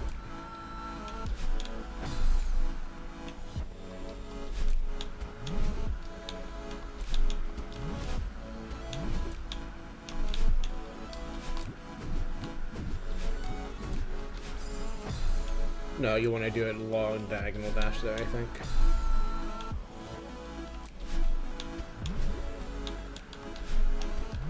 I'm glad the Disco Elysium streams have gotten to a point where I'm kind of like really happy with my experience of those again after kind of a rough period. But I think I'm still going to be happy to or when I'm done with it, to have the Friday game be Rayman Legends, which is not going to ask difficult emotional things of me, presumably. I don't think the plot desires to do that thing specifically. It will ask nothing but difficult platforming from me, a thing I am happy to bring, and which will not require the same parts of my brain. Will require the parts of my brain that light up right now, presumably, but I am happy to give those parts their due.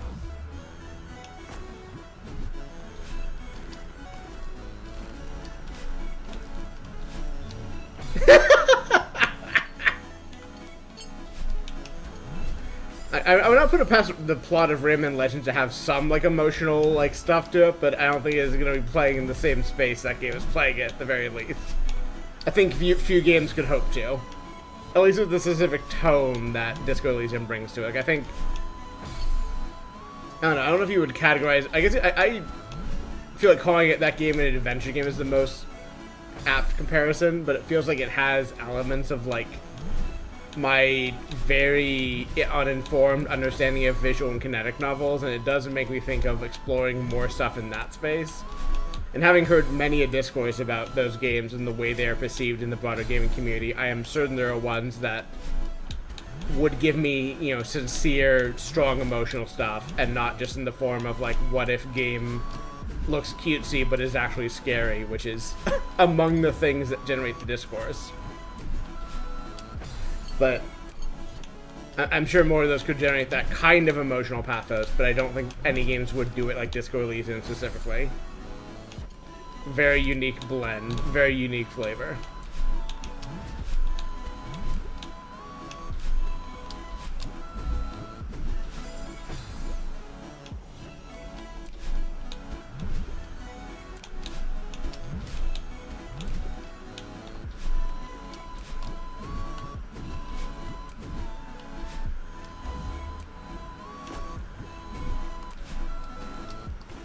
That's how you're supposed to do that section, by the way.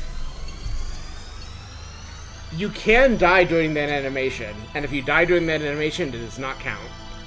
Keep that in mind for later. Keep that in mind for when we get back to core. Hold that thought.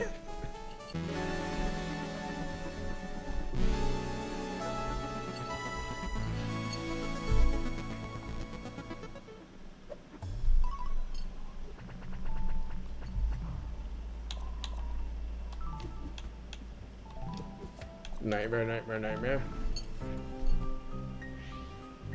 This continues to be too mellow. Can get through anything if I've got too mellow going.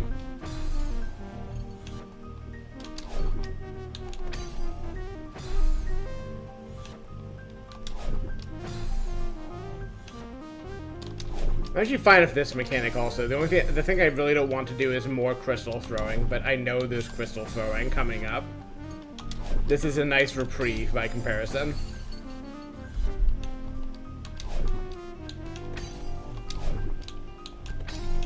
Love a rhythm.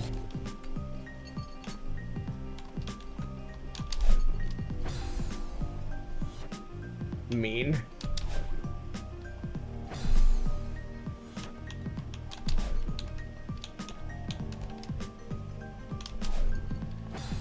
I think this is you're supposed to go wall. Yeah, I think you're supposed to do that, but you need to do it in a way that gives you a lot more momentum than I'm getting.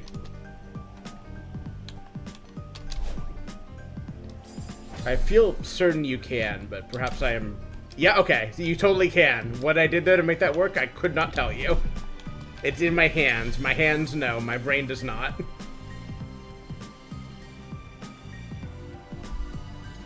Oh, no more crystal mechanics. I'm free. The game heard my prayers. Just have to do a difficult platforming section. Much better.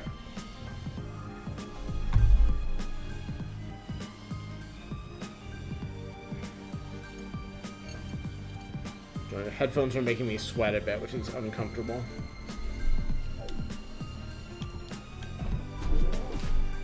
Oh, that's a corner bounce, yeah.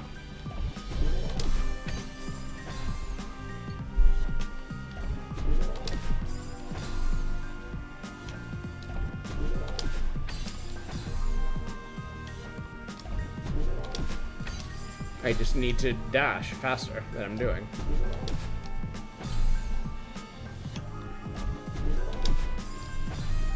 And/or get more height off this. I think you can go the lower way too, but I feel like I know how to do this and should just pull this off, then I'll be fine.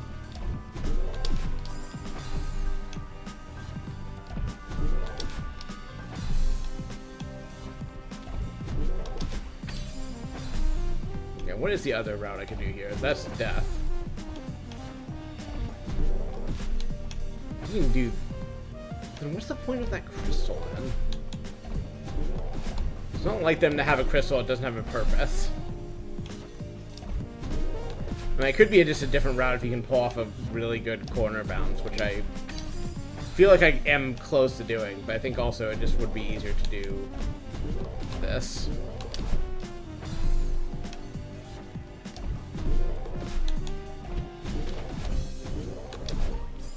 Yeah, just like that. But without the part where I hit a spike at the end.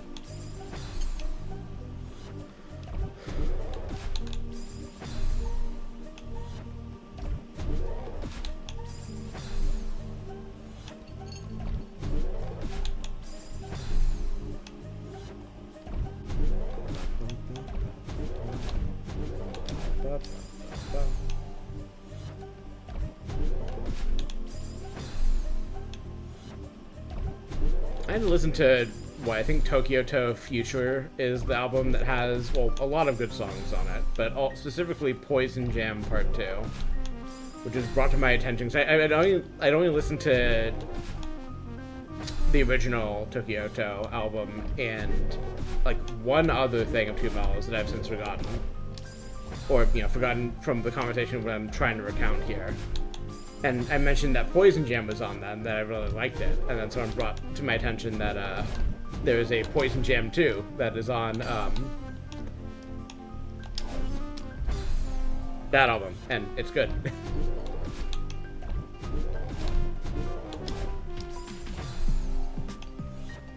I think it came up in Shuffle recently.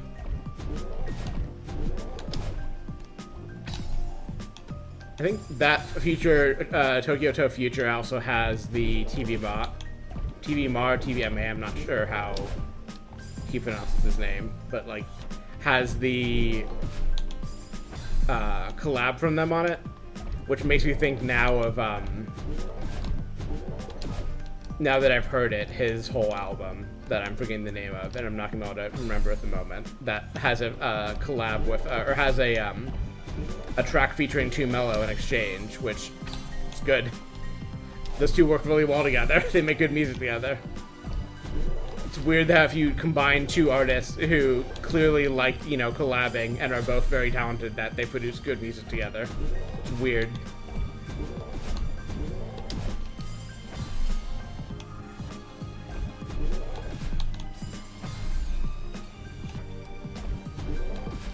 Anyway, support artists. Buy records, buy CDs, buy things on Bandcamp.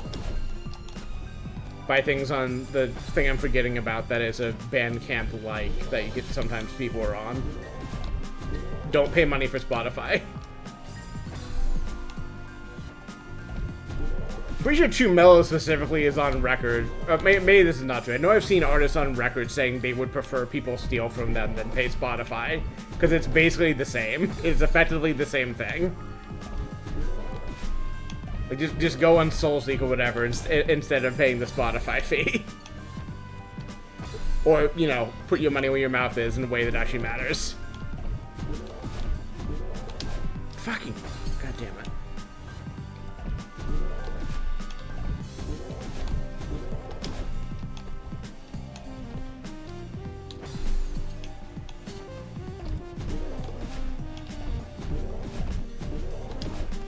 How have I just hit every dash on this block besides the right one for like 10 minutes now? It hasn't been that long, but I've just been flubbing that a lot.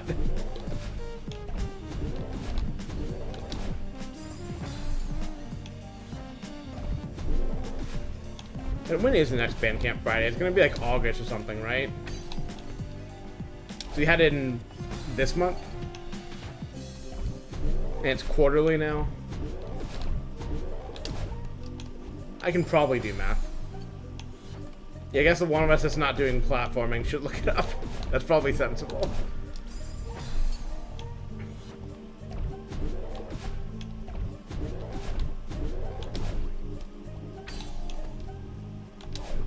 I disagree, but okay.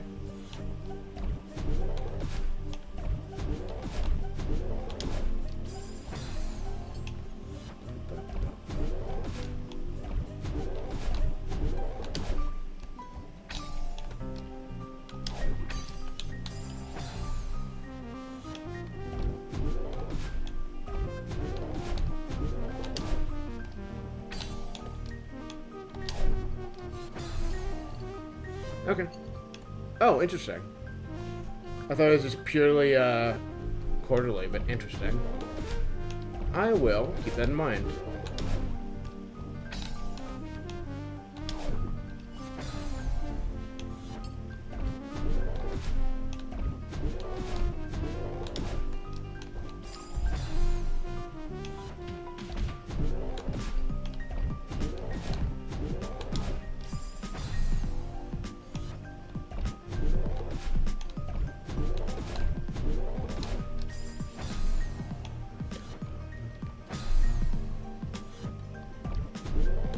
Love the art style of this game. I love pixely stuff.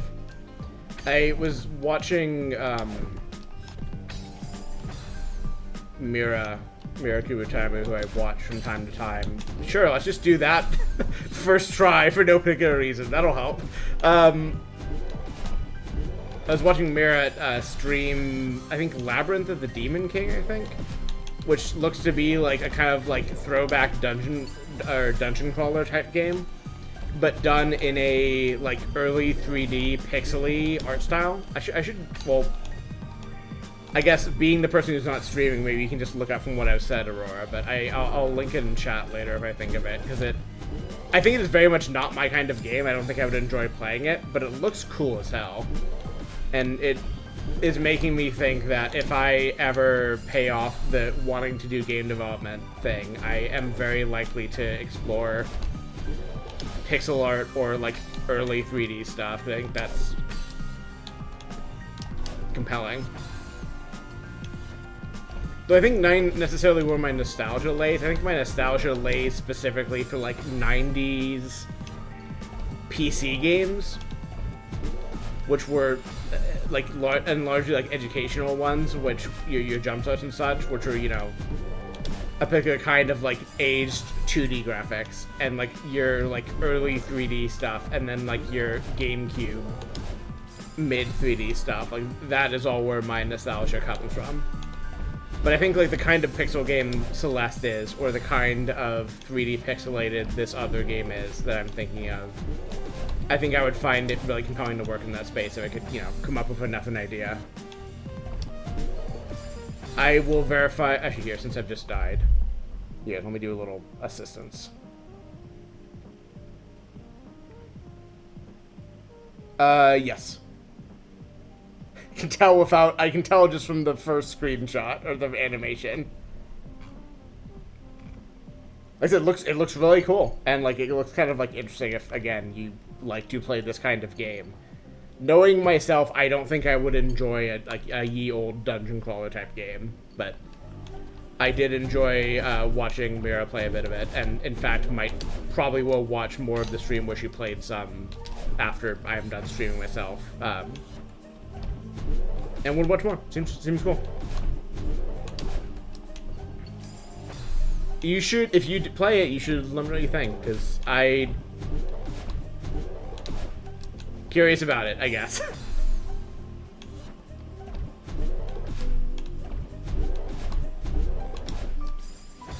And I enjoy people, especially people close to me, bringing games into my life that I would not myself go for.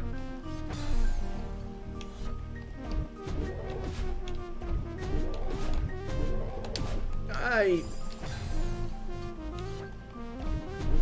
think, well, I guess with, you know, your atlases and whatever, we are well into that era. But I know people were talking about for ages, like, about how long the pixel art, like, throwback era was, and, like, how the next thing was obviously going to be, like, you know, early 3D graphics, PS1, and, like, early PC. And, like, it was a long time before people made games in that aesthetic. Or at least, like, before people made them in ways that, you know, worked or, you know, caught the public interest and, like, got talked about. I think we've had a good amount by now, but I'm thinking, like, you know, your mid-2010s or whatever. Like, I remember people saying a lot, like, where are the early 3D games? Why is no one making throwback? Why is no one making nostalgia stuff for this? And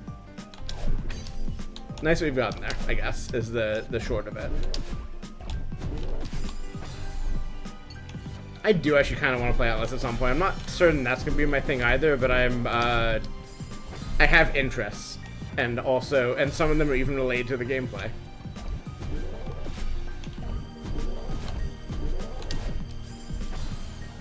I think Atlas is what I mean. I'm not going to look up what I'm talking about. I'm just going to kind of say things, and we'll see what happens.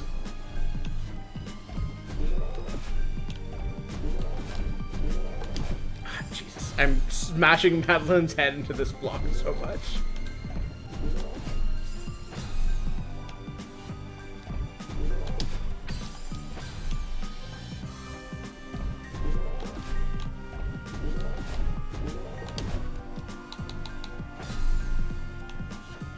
It's so cruel that you can just survive held onto that block and have no way to go from there.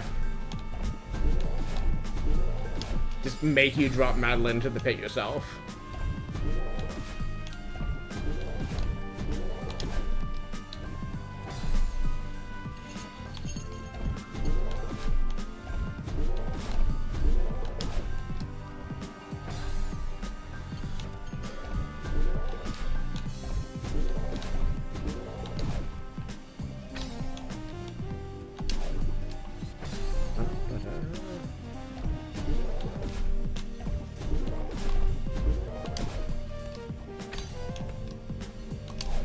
I disagree, but okay.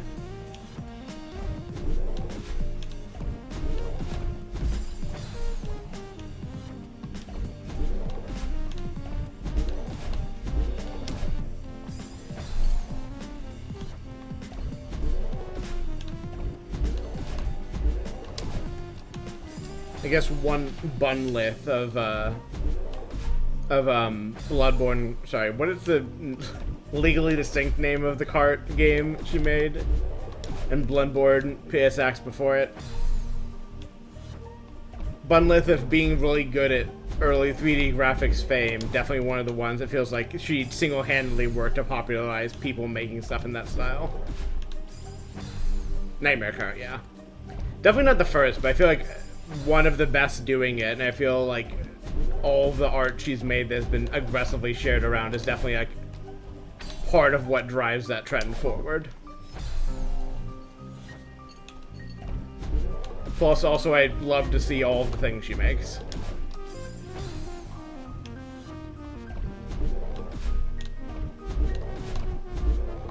No!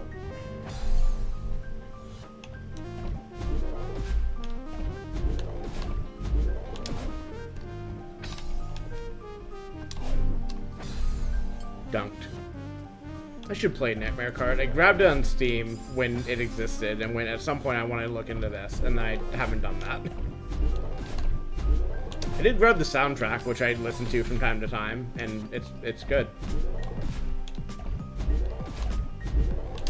It's not like, you know, novel emotionally or anything. It's very, like, the soundtrack for the thing it is. Like, definitely a lot of the soundtrack, or the tracks are very, like, cart game music, but, like, it's good for that. It is the thing it wants to be.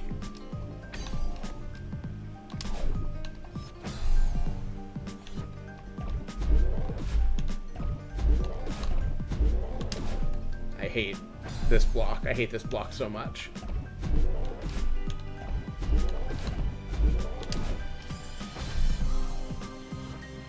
Trying to scratch my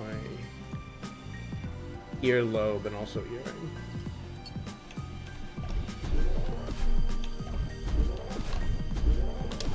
No! I'm just continually, like, slightly late here. I need to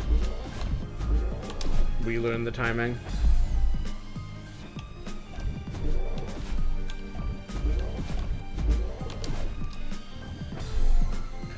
I need to find, like, some, like, simple idea, like, not even necessarily related to, like, a core or cove thing, but just, like, some, like, idea I can wrap my head around that, like, will keep me interested in a game dev project base long enough to, like, learn something. So the thing about the way my brain works, especially when it comes to programming, is, like, I need a project, I need, like, a specific thing I'm doing. Otherwise, I get bored. Like, otherwise, I'm not able to get through tutorials. And, like, that's been the case of, like, modeling stuff, too. It's why, like, I want to make this VTubing model so much it hurts as the motivation to actually learn anything. And yeah, I'm that way of programming. And, like, I need to figure out, like, what is a kind of, like, bite-sized, game dev concept to wrap my head around and, like, learn, Godot? I'm gonna fuck it up again. I can't remember names.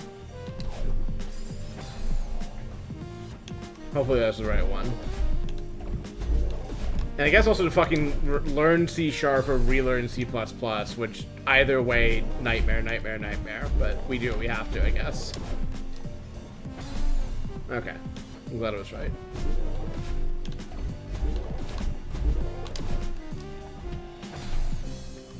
I could just make something, like, very artificial. I mean, I don't know. I don't know why I necessarily want to apply an artificial, not artificial category to this, but I could do, like, you know, Carmilla's, like, Sudoku engine, and, like, just make a Sudoku, like, generator and solver. And just, you know, wrap some art around it and call that good, and just build it inside, Godot. So I could do that. I could do a thing like that, but I don't know. I kind of want to see if there's, like, even, like, a fragment of gameplay of something else in my head that I can mess around with. There's also the thing that I probably do not need a new creative project anytime soon, given that, like, several I'm already juggling and stressing out about, but my brain loves to chase things, even when it is holding many things. It's the curse and the curse of having my brain. Please, Jesus.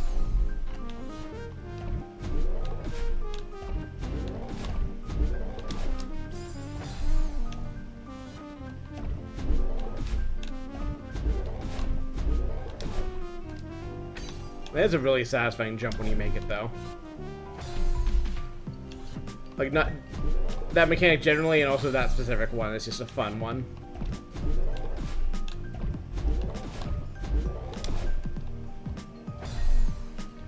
This is probably one of the many books I read in school I should go back to, but I think reading Waiting for Godot is like one of those early books where it's like I have been made to read this for class and like, I don't know, find things of vague interest in it, but don't feel like I really get it. And there were many after that, but it's just like one of the first ones where I was like, I don't understand what I'm meant to be understanding here. And where the kind of burnout at being made to do a lot of that late in high school alongside all my other difficult courses. And, you know, like SAT 2 prep and shit were that just burned me out on the concept of reading for pleasure. College is also to blame for this, but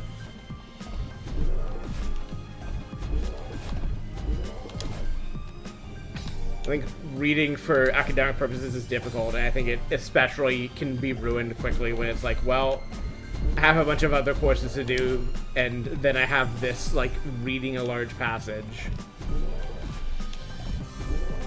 I don't know if I ever did it in high school, but I think late in high school I did it, and definitely in college I was a heavy SparkNotes user, so it's just like, I'm a fast reader, but I just don't have the time to read this. So I'm struggling with a billion other things that are difficult, like fucking linear algebra with a shit teacher and signals processing and shit.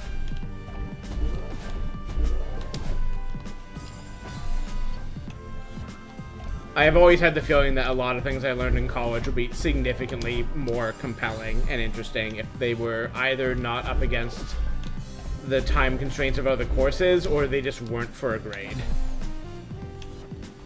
Like if it was just like, hey, we want to teach you this concept, and like you are not, there is not a bar of failure for you. Because that adds a lot of stress and makes it a lot less about whether you think it's cool and a lot more about, well, can I fucking learn it or not?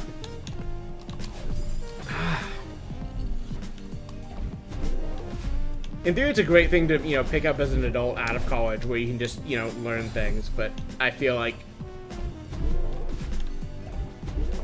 given all the creative stuff, that's not necessarily easy to do, and I feel like as an adult in this age, it is difficult to be like, I'm going to, you know, learn something purely for fun.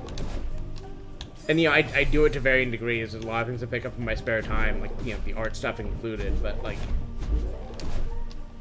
I feel like a lot of things are harder propositions in that sense, and others are just like, yes, I'm going to go find something I learned in college in theory and study this on my own time just for its own sake is not easy to get to.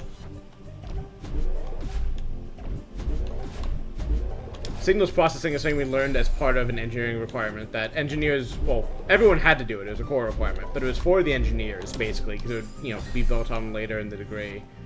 And the important part of signals processing really is a sub-part of it that we learned called, like a concept of, like, the frequency domain, and moving things from the time domain to the frequency domain is, like, the kind of thing that video encoding is based on. Like H.264 and H.265 are based on, like, understandings from that field.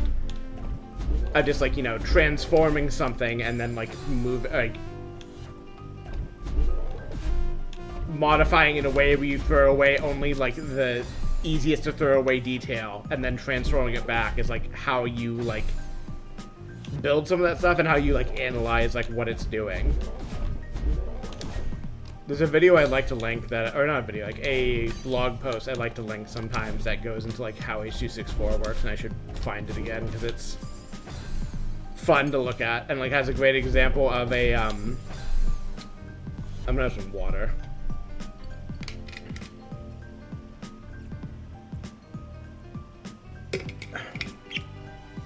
Like a picture of a mid-2010s MacBook Pro, and, like, transforming in the ways the article talks about to throw away detail. And, like, you see stuff like the speaker grill detail, like, starts to disappear first, but, like, you can still, like, mostly see the shape of it, and then, like, other things kind of, like, start to fade, and, like, it's a lesson, like, you can, there's detail that you can throw away from an image to compress it that doesn't change the overall image as much as other detail.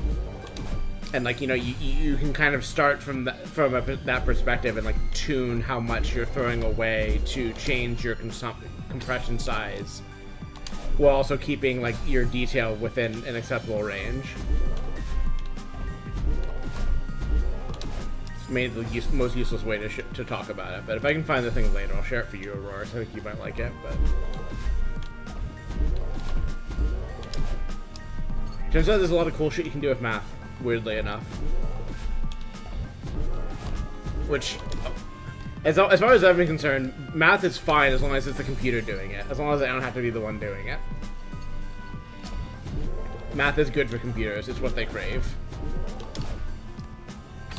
But not for people. People don't deserve math. They don't deserve to have math inflicted upon them. Mathematicians are all masochists. This is true. I knew mathematicians in college. I know this to be true.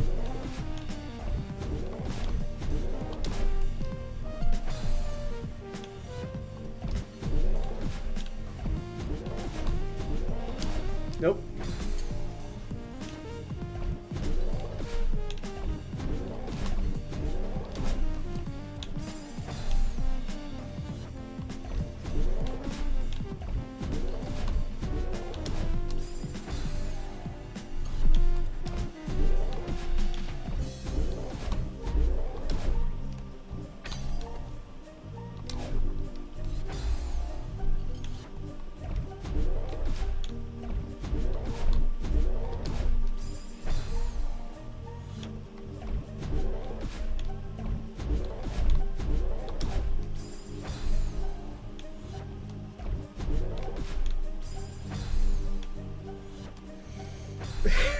Nope.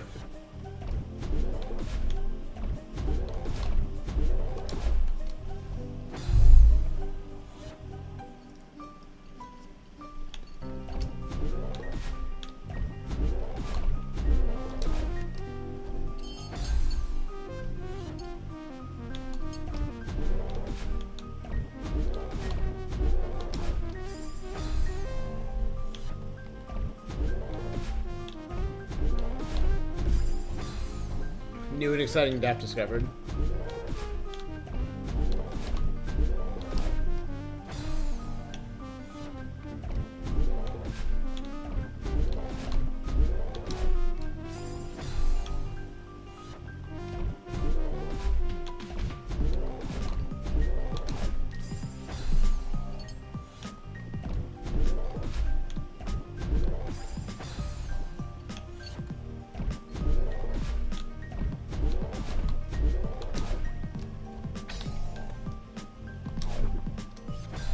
I really need to tune in my jumps on those.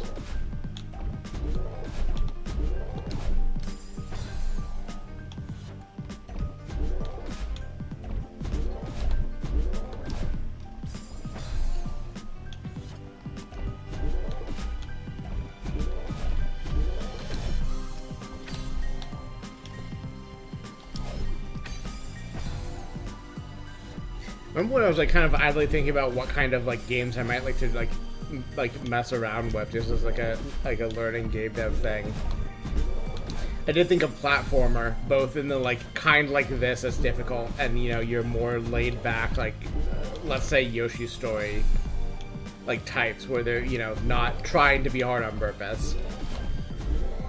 I thought about I could dabble in that, and then I thought about how hard it is to make a game that feels this good, and then I also thought about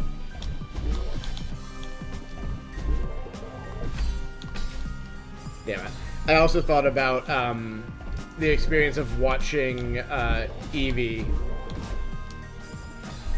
who does a lot of game dev stuff. I think is currently working on a more visual novel-y thing, but has some platformers, and like watching her post on like Twitter, and then I think co-host for a while, and like some on like Blue Sky now, but basically has done like a lot of game development, complaining while she's been working on game development. And it put into my mind that even doing a platformer game that is not about being tightly controlled and precise, no, not that she wasn't chasing that, but not chasing to the degree you have to for this kind of game that I'm playing. There's a lot of stuff you have to get right, and a lot of things it's very easy to get wrong if you're, building your own, like, physics engine and stuff. And remembering that, I was like, well, okay, I think I could be equal to making a platformer. I think it would just be a lot more trouble than I am maybe initially thinking of, and it's more a question of like, okay, maybe there is something better to start with here than something like that. Which, you know, led me to kind of where I opened with earlier, which is like, I need to kind of put more thought into it and, you know, decide if I even am in a place right now to work on game development, which, no, I'm not. But when I, you know, have a bit more free time or clear more projects off my plate, maybe.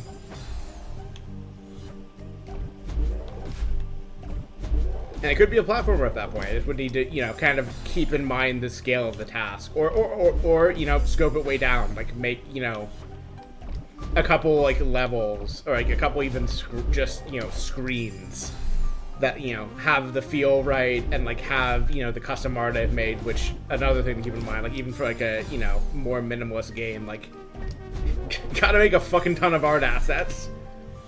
And I'm, like, a better artist than I used to be, but it's still just like, okay, so, you know, you have to come up with a concept, have to build out the code for it, have to test all that shit, have to, you know, come up with a bunch of, like, test assets and build all that together and then spend more time on it. And I'm not saying I won't ever do that. I think I can do that at some point, but I need to keep in mind the scale of that shit. I intend to build out the Cove media universe more and more as time goes on.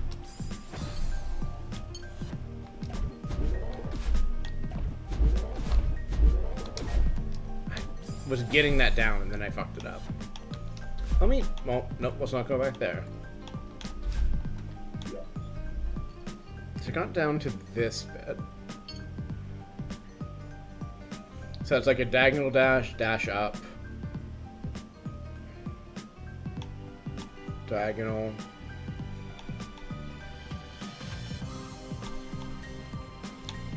Oh, so it's just like right there. So it's just up, fall into that, diagonal dash, dash across, dash up. Fall, diagonal dash, land, jump onto that sidewall, climb up, jump to that. I could imagine there's secret, like, spiky platforms in here that are dash platforms, but I don't know for sure.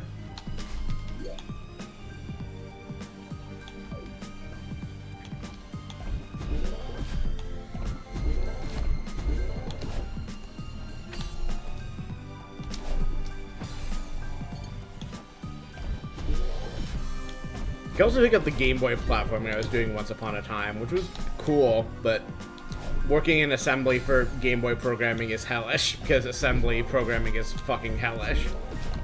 So that would be the downside of dabbling with that more. I should see if that's on my Codeberg or something. I think it's one of the things I took down from GitHub and never, like, would put anywhere else, but I could at some point put it back up.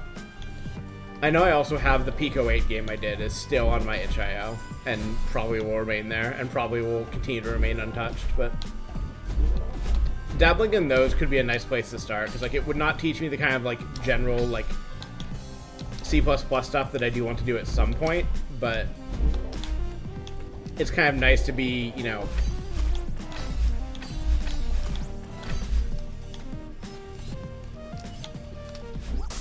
it's kind of nice to be forced into, like, you know, constraints and work within them.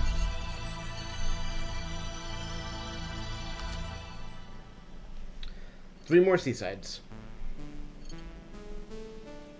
Or no, maybe just two? I can't remember if Reflection has one.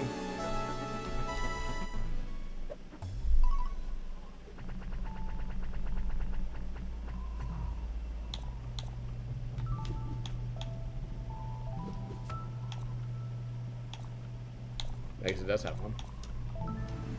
Oh, right, because Grumpy blocks.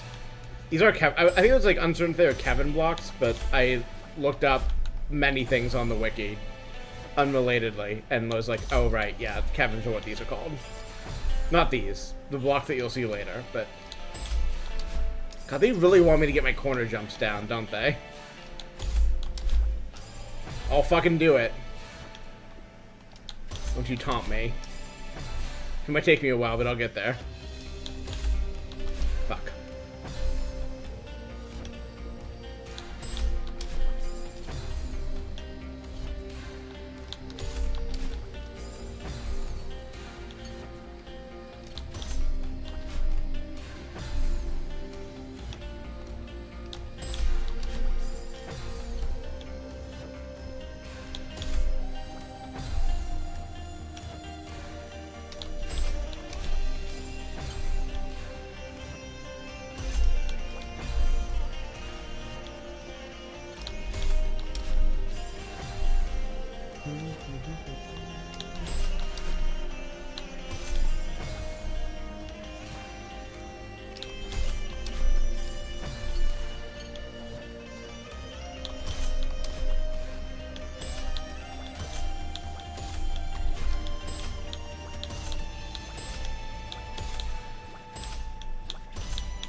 Getting that angle on these right is so obnoxious.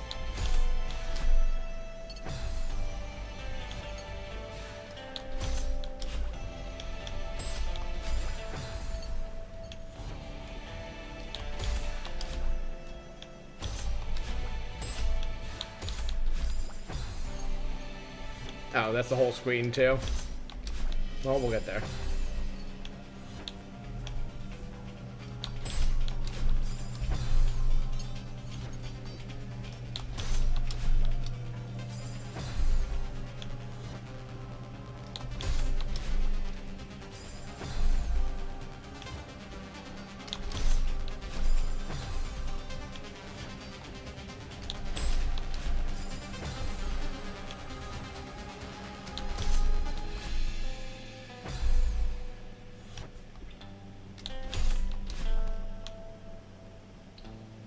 You just hang out here. Just chill for a minute.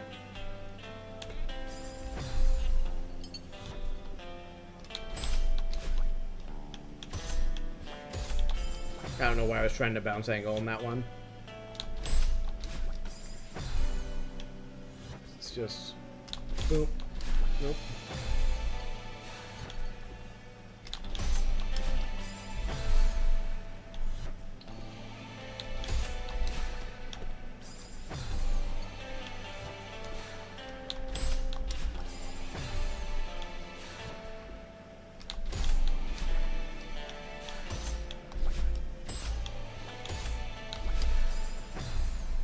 I think you don't even need a full bounce on that one, really. It's just this first one that you really need to kick into to get the necessary distance. I don't even need to get the full distance. It's just easier to... I find it easier to reliably kick into it from the side like that than to try to get the angle exactly right.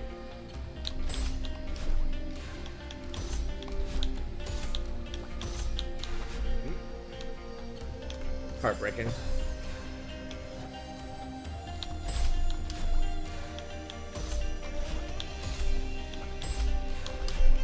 There we go.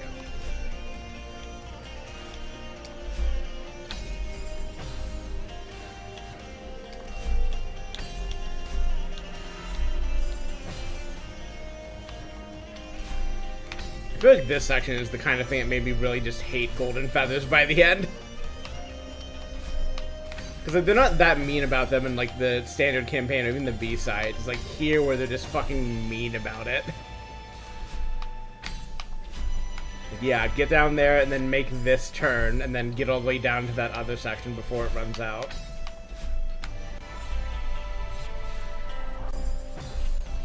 And like, you have enough turn control to do it, it's just difficult for me to keep the turn control on that consistent.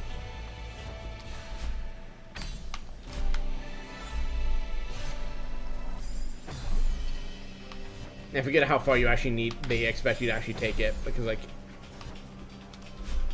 you have a dash back once you get out of it, so you can dash down one of those crystals on the left. I just don't remember. Well, we'll find out. And I know there's some Kevin block bullshit somewhere in this level. Sooner or later.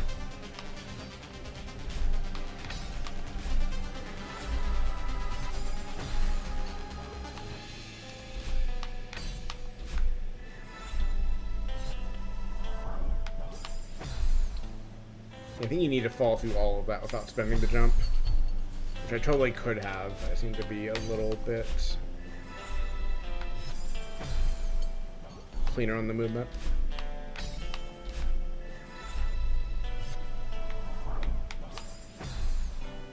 No, I think you do need it. Well, once I can make it through it all, we'll see if I need to make it through cleaner or not. I see.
So I get distracted by my audio levels because the game volume seemed like it was peaking more than it should be.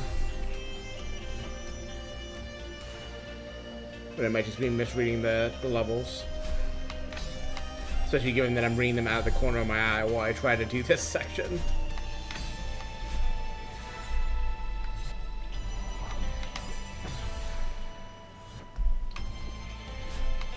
I still need to get back in Krita, or however it's pronounced, and finish the hands for this controller setup. But I really do like how the controller itself came out.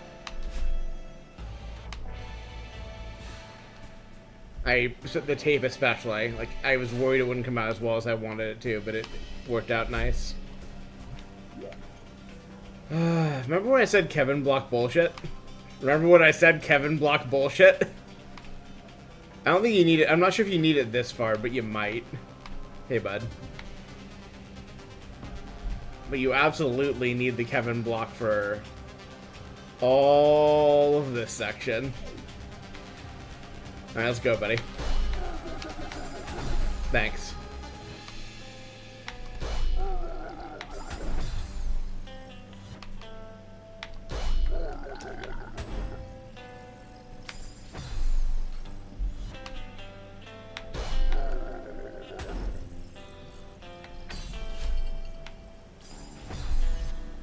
Maybe you don't. Maybe I'm thinking of something else.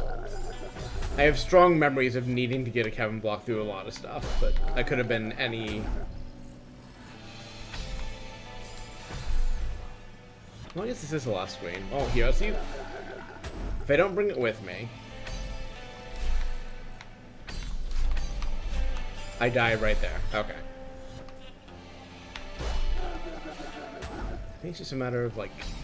Nope.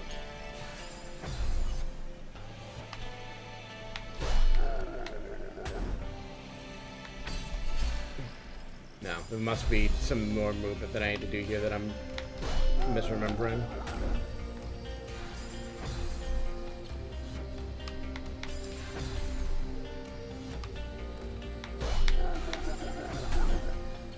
Can you just go over the top of it quick enough?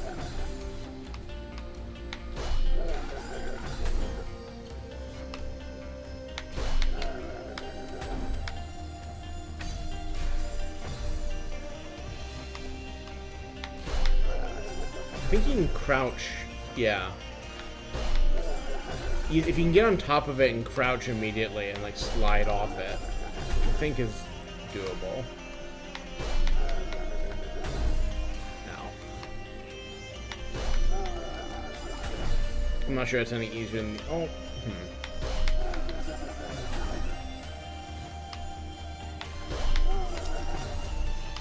There's just a narrow window to do it is the problem.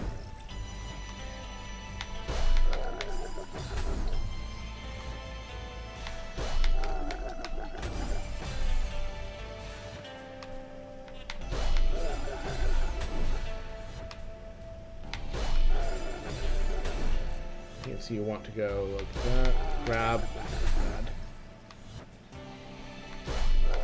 I just need to react so much faster than I'm reacting.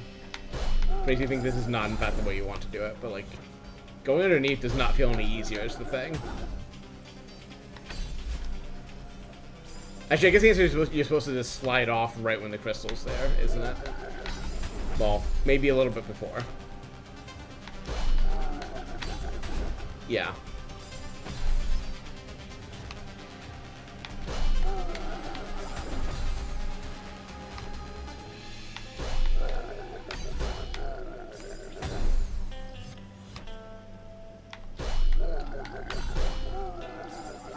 Right, you want to grab the wall there.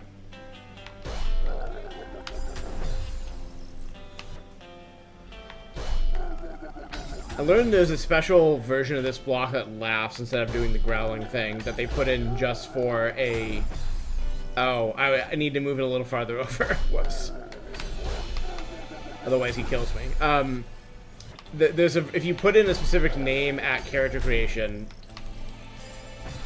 based on the runner in question, you get a block that laughs instead, because they put that in for a specific run someone was doing at a specific JDQ that I don't remember without looking up, but which I watched some of the video for and was fun. And also showed me some of the fucking, like, hyper long jump shit, even, like, non-tool assisted runners for this game do, that is just wild to watch the momentum you get up to. What if Madeline, but very quickly? No. Oh, that was fine. That was perfect. I just need to hit it as soon as possible. And then grab the wall.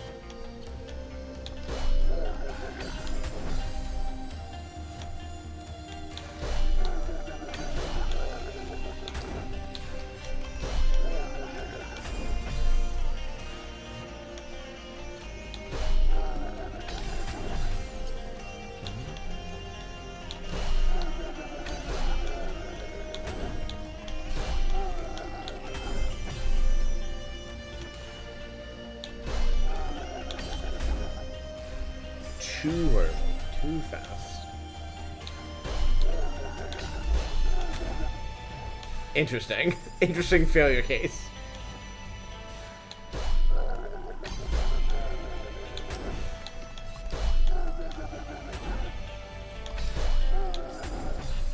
I was trying to do that on purpose, but I thought I could get past it in the time it took to move over there.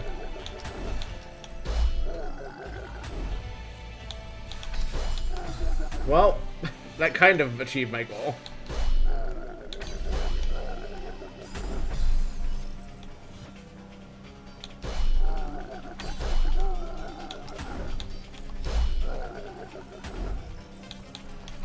Nope, I need to move so much more quickly than that.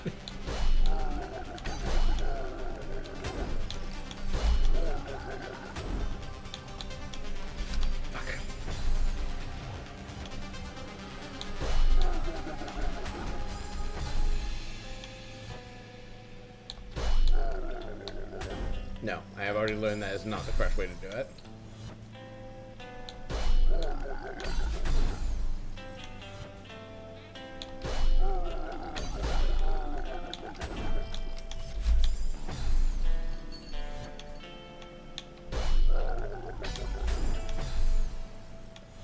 Maybe I get on the right side of it as it crosses over. So I could, in theory, do...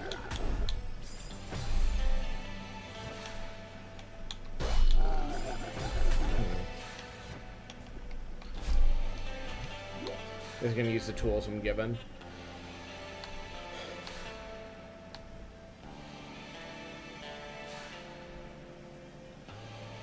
Maybe hit it and then jump down, hit it down.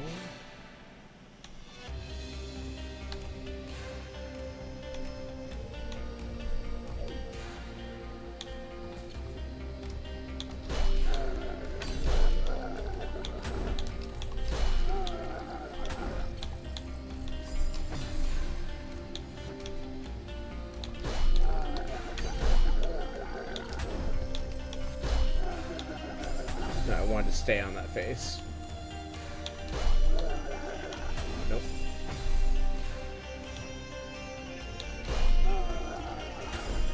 I'm forgetting the first step of this long process. Not a great sign.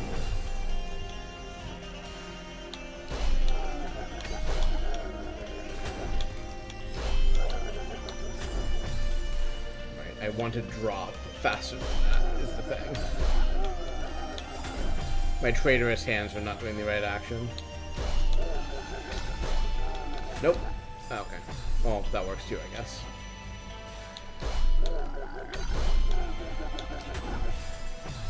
New and exciting failure state.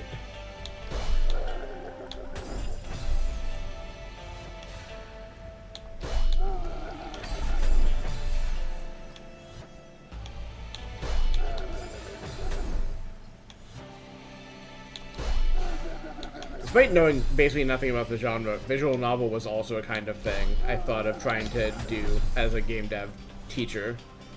Not even in the sense, and you know, not trying to be the kind of like shitty like April Fools were doing a visual novel thing, like sincerely doing the thing. But I realized mostly the problem with that, besides not having a ton of genre experience, is like, fuck, that's a lot of art. That's so much art to do.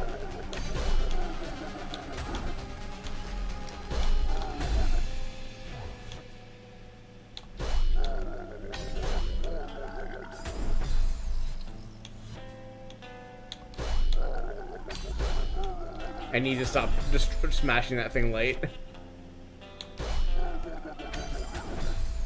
I need to also smash it earlier than that, though.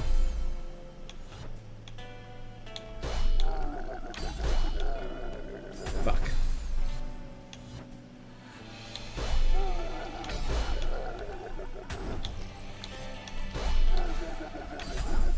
I think you can drop down there in time. I might be wrong. Maybe there's some other thing I'm supposed to be doing here, but that feels right. So I know you basically have to get underneath the thing, is the punchline. Like, you need that thing to come across the left and be underneath it somehow. I just don't remember what the somehow is yet.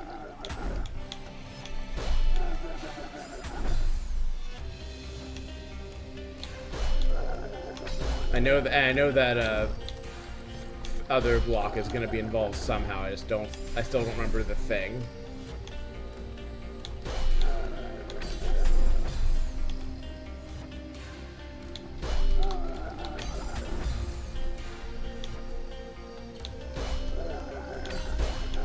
Nope. The Kevin block is without mercy.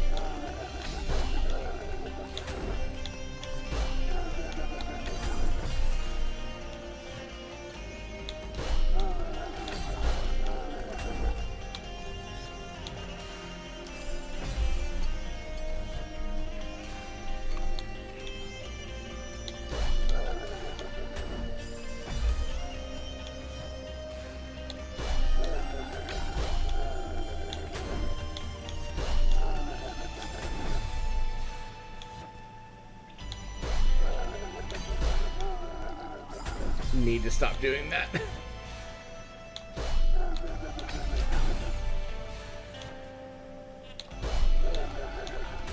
Need to stop doing that too.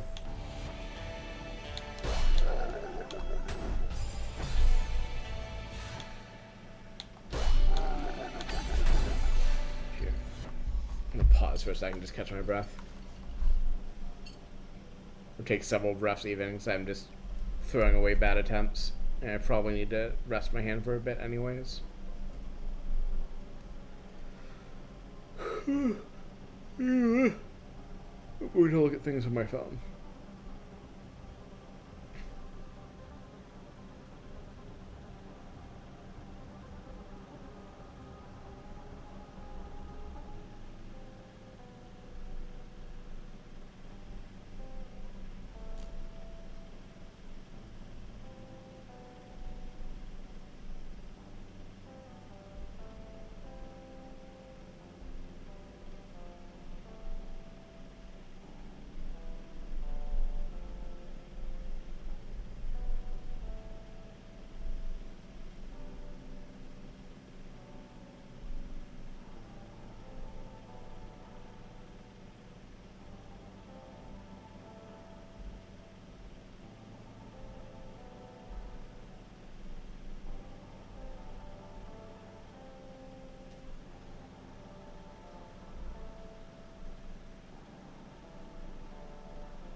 Some water.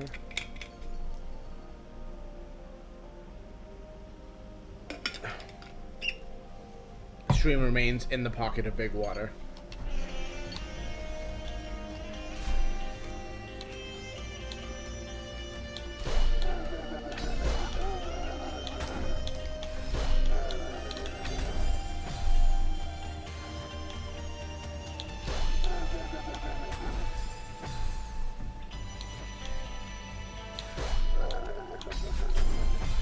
How many times I've just launched myself directly into the wall pinch. Not exactly what I'm here for, but sometimes these things happen.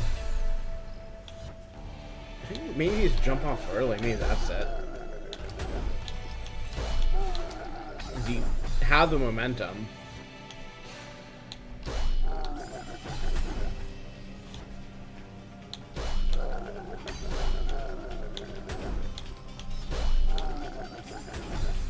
No, you need to, actually jump for it, though. I really like how these blocks, like, when they're in rest stages, kind of, like, idly look at you. Like, if you grab a side, they just look at you. It's only when you actually do the thing that they get angry.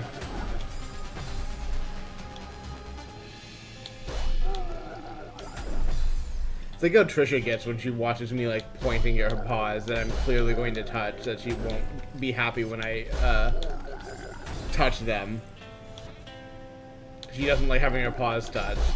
And she'll just, like, watch me set up for it, and it's only when I actually do it that she'll, drop her paws down or hide them or loaf or whatever. Or she's come because she heard herself being talked about. Come on, keep going. I'm clearing space for you, baby. Please keep going. Trisha is going to her box, where her paws will not be in danger from me.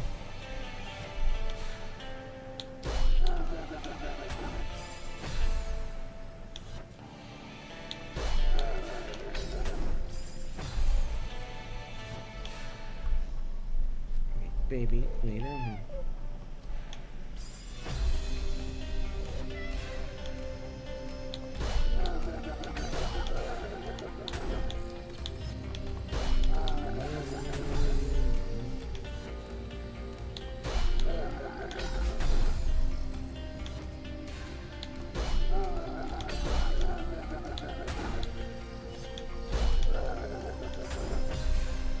I keep forgetting the thing I said I was going to start doing here.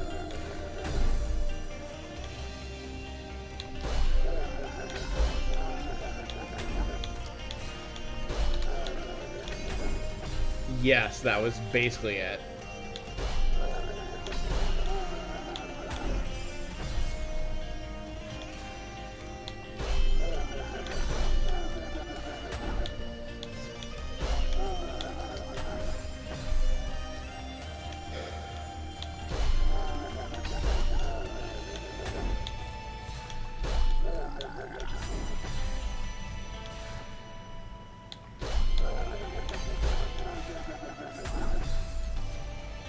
I wanted to plan it out and really commit to something once, stuff of the next few months is settled, Aurora, but I've been thinking that next Halloween's one-off story would be great to either do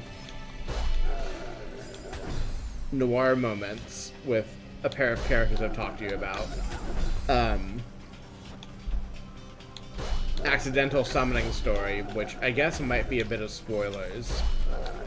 I'm not gonna be offensive at it, but like, given who is required for the story as I've talked about it, so that might be tricky to do before Arc 3. Or vampire setting stuff. Any of that feels like it would be appropriate to do in October. And I'll have to think about what really leaps out at me as a good one-off fodder. Maybe originally I'll say the noir story is a good fit, because that is something that could easily plug into current arc stuff and could just as easily not, like, just be generic, like, not necessarily tied to a particular part of the arc writing, which is the perfect thing to do a one-off of, naturally.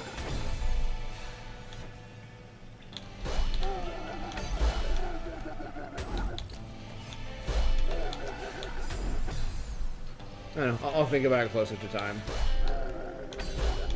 It's only to do so much writing and so much modeling and somehow fit that all in before mid-August or whatever. Which we'll see if that happens, but...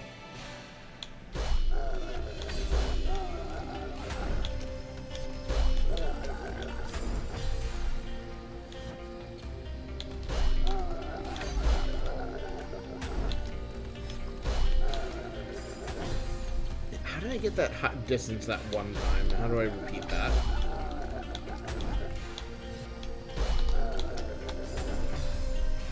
I need to clear, like, exactly the right amount of distance to drop down into that for our boys across the screen, and I keep not quite managing it. I guess it could fall through the first bit, but it doesn't feel much easier.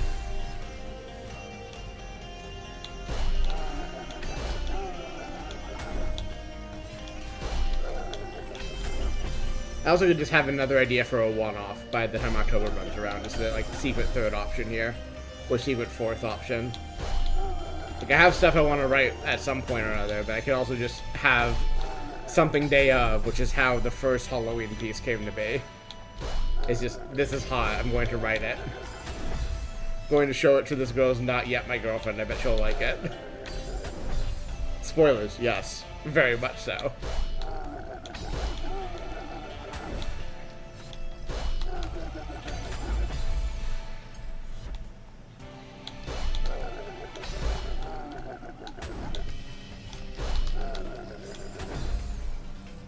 I think just going the other way is...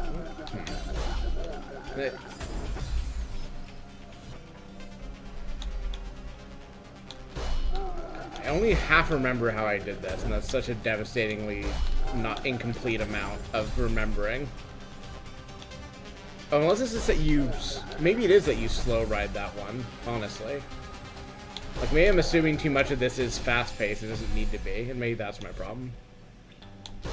I think this part definitely... Well, I think maybe you could do this slower, but I think the way I'm doing this first section is fine. Like, that makes sense. It's a question of whether I can just do something like that instead, and it's actually easier. Right. I need momentum there. Okay, so yeah, it's just that this part, at least the way I'm doing it, gotta be fast. The rest of this, you do not need to be fast in the same way, which, good to know. Sometimes your first instinct for how to solve a level is not the correct one, and is also a harder one than what is correct, which, as I think has come up in, God, what, was that Control, Aurora, where I was, like, repeatedly overthinking the puzzle to my detriment? I know it's definitely just the case for me sometimes where I'm just thinking way beyond what the puzzle actually wants of me, because I've just, you know, done too many more difficult things, I guess, and I'm like, oh, this is what the game wants, this is not what the game wants. Also, you'll be happy to note that Trisha is looking at the screen and staring at the motion. Well, Luck was the one where I was, like, underthinking it or something, but, like, there was also ones where I was, like, overthinking it. I still have a fucking vendetta against that puzzle, and a lot of the puzzles in Control, but whatever. Water under the bridge or something.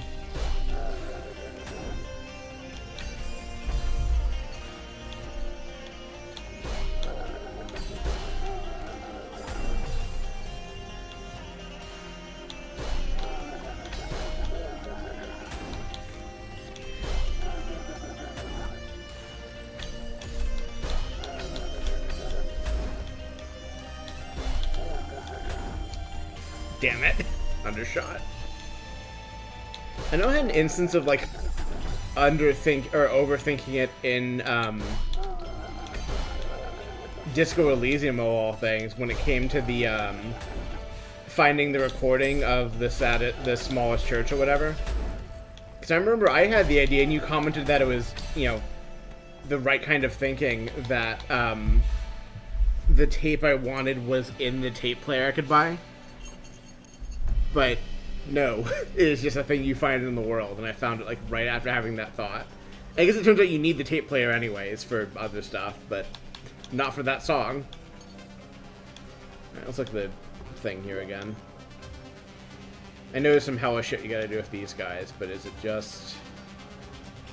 Okay.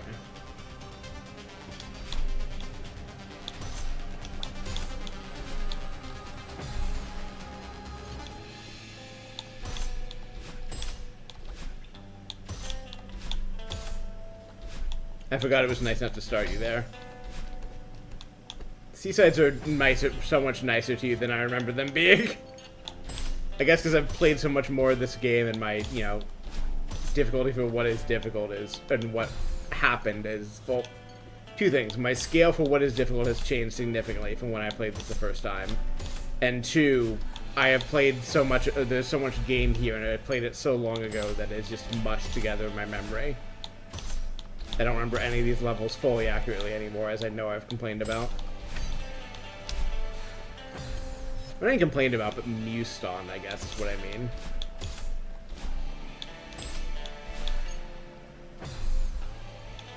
Like, this is not easy, and I'm obviously going to fuck it up a lot more times before I finish it, but it feels easier than the first bit in some ways, and crucially, I already know what the gimmick is here, is bounce on platforms, but successfully.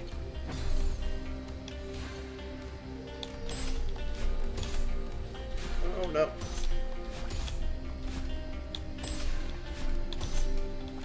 This is a lot more forgiving than a lot of these sections are.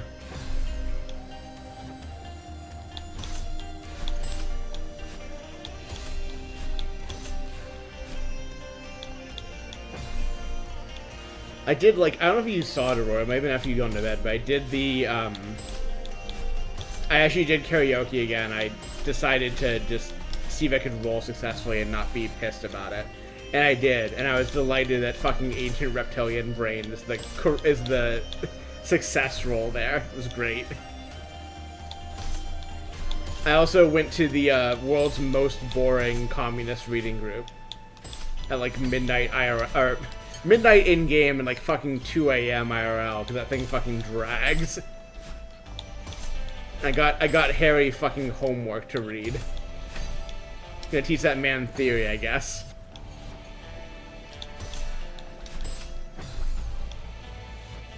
I'm also so happy I got the jacket and also Homosexual Underground. My only hope now, or my only desire now on that front is to somehow get Kim to wear that jacket.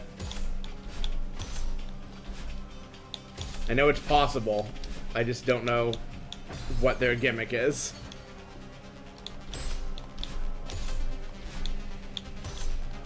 Because he clearly just won't do it if you just ask him, so there must be some, like, his jacket's destroyed and he needs one, or he's injured, or he's cold, or he's... I don't know. Other things. I'm also letting... The achievements have also tipped to me that you can, you know, bug Kim after hours, but I refuse to do that, because Kim doesn't deserve that. I will, however, keep him up until, like, 2 a.m. in-game. 2 a.m. in-game trying to, like, you know, make him learn communism. I mean, you can say that, Aurora, but that doesn't help. Because, like, I asked him if he would wear it, and he said no. So, like, if there's something... There's clearly something that makes him wear it that I don't know yet.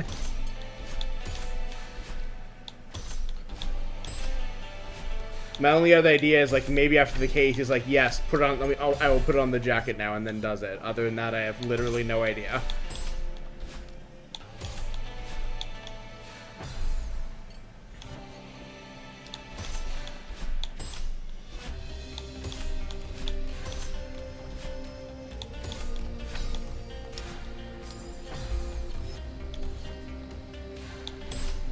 But I guess that's Friday's problem, is you can try to convince me that I understand the puzzle that I'm pretty sure I don't understand.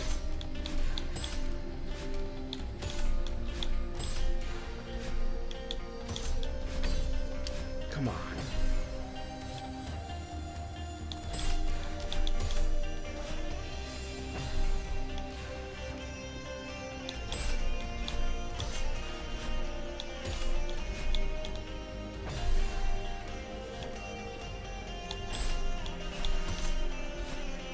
I've also proven at length that I do not understand Disco Elysium's puzzles, so...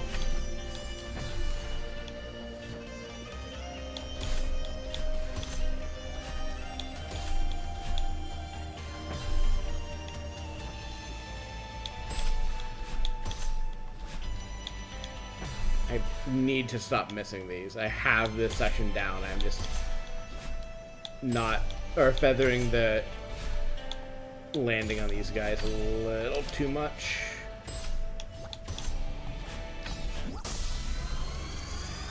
Sweet. 2 more.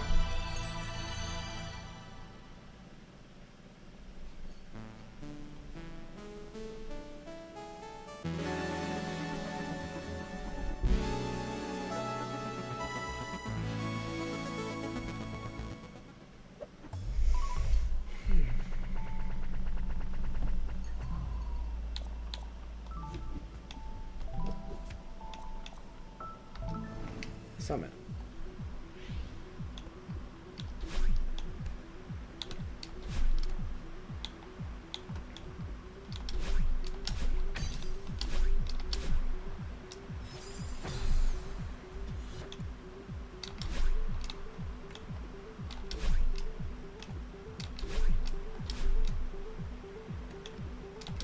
I did not remember how much of the B and C size is hope you like wall kicks. Except for the parts where it's hope you like wave dashing, which we have still not gotten to, but we will be there sooner or later.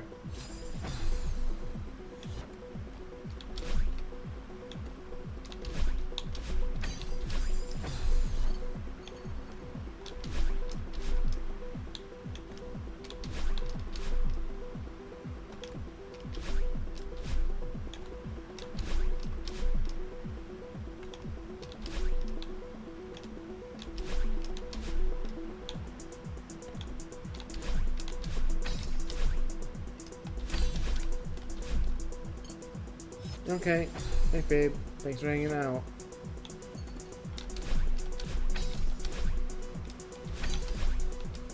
I look forward to chatting tomorrow. Or later today. I guess it's my tomorrow, it's your later today. And I will. I will do the rest of the seasides and whatever amount of farewell I can get into before bed. Night. Night, honey bun.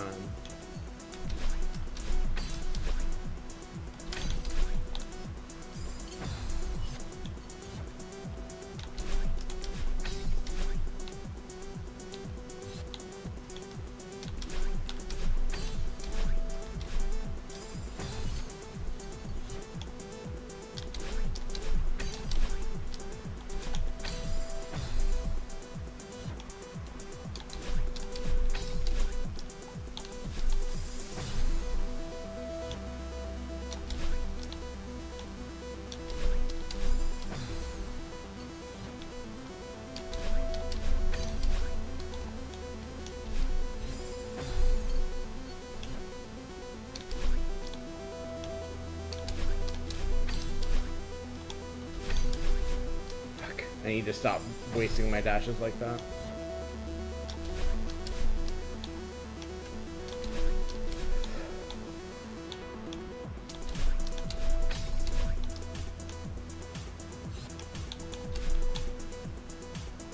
I need to either get my dash of recovery or just die. This slowly falling down is not conducive to getting a lot of practice in at these. Actually, I'm gonna pause for half a second. Not literally, I just say numbers. I will be back in a second. I will be back in a unit of time. I can't tell you which.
Wow.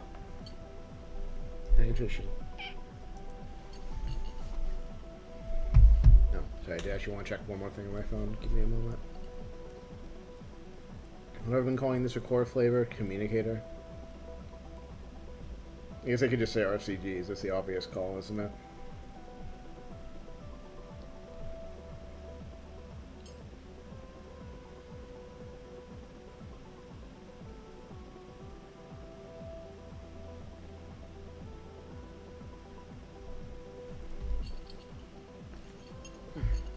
Okay. Waldash City. We got this. I didn't believe enough. I had it.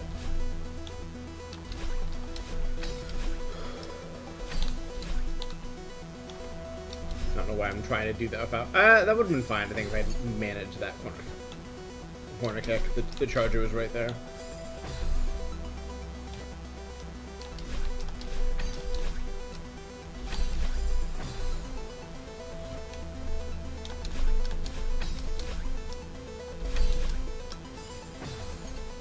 I am very glad I have a lot of recordings of my first Let's Go, but not every level of note, and like not every, you know, moment of note, because switches are probably limited to like 30-minute recordings. Not even 30 minutes, I think it's like 30 seconds or something, but not enough to get a full level is the important part. Meaning my recordings of, you know, clears of difficult levels is the last 30 seconds or whatever the window was. Which, as it turns out, is usually, you know, the most interesting part, or at least a part worth showing off on social media, which I did. But it's not everything of note, and I'm glad to have...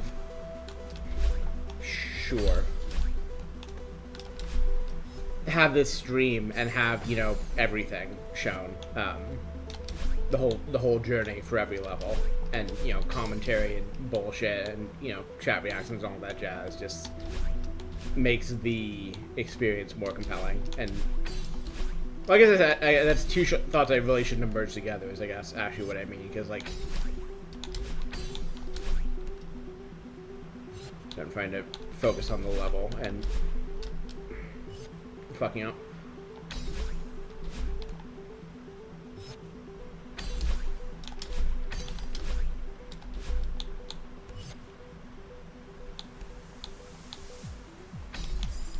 I value basically having a full recording of everything, and I value the reactions as separate things. I'm glad to have both, and I'm glad to have like a clean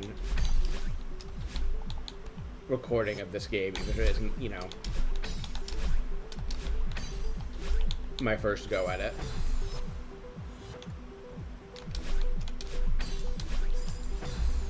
And I'm gonna enjoy Hollow Knight in much the same way when I get to that. Because, you know, same boat of I really enjoyed that game, I had a good time with it. I captured a bunch of experiences from it, but didn't record it in the same way that I'm going to record it now. And I'm gonna enjoy that, and especially given that, like, I plan on doing a much more like sorry, my lenses are but smudged up, so I'm getting distracted both from that and by my train of thought. I'm gonna do a much more like magic, like I can't remember what the badge is, like the scream spell you can get that's really high burst damage if you know the exact frames where it's safe to use it. My friend Sparkletone has done a bunch of Hollow Knight, like Steel Soul and like boss rush stuff, and it's very good at, you know, just high burst damaging bosses and getting through that way. And I've watched her do it, and it seems like a good time, and it just wasn't the way I played it. But if I'm going back to the game anyways, and, you know, want to kind of spice things up and have a different experience I did the first time, besides, you know, the novelty of just replaying it, I think it'll be a lot of fun to do it that way, and just, you know, learn to kind of burst bosses down like that. And I'm not going to promise that I'm going to get to the full, you know, 123.5.7% by doing the gauntlet stuff, which I didn't finish when I did the game the first time, I did everything but the highest level gauntlet, I think. I did not do True Radiance, which I think is the same statement. Mostly because I was just not consistent enough with the bosses, and also like that kind of like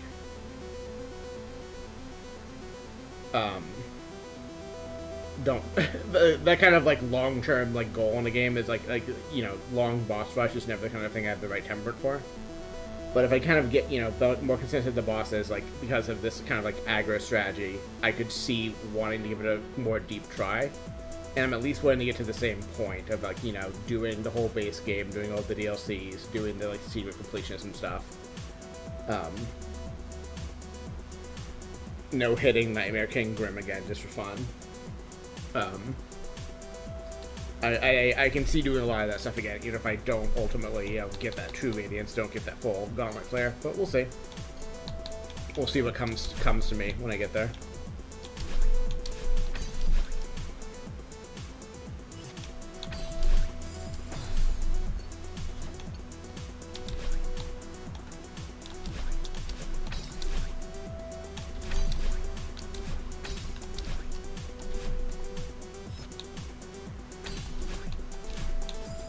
Trying to go back to the ledge that way.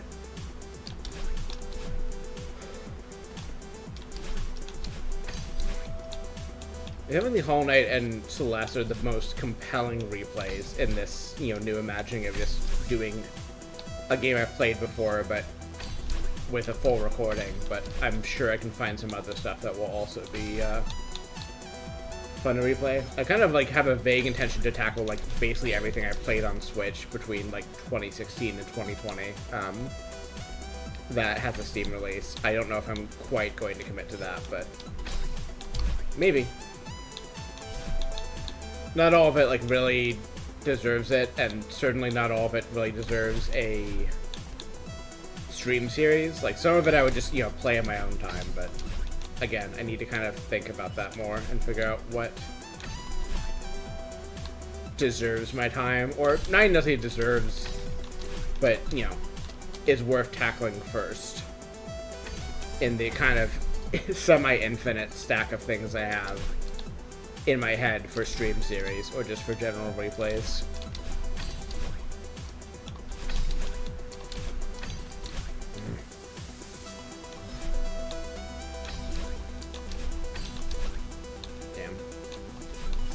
Maybe you can save one of your jumps going from here to there is viable, but otherwise you have to go back down to here.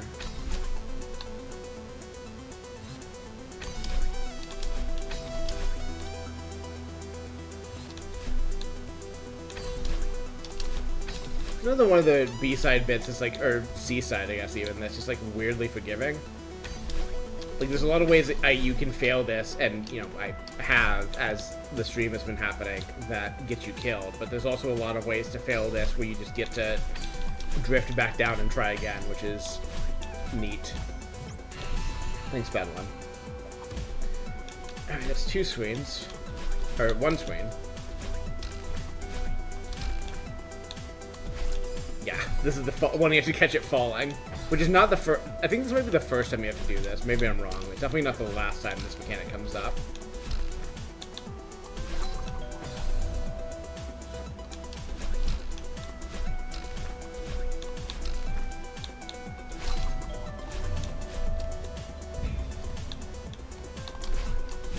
It's not the way you're supposed to do that, I'm pretty sure, but.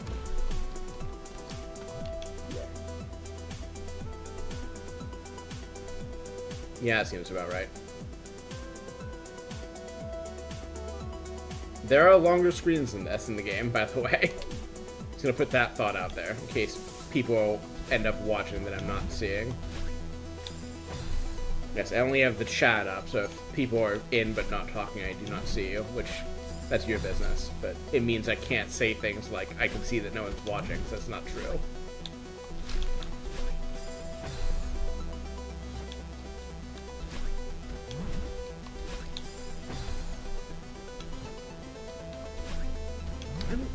I put off asking Aurora or other people this based on like where I'm at in the game, but I'm curious how many more sessions of Disco Elysium I have. Because it seems like I have like 1 or 2 like in-game days before the case is wrapped at least, but that doesn't feel the same as like the game being over. And that might not even be true, because like I don't have a good feel for like how fast the end comes, I guess. And you know, don't particularly want one, but it's like I learned last game I can go like, you know, do something that basically results in detaining a suspect, allegedly. Maybe it goes wrong, I don't know. Which changes things dramatically, as the game is like kind of clearly pointed out, but that's not the same as it being like at the end of the game. I could see another like day or 2 after that. Plus, I have like another day when I get back to it on Friday of doing things besides that.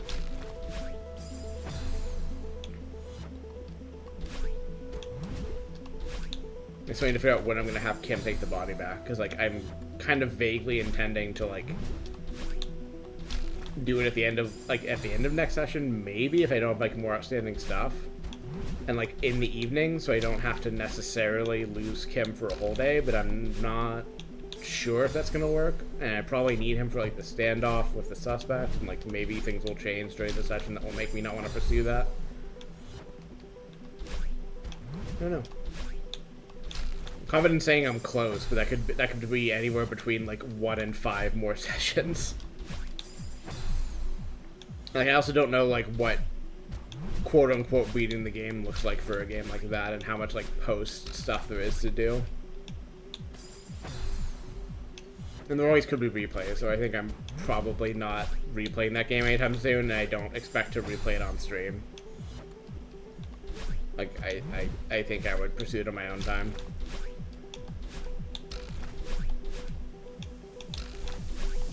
And, you know, enjoy having gotten this run on stream out of it.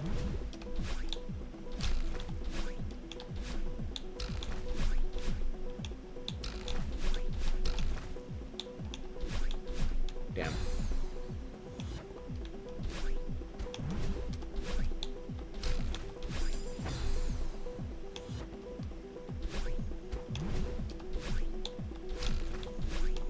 I need to check. I'm not sure if I'm going to go back and fix it. I might just let it languish, but I noticed that, I think last Wednesday's stream, for whatever reason, the chat is out of sync, like the video is out of sync. Like,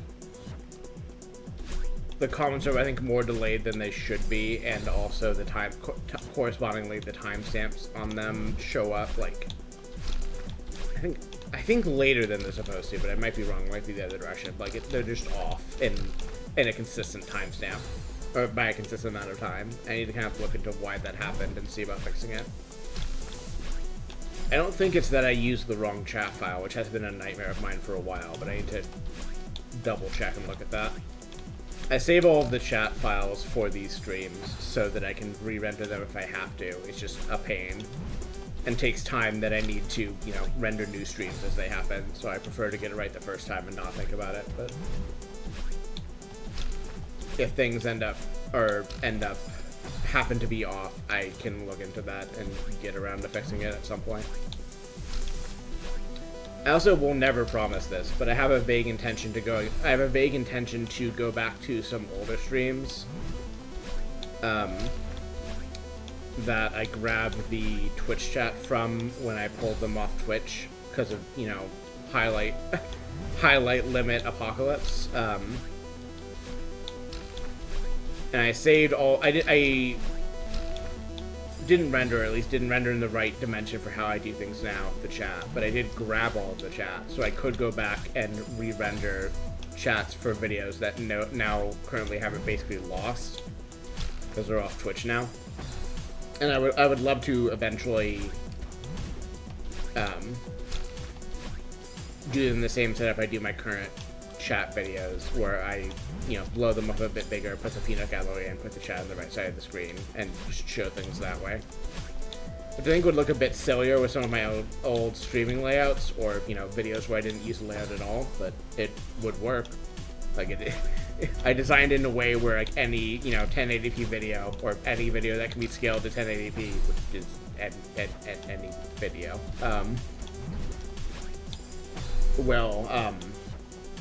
work with the setup I use to do the chat stuff, like the scripts I have for FFmpeg, but yeah, I don't know. I don't know what stuff is going to feel important enough to put that effort in. It's certainly not everything I have, because as I've complained about multiple times during just this stream, I have so many more projects and things I want to do than time.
So I gotta try to my audio levels. Again, looking like they're higher than they should be.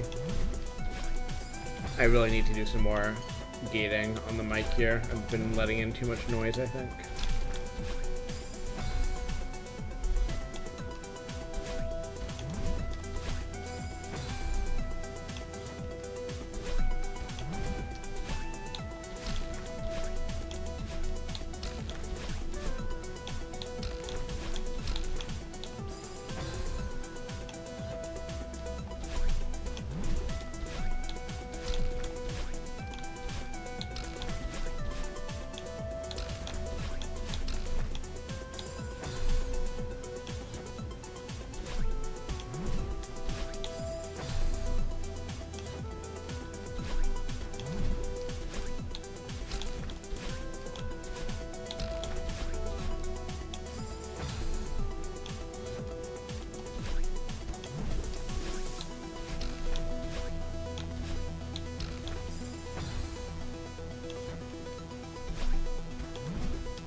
New death at least.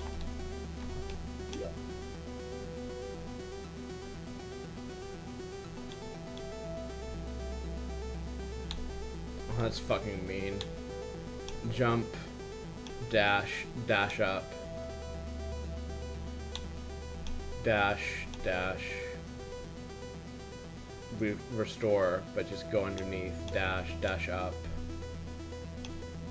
dash, dash, dash, dash, dash, fall, dash, dash up, dash, dash up, dash up, dash up, catch it midway, dash up, fall, dash straight across. That cliff is, the brown part of the cliff I'm pretty sure is not, maybe it's solid, I don't know. I feel like it isn't, but I know the green is.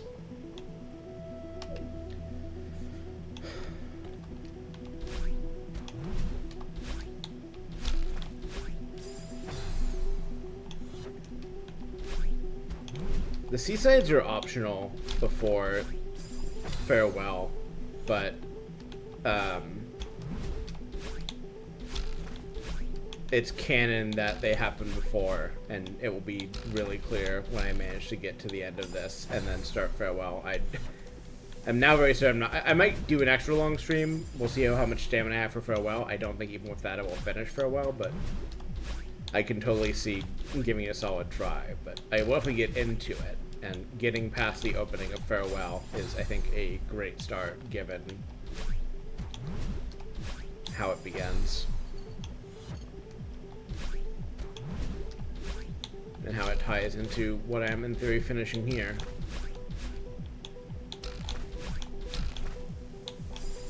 I just need to practice more on these turns. I have all the mechanics I need right here. I have all the skills I need and all the knowledge I need to clear this right now. It's a matter of stringing together enough correct movements.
That turn specifically is one I need to get more practice on. The rest of this I feel a lot more consistent on by comparison. Not 100% consistent, more consistent.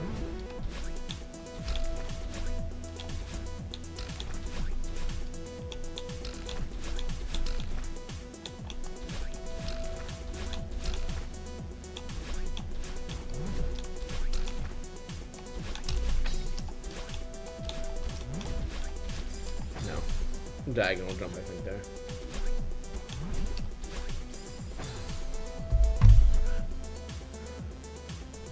Head fur is really tickling my ears now. You know, the model doesn't show it, but it's getting longer.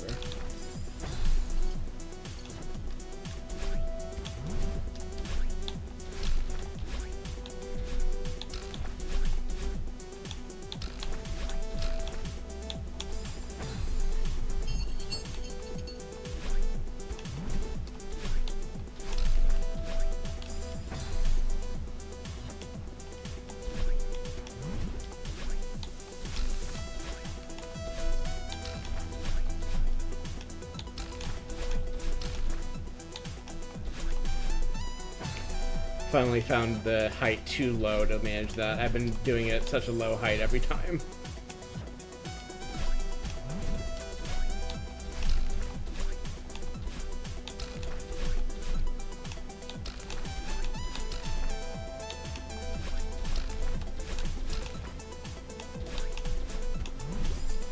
Damn.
Okay.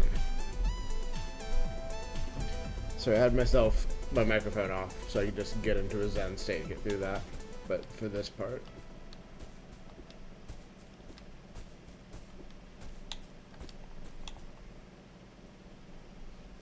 deserves me being able to speak, I think.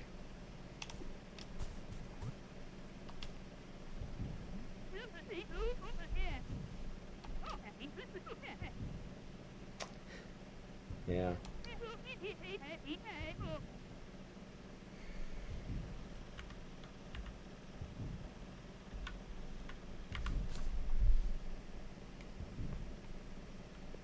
Fucking.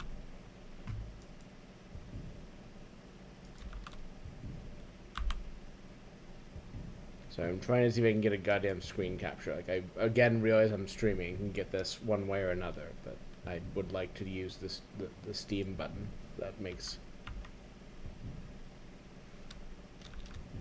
Okay, I guess it doesn't want to.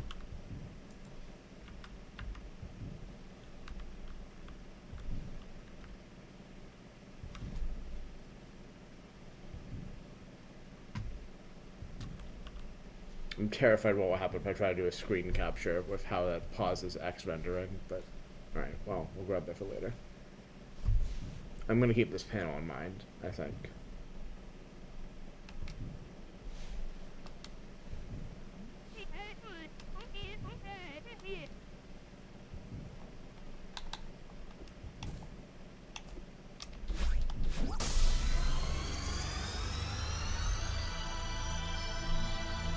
I really like that moment. It's really good.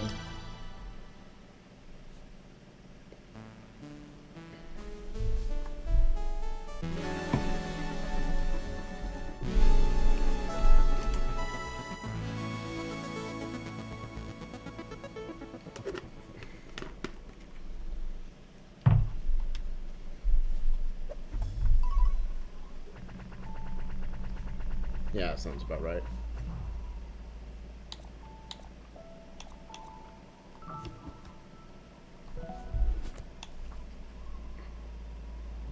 Then there was one.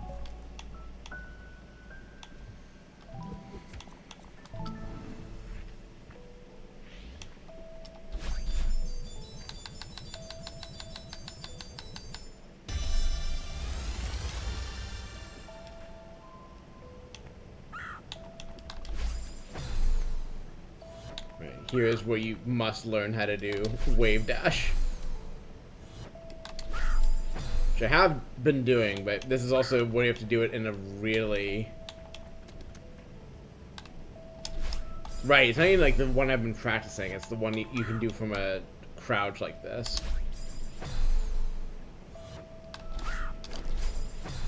Which... Rustier on this one, but I'll get there.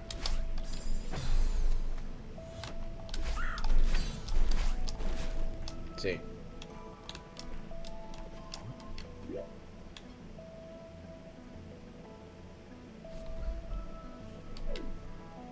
I remember the seaside for this so vividly, and I'm so excited to show it.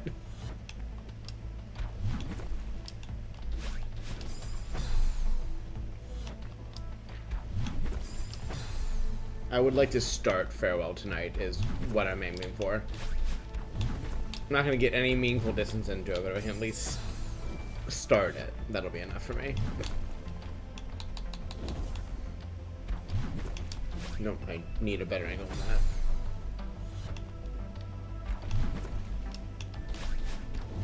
Alright, I think I'm gonna actually go back on mute, unless I have something to show off here. But I think for this, I just need to lock in, just for him to get through this tonight. See you on the other side.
Fish is so perplexed by the screen right now. Especially when it's making noises. Now it's... I'm sorry, baby, I spooked her. It's not making noises for her anymore because I've turned off the speaker. It is, however, making noises for me still in the stream. Baby. Her brain is small. It has one brain cell, and all it knows is motion and noise and confusion at the world around her.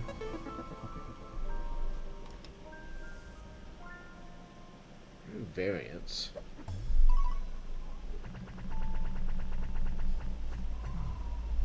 I'll go find out in a second.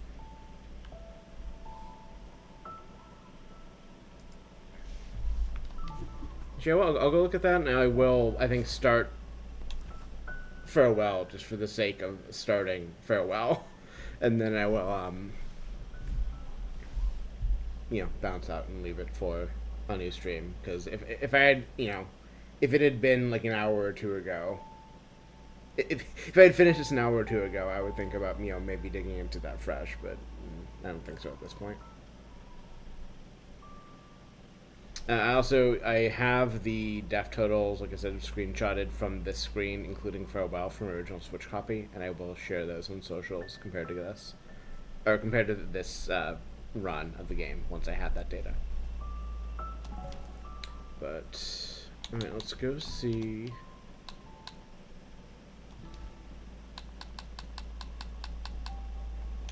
variants.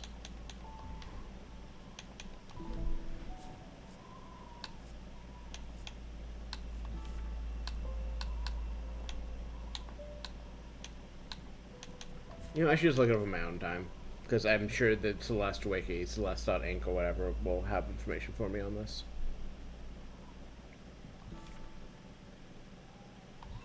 And it'll be easier than figuring it out in play, because I assume it's, you know, there's a lot of stuff. It's variant mode. It's probably variants of it.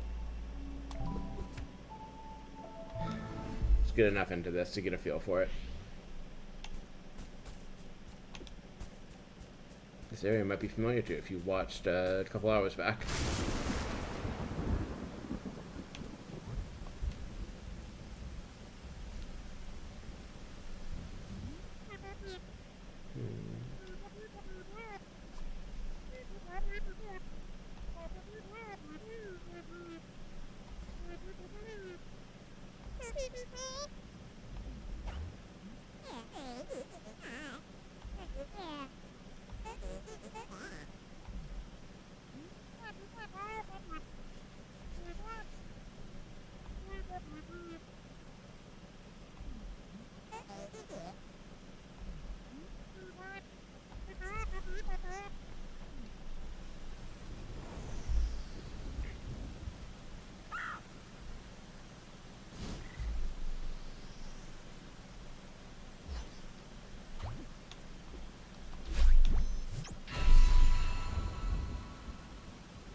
Fly me to the...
said a screen or two, I'm pretty sure. So let's do a screen or two, and then I'll turn back.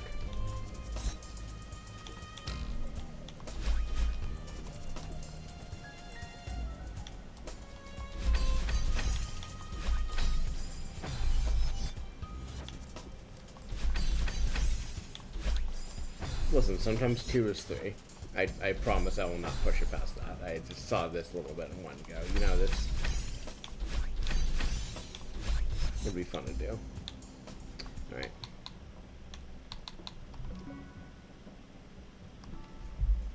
I should be able to get the story stuff next time. Just starting from the start. But, yeah.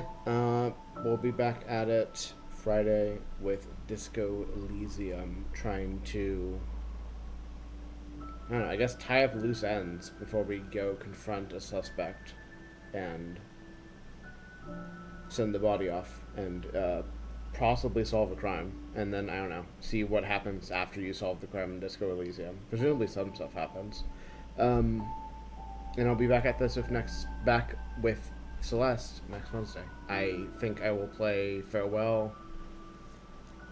I feel fairly confident I can beat Farewell within 8 hours and also have time to touch Fragments of Time, or Fragments of the Mountain, but also every other time I've tried to predict how long a section of Celeste will take me, I've been wrong, so we'll see. If I will say, if I end up with like a little bit of Farewell, and basically if I end up in a situation where I run out of Celeste and like it is early in my general streaming schedule, I probably will do something else, even if it's just filler stuff. Probably won't start Hollow Knight early next week, but we'll see how things go. Yeah, it's just Farewell, the Moonberry if I don't get it first try, Fragments of the Mountain, and then move on to Hollow Knight, which I think I will just confirm as the next thing in this slot. Thanks to anyone who dropped by. I will get this up on YouTube and get the chat up as soon as I can. And goodbye.